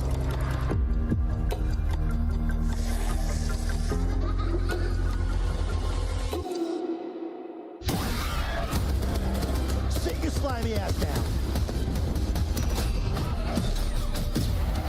The sizzle sells itself. Someone give me a 10-gallon hat. I'm going full cowboy on these bastards. You're not sure you have the right floor?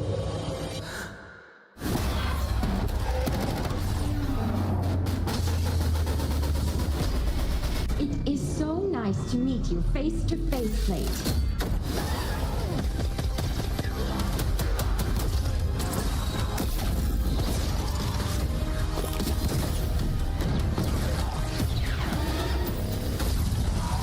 If you don't trust me, fine.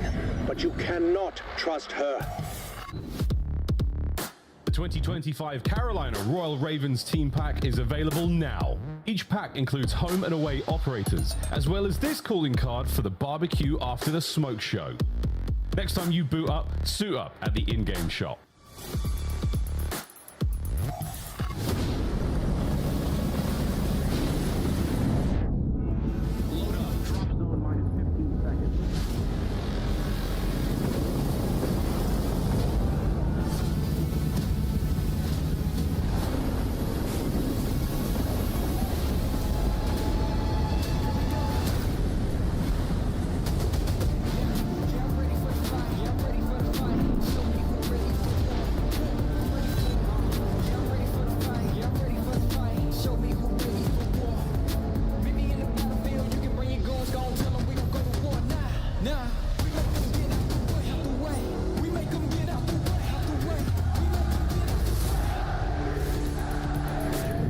songs, make sure we're counting names, listening to each other. Listen. This time, we take everything.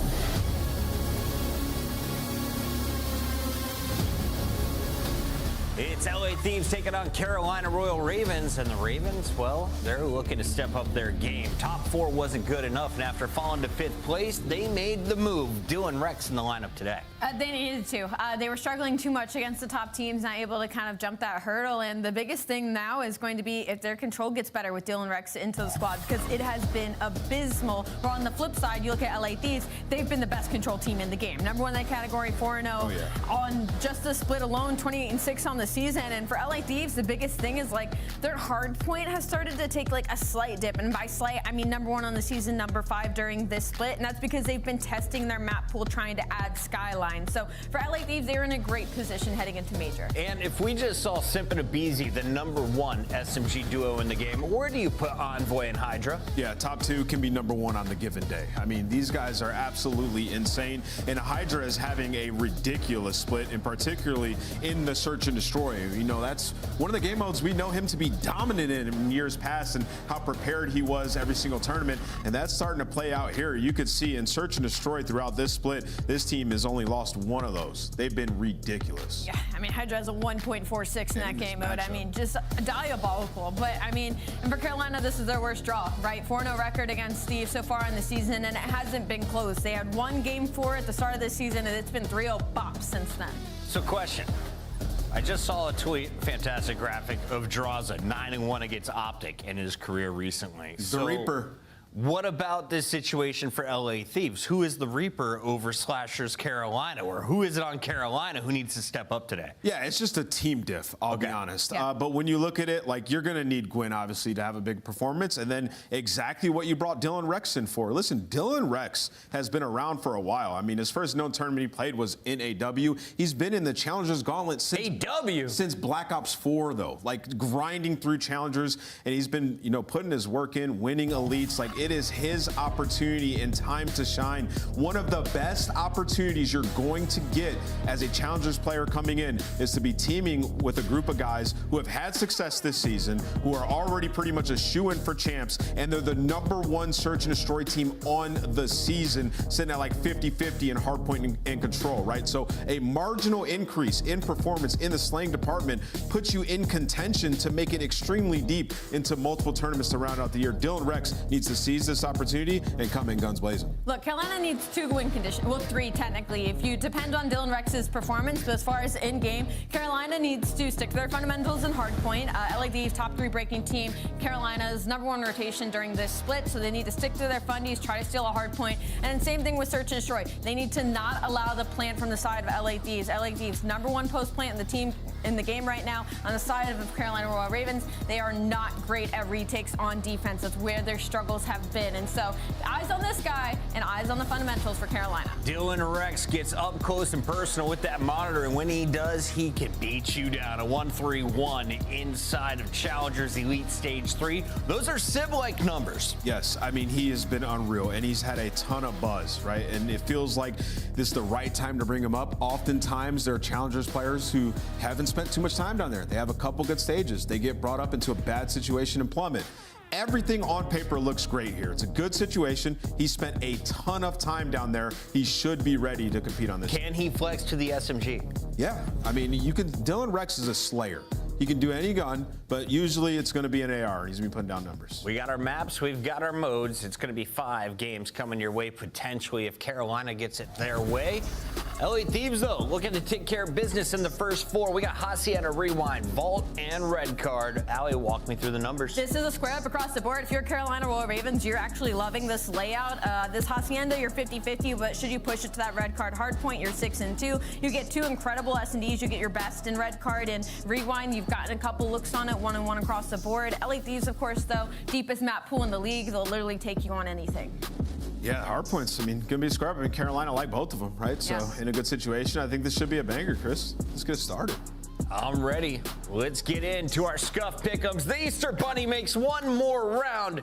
But I have to say, unofficially, Al, the Easter Bunny's been washing. There are 365 days. April 20th is not the one I want to play against Dan Ghosty. Let's see where you get.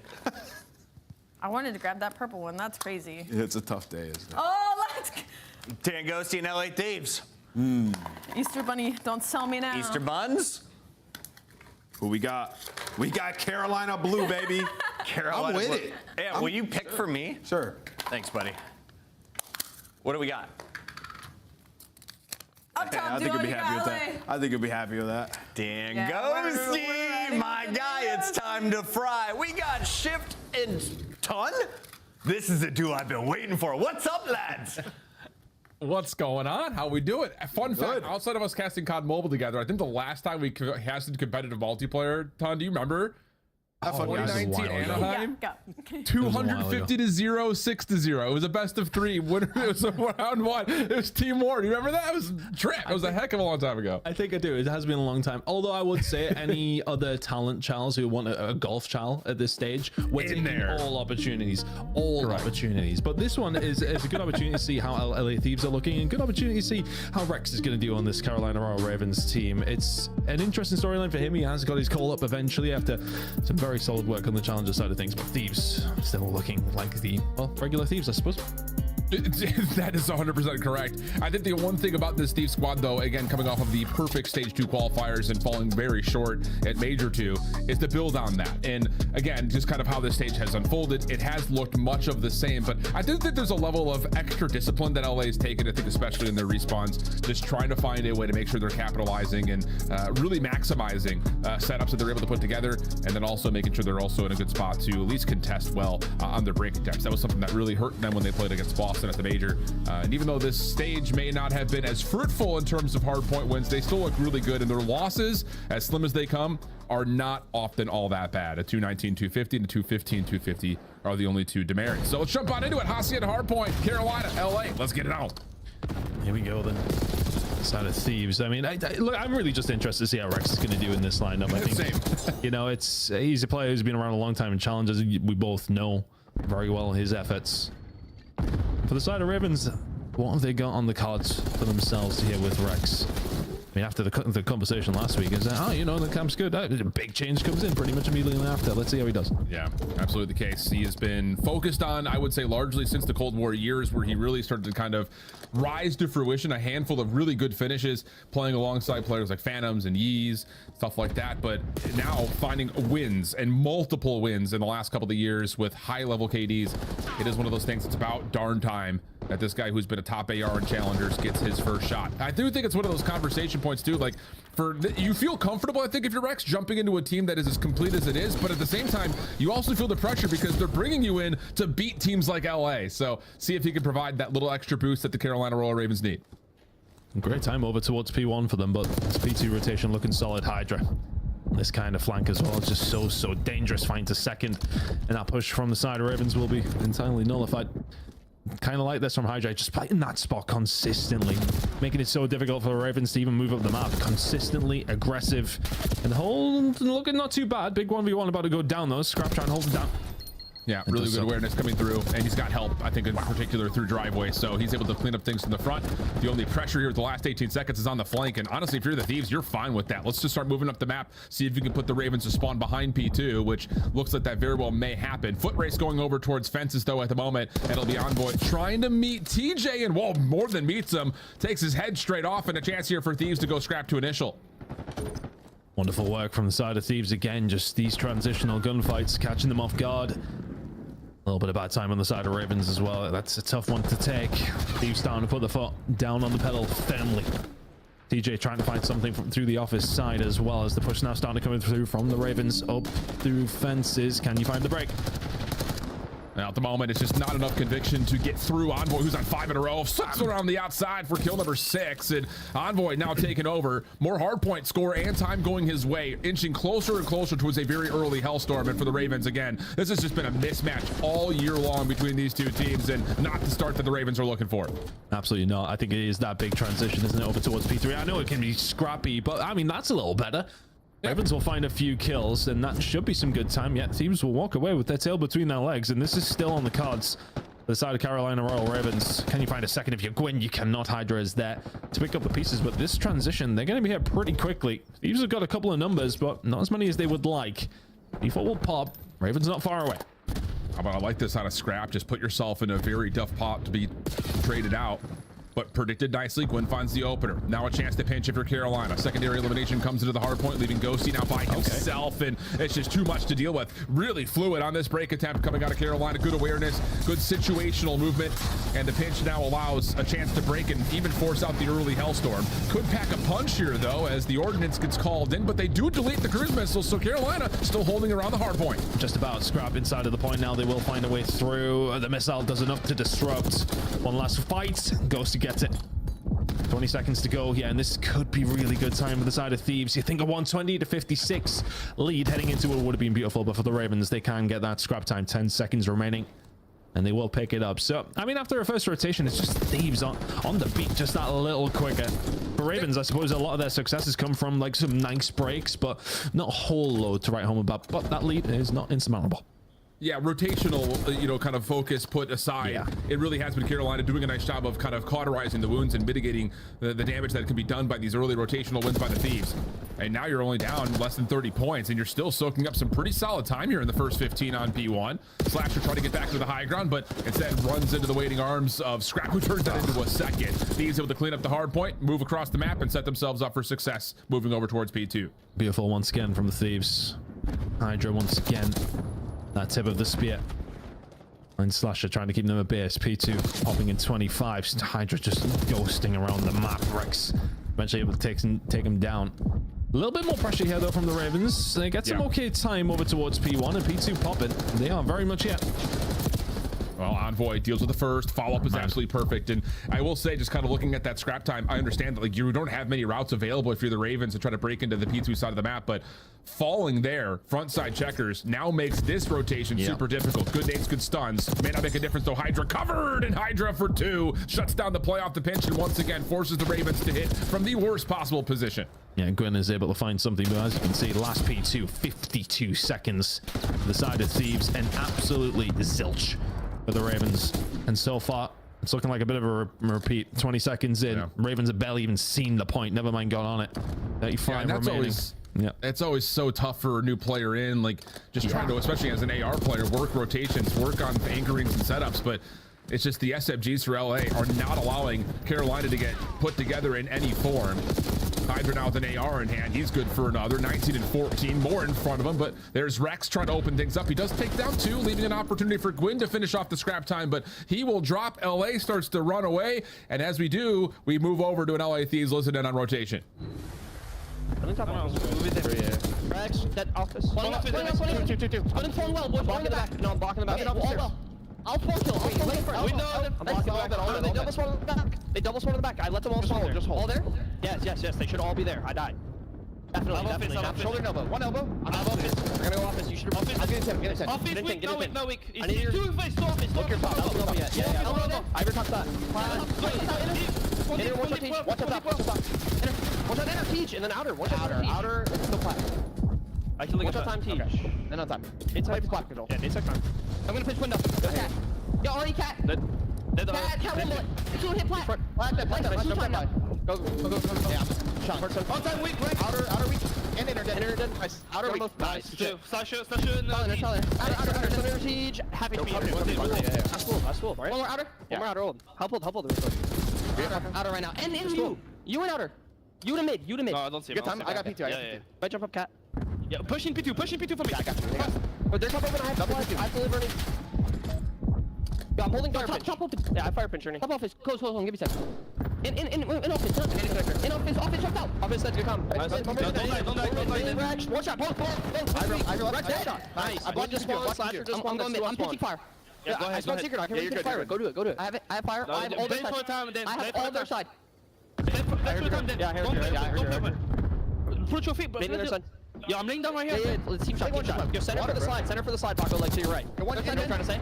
Yeah. Oh, nothing here. Yeah, have to be it. Two more, last two. Nice, I'm sprinting.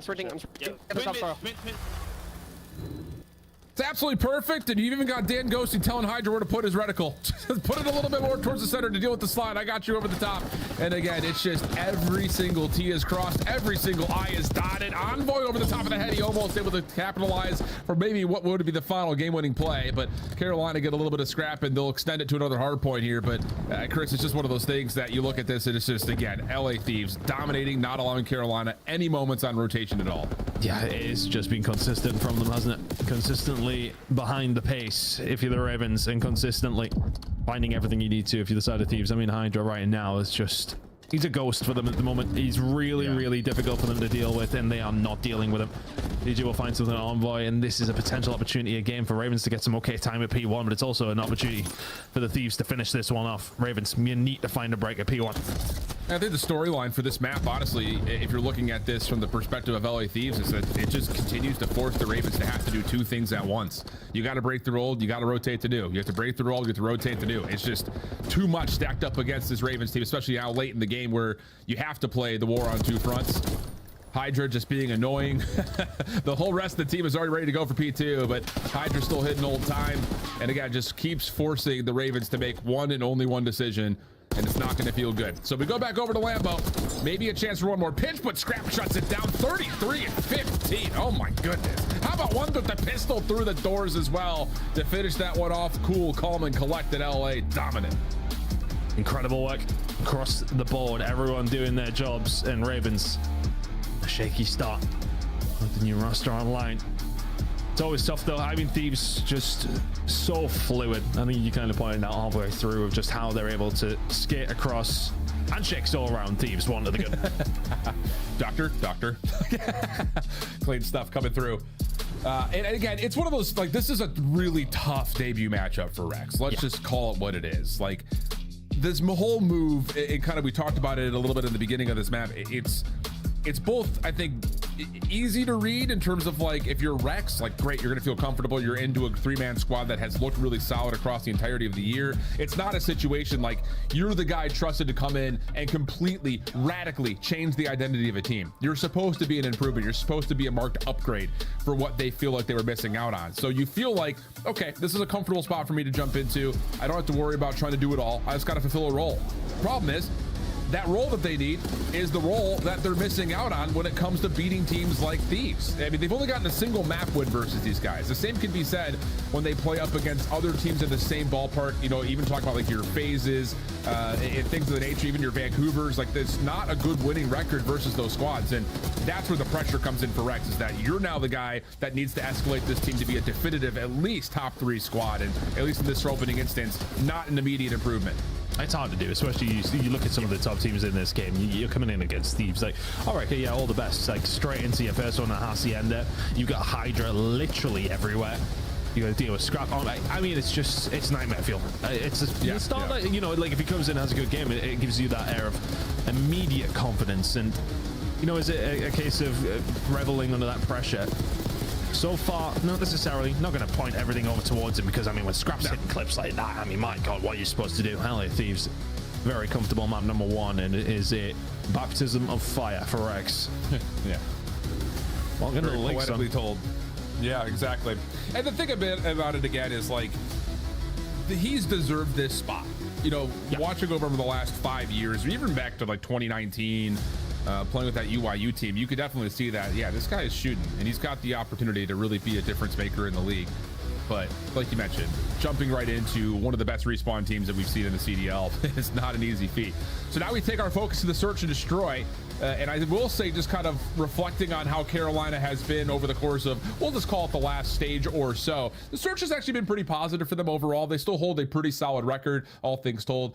So you have to think that there are protocols in place. The only difference maker, though, is that this Carolina team has not played Rewind yet. So it's going to be a fresh look with a fresh roster take in this stage, Chris. Yeah, it should be an interesting one, but I think, again, it's just going to be a case of keeping an eye on Hydra. Can they deal with him in and around the certain areas in the map? It is a tough one, but of course you need JARs. I think as well, especially for me, watching how this one does typically play. It's going to be about maybe retaking. Are you going to go for these big hits in over towards that A site? It's a tough one to try and deal with. There's a couple of different ways you can play it, but with the way that the Thieves are playing right now and Search and Destroy as well, it is going to be tough. Envoy and Hydra are going to be big issues for Carolina heading into this one. And how do they deal with them? Find out very shortly. Yeah, and just to kind of speak to where this KD comes from, a lot of it is off of their ability to open things up. Their opening duel win percentage is incredibly well placed on the leaderboards, individually on the player leaderboards. And I think just generally look at the whole squad. It's not just like one player is taking over, finding a first blood, and then we're chilling. It's a collective ability for them to jump in, isolate, and find a free first blood. It often goes untraded, it feels like. I think especially reflecting on their series versus LAG on red card, where it's just like they put themselves in what looks to be some pretty mixy areas, but are still finding a first blood, getting away with their lives. So that's going to be, I think, an interesting test. Looking at the rewind, which they're just 1-1 on so far on this stage, are LA Thieves. Their loss being to Toronto, which is a round 10 affair that honestly felt like it could have gone either way. So we'll see if the improvements are going to be there. And on the other front, let's see what the instant chemistry looks like when it comes to adding Rex to this Carolina roster. Those opening duels going to be extremely important. And it does come down to rewind. It's a tough one to retake in towards sites, attack, defense. We'll see how it goes down. But yeah, man, I think again it's a very tough one to be thrown into. As you mentioned, the record between these two teams speaks for itself. Thieves just utter domination. Opening salvo here on the outside over towards this A point. Not necessarily gonna get much from it for either one of these two teams, but Thieves taking their time, as are the Ravens. Yeah, and for the Ravens, this is about trying to feel out if there's going to be any sort of a initial play towards gens. Nothing there, so you can take that ground and then use it as a linchpin towards capitalizing on any sort of a B hit if there is a pinch that becomes available. Gwyn the one trying to get a read on that, but again, for Thieves, really meticulously feeling things out, and they read that, okay, we can get into A. It's going to force the Ravens to have to largely play this flank through laundry. Can they find a way in? Slasher with the opening blood. So I think one player's on the flank, and now it's going to be about what TJ can do as well. But Slasher well positioned. Can he find anything else? Yes, he can. TJ on the other side has done well. Hydra's the only one who can find it. Now left in the 1v3. Damn, the diffuser's already on for Gwyn. Maybe a chance to get here, beat the diffuser, but red on the side door. Kill comes through, but Hydra cannot commit to taking off the diffuser. So that'll be enough for Carolina to get the retake. A lot of good pressure around the flank. I think it is in particular, it's just that challenge that you see through the double doors at DVD. Slasher gets one for free before Hydra tries to slide out with that play. It just looked like maybe a miscomm right there for LA. Hydra now gets a bit of nice timing over towards the backside of things in the last stages of that round, but that would have been tough from that. But yeah, Thieves get aggressive. Ravens patient. Surround them. Find the opening blood, and from there just collapse. Thieves are rumbling ever so easily. Ravens now on the attack themselves. Similar look this time out as well. Nair plan potentially imminent, but Thieves maybe a little bit more pressure. Yeah, and I think this is interesting because Flash is already giving up street control. I think he may have gotten a read that someone had pushed through Burger. So you see Rex stepping up, pushing that off. And now you have an opportunity to maybe even try to use your numbers to take a 3v1 or a 4v1 out towards B. And that's exactly what happens. Envoy isolated. And now here comes the hit on to B. Spot looking like it's going to go down. Hard retake for Thieves on this one. It's going to be on Hydra trying to find a route, but right now, Scrap the one who's finding the kills. The shot's crispy as ever. Finds a second. The third was nearly found, but everybody else can now kick into gear 2 versus 3 in favor of Thieves.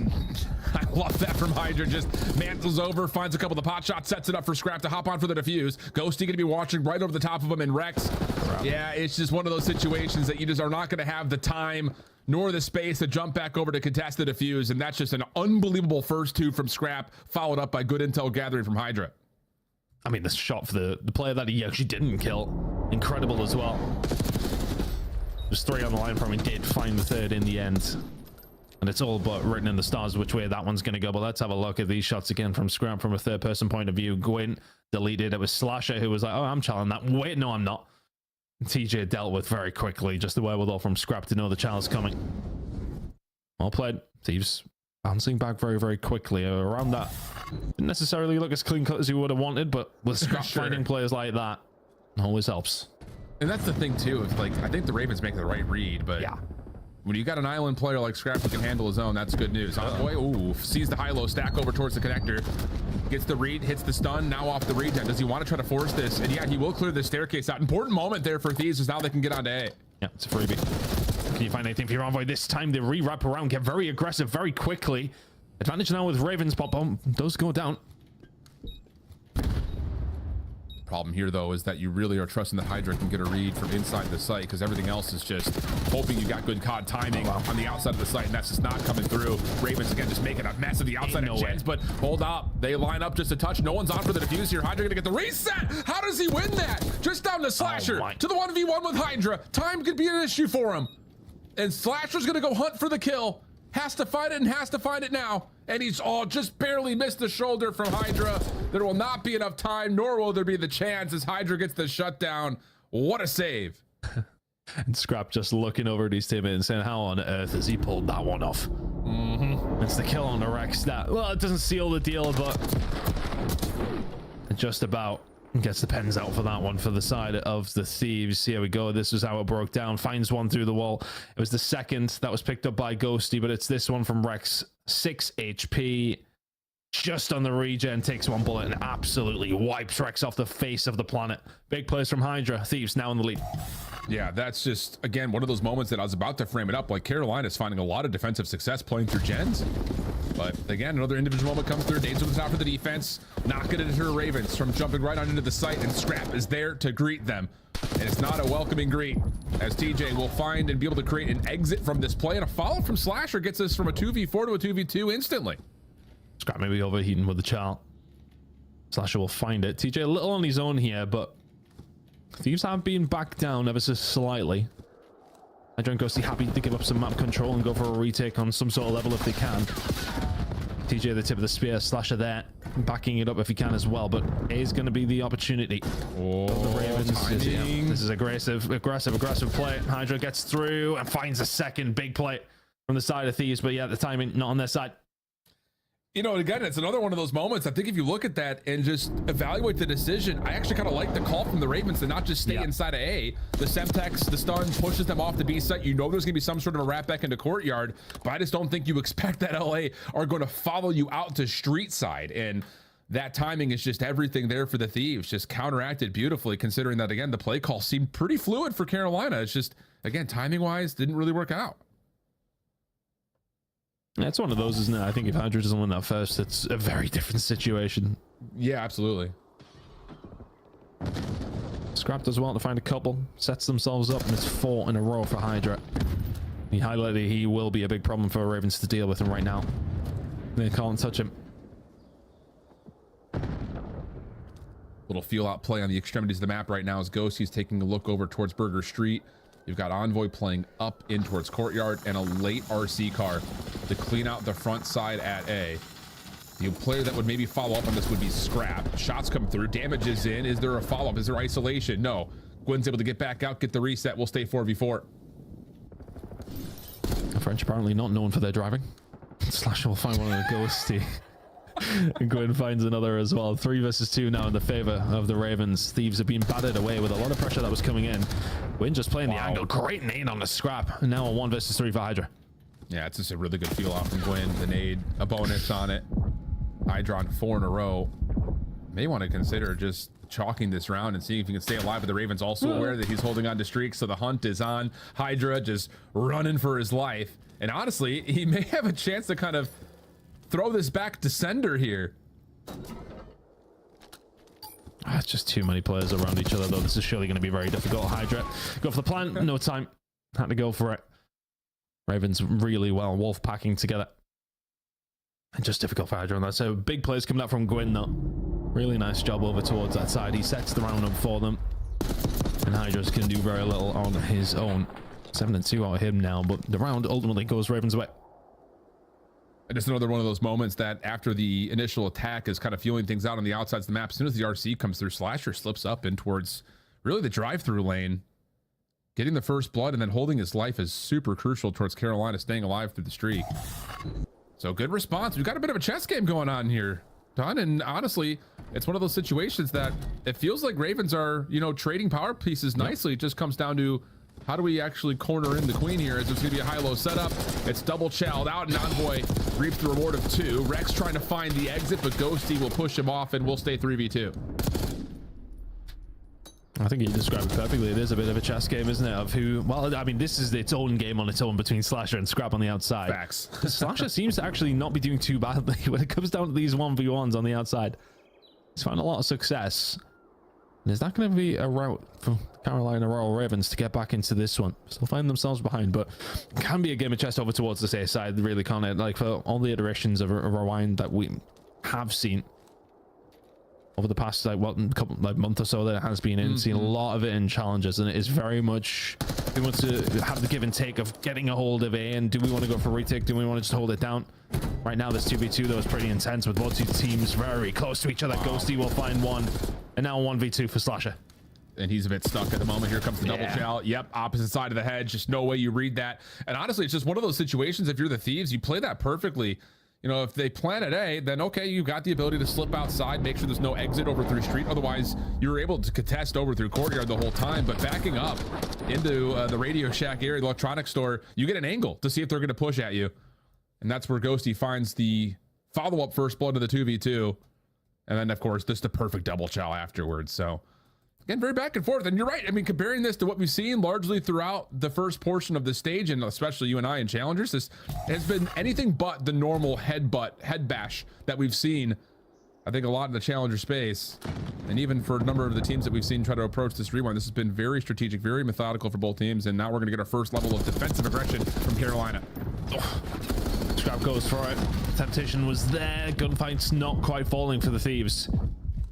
Avoiding Ghosty though do survive momentarily, but look at this map control for Carolina. We'll do well to throw this one away. Yeah. Uh-oh. Oh no. 2 isolated gunfights now have the map split into 2 different 1v1s potentially. Ghosty, the bomb carrier though, gonna wrap all the way back around. Try to at least catch angles to where him and his teammate can trade each other out at worst, or maybe get team shots in at best. But Carolina's just gonna hold and stick to their guns, kind of playing backside of A and keeping Slasher in a position to try to get read through courtyard. Just for Ravens now, it's about sitting tight and just trying to control what you can, because as far as information goes, they could literally be anywhere, but you know they're not right now inside of it. About to collapse though from the outside. 22 seconds to go, 2v2. Ghosty's gonna get this plant off though. Carolina not really privy to try to check for any sort of a plant, at least not at A. So it's gonna have to be a retake. Rex, chance here. Clean.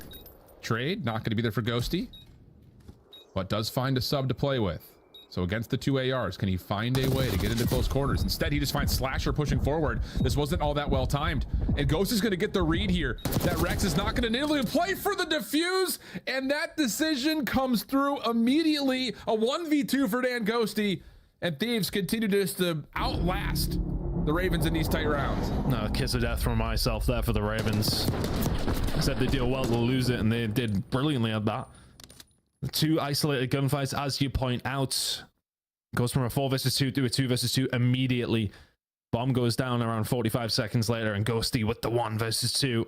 The Jackal pick up, working out in his favor, catches them off guard, and yeah, Rex just not close enough to his teammate there, and it just felt 1 by 1 from Ravens, and now they are 1 by 1 falling. As far as the rounds go, Thieves 1 away from closing this one out, and it might just be a headbutt to try and seal the deal. Trying for it. Carolina, though, on the other side, making a quick play on the backside of Jens. Hydra has the timing off this pinch. First blood there. Slips away. No trade. Now you take your focus back over to Scrap, who's gotten to read that Ravens are on the point. Envoy able to push on through. Good help coming out, and the Thieves, perfect. And so many of these rounds could have gone really either way. Again, I think Carolina make a couple of good reads, a couple of good adjustments, but that one was anything but, as the Thieves just outwin and outpower this Carolina attack. Raw horsepower in that last one. Hydra winning the opening blood, and going from there, it's just a squeeze on Ravens, who go for the B push. That's just dipping in and out. Nothing they can do. Thieves very convincing in map number 2 as well as map number 1, in a very comfortable spot. But I mean, like, there was moments for Ravens there though. They'll look back on it. That 4 versus 2, right now we're sitting at 5-3 instead. It's definitely moments that they potentially could have went their way. I think a couple of 1v1s here and there. but definitely felt like there was opportunity for Ravens there, but they do not take it whatsoever, and a vault control is going to be coming up with LA Thieves. Totally good. Yeah.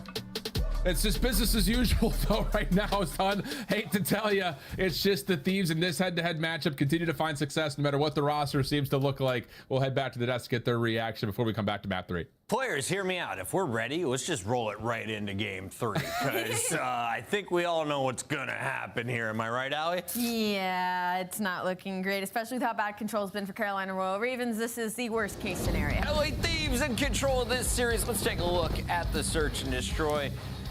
Is it just Dan Ghosty being Dan Ghosty? Is everyone good at search on this team? Why do they have the edge? Not just in hardpoint, but also the brains game. Well, that's because they've just been putting the work in their search and destroy. That's been kind of their struggle, if you can even call it that, throughout the start of this season. But since like the end of last stage, they've essentially put in so much work in cleaning up the search and destroy. And it's because like they know how to play like their timings. I think that round 7 was a really good example when Dan obviously gets stuck in that 1v2. But even before that, there were moments where they stopped just to give themselves the opportunity in case they were getting chased, in case there was any info on the side of Carolina Royal Ravens, to see if there was a player on their tail. And once there wasn't, they were able to work the site together and give Dan this opportunity to essentially 1v2. Not only were we solo challenging him, but we're allowing him the space to back up and grab an SMG. So for Carolina Royal Ravens, just a couple of mistakes. Dan Ghosty playing him like fiddle. 6-2 is the final score at the end of search and destroy, but the pain started even before that with rewind time to Hacienda Nameless.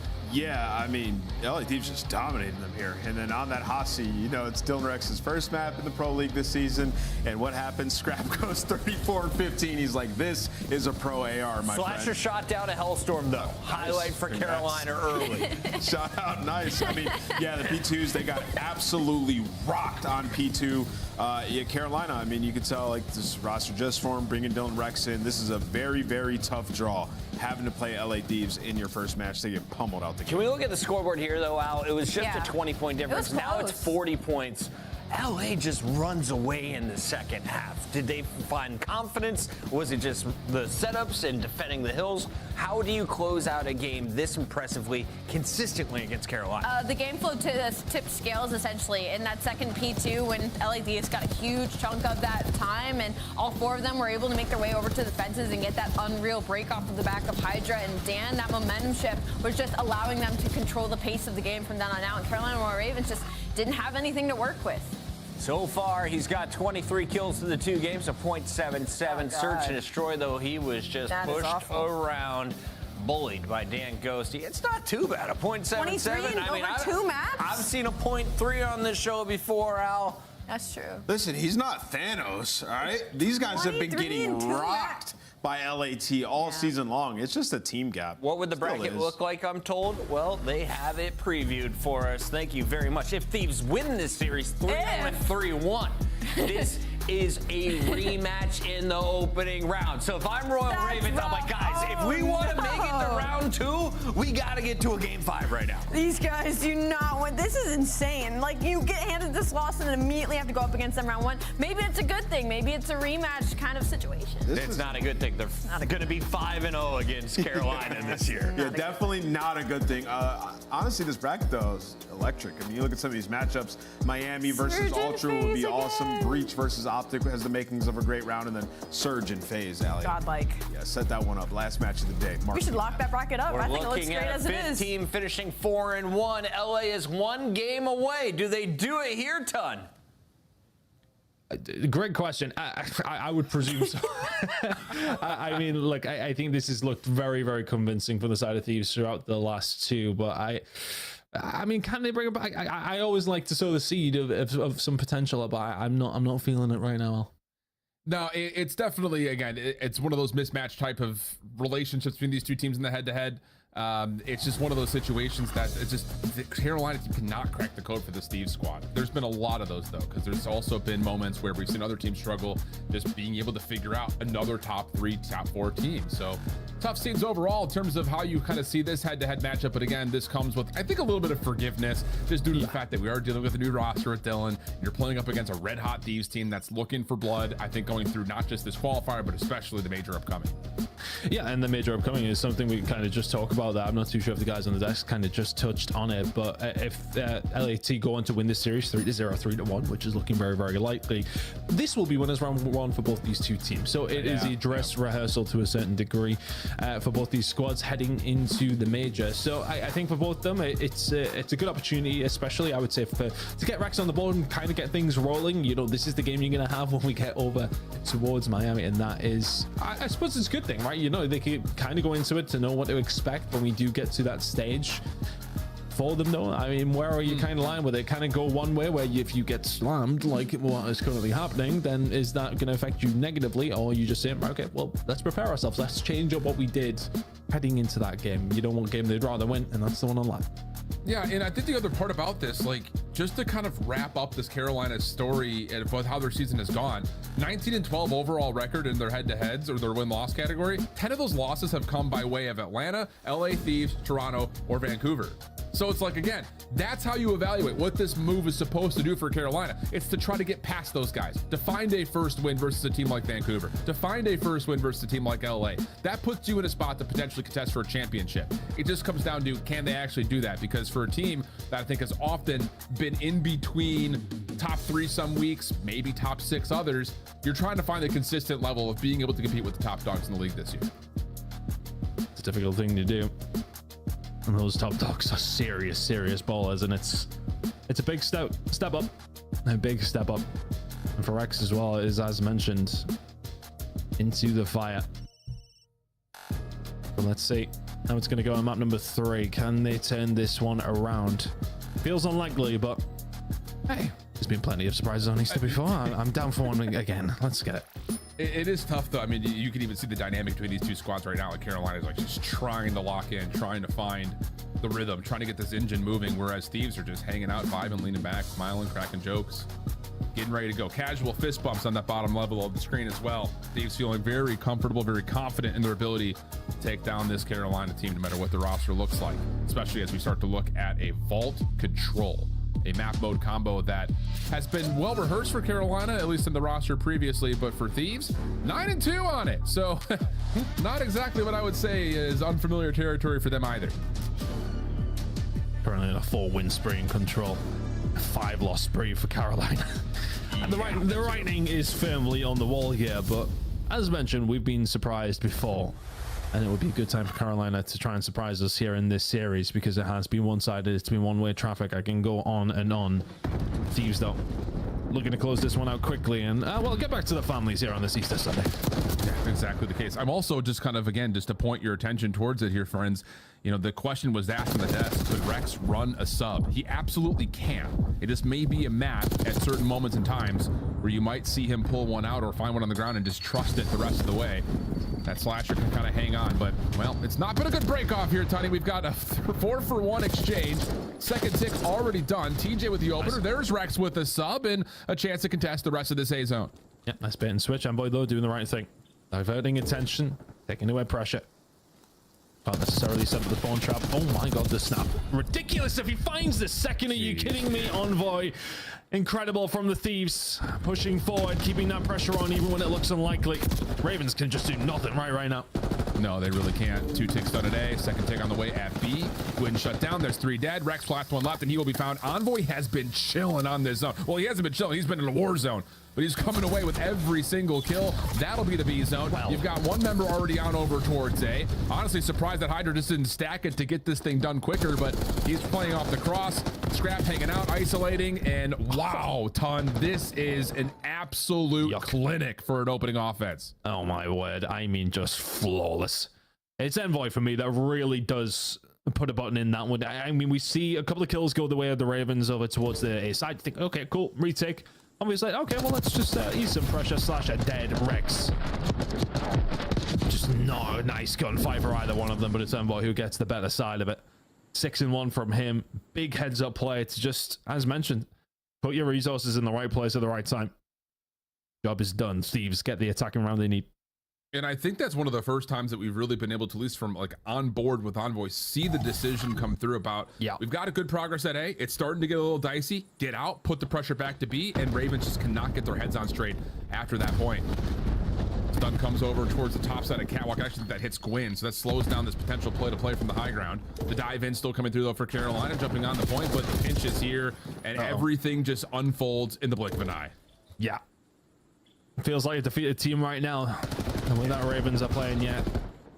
It's one of those moments where you think, okay, what grit have you kind of got in this series? What have you got to show? Right now, very little. They can barely win a gunfight.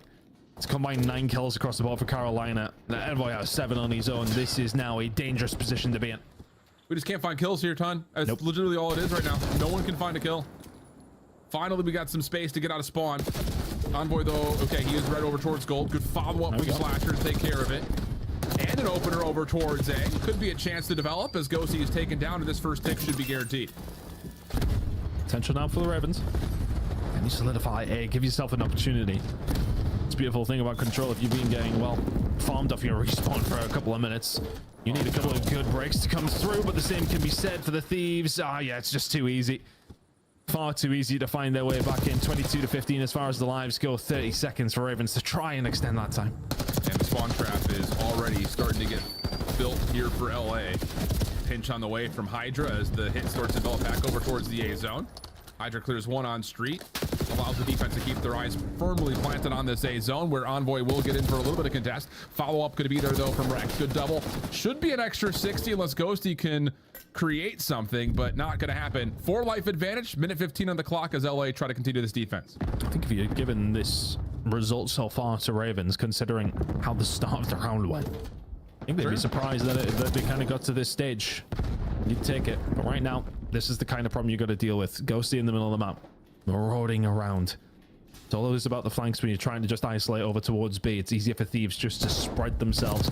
Somewhat thin, but the players, with the way that they are shooting right now, the way that they're moving, it ain't that thin, really, is it? It's feeling very thick, if anything else. Yeah. Oh, gosh. And we're losing long-range gunfights there. So, again, any potential for this pinch to find success on B is pretty limited to just what TJ can find, and he only gets 1.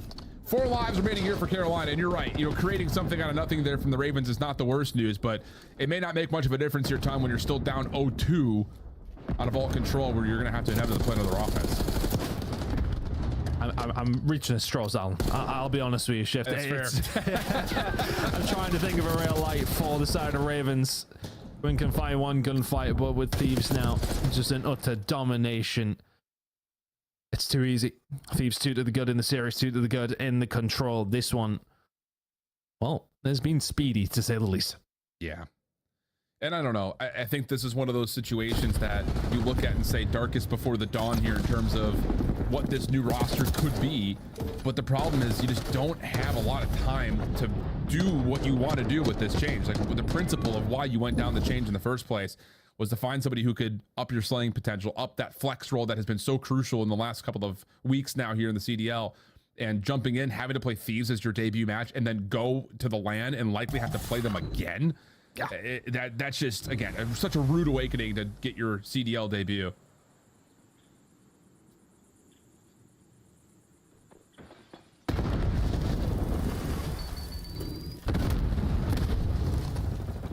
Ghosty and Kodo, they want to solidify this one if they can. Feels like we need a really strong opener for the side of Ravens. But I mean, look where Hydra is. He's barely even had a gunfight. Scrap and Co doing the work for him and now positioning himself so well. Ravens, I mean, there's a lot of work they've got to get through if they want to even get to the point to try and defend it. B, 1 tick in. Hydra holding. Can only find the one. Nice bait and switch. Sasha will be there for the pickup, but so much pressure from Thieves once more.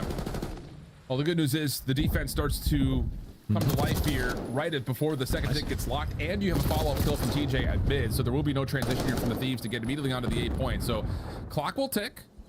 Slasher gets a read that there is at least some sort of a threat up top of the catwalk. Oh, and the commitment was already halfway there for LA to try to jump onto the point. So timing will work. Defense really putting themselves together and getting a little bit of depletion on that second tick at B. Yeah, they've done well. Enough Thieves. This is difficult.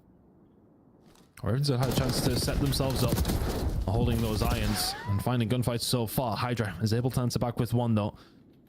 Doesn't get too aggressive, but that will have Ravens on a swivel. You'll be thinking, okay, Hydra, has he got aggressive? Has he pushed? No. Still just holding down, but Ravens still doing a good job here. Hydra will find a second, and Thieves will eventually start to click into gear over towards the A side.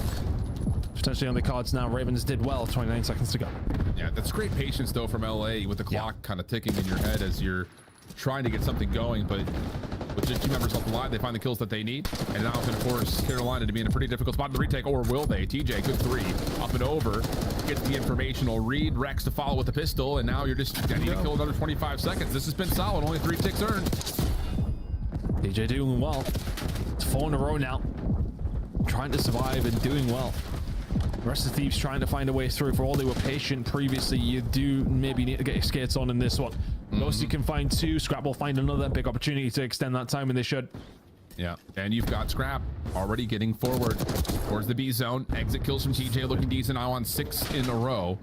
Diving back over towards Vault Stairs. Gets the read that there is someone up the middle. That's Ghosty, with the timing of does come through in favor of the Thieves. Trades out. Envoy wins another one. Now Scrap can push forward towards side door at Art. Oh, this is looking dangerous once again as here come the Thieves right down B Street. And the alarm bells are ringing.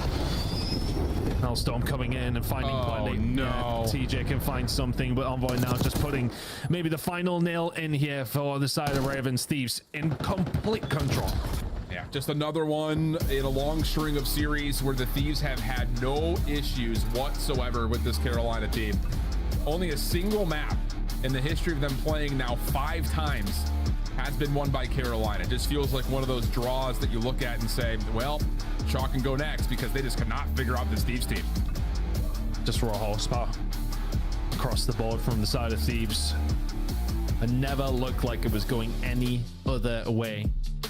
And for Rex, yeah, truly the baptism of fire. Yeah, it's just it's a tough one. But look, I mean, you look at how this matchup's going to go, and we kind of mentioned it. What side of the coin do you look at it on as from the side of Ravens? You got each other the very first time.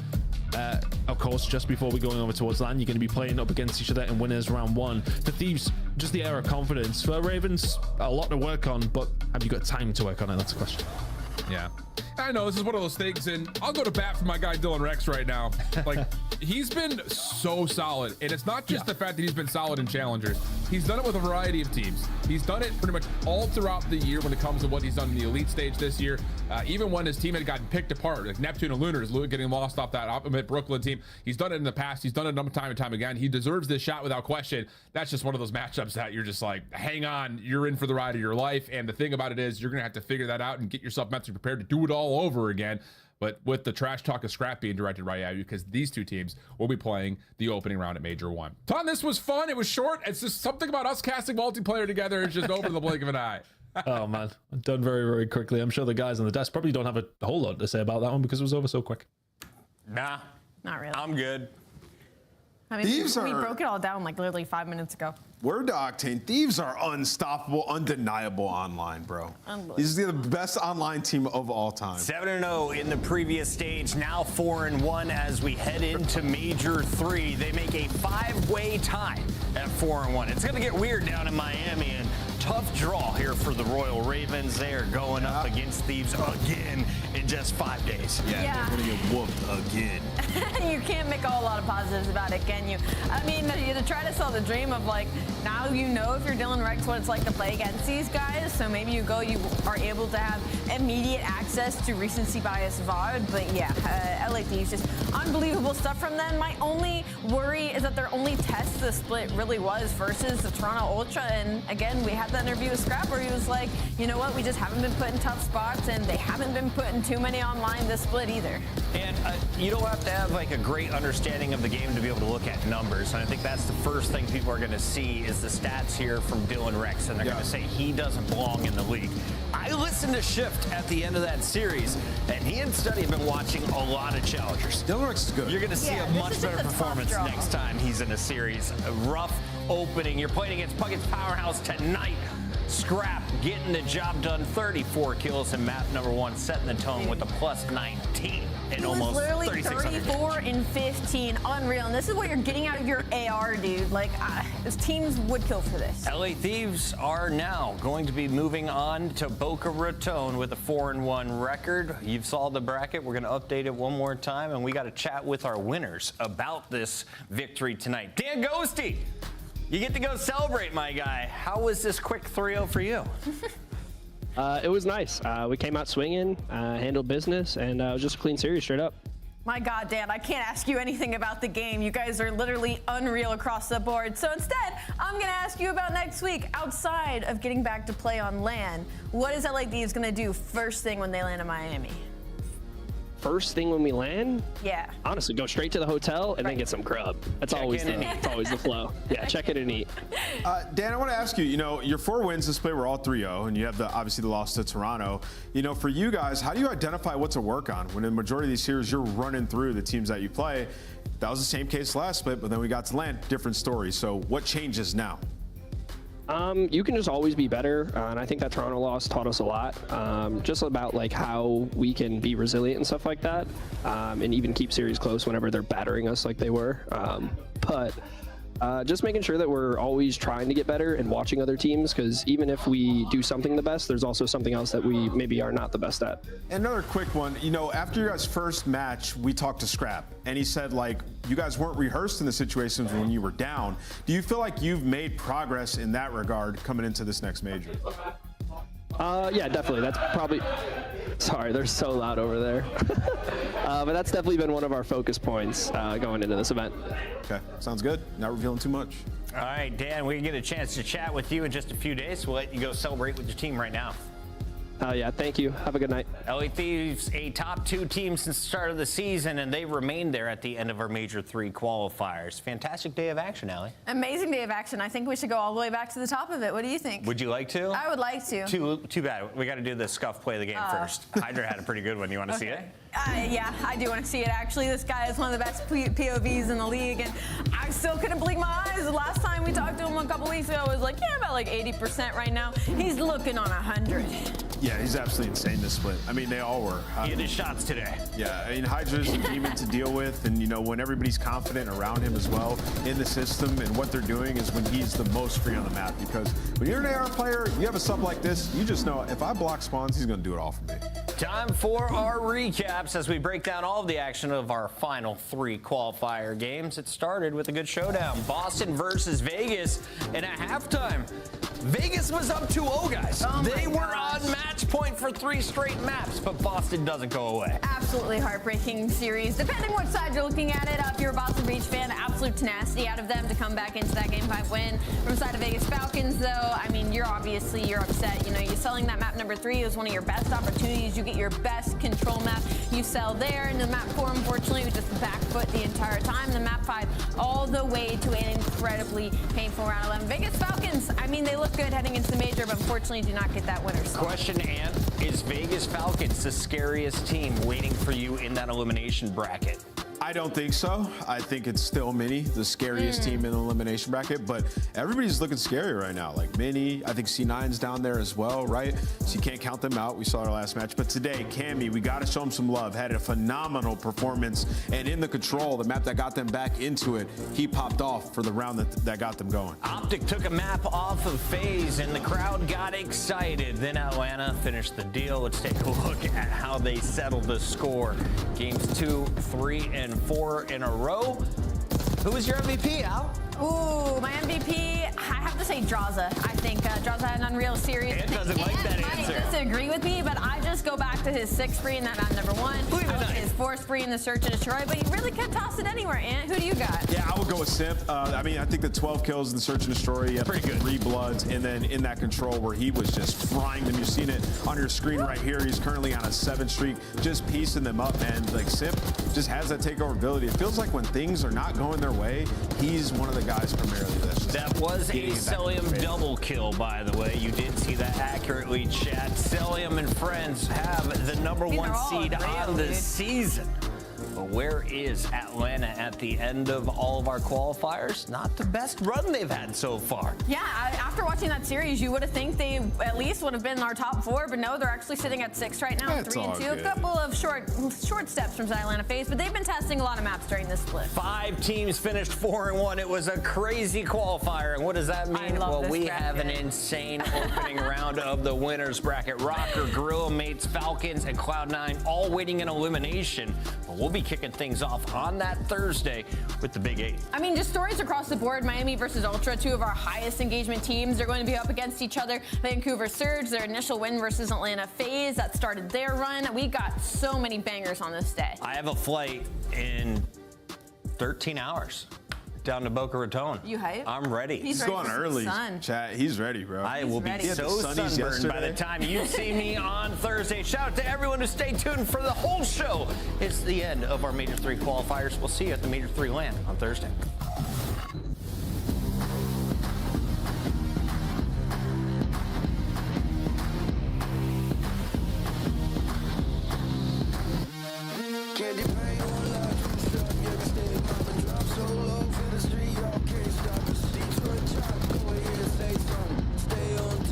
Keep running all night. Anti-hero, aftershock, 60 from zero, way out past the lines. Rest up, here to get what's mine.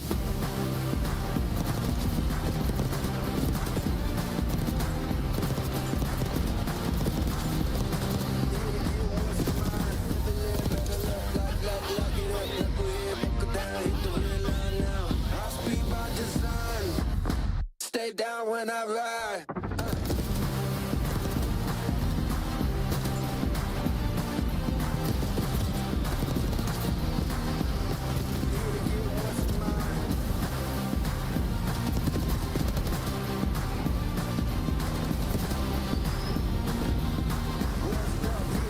What's mine?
Bye.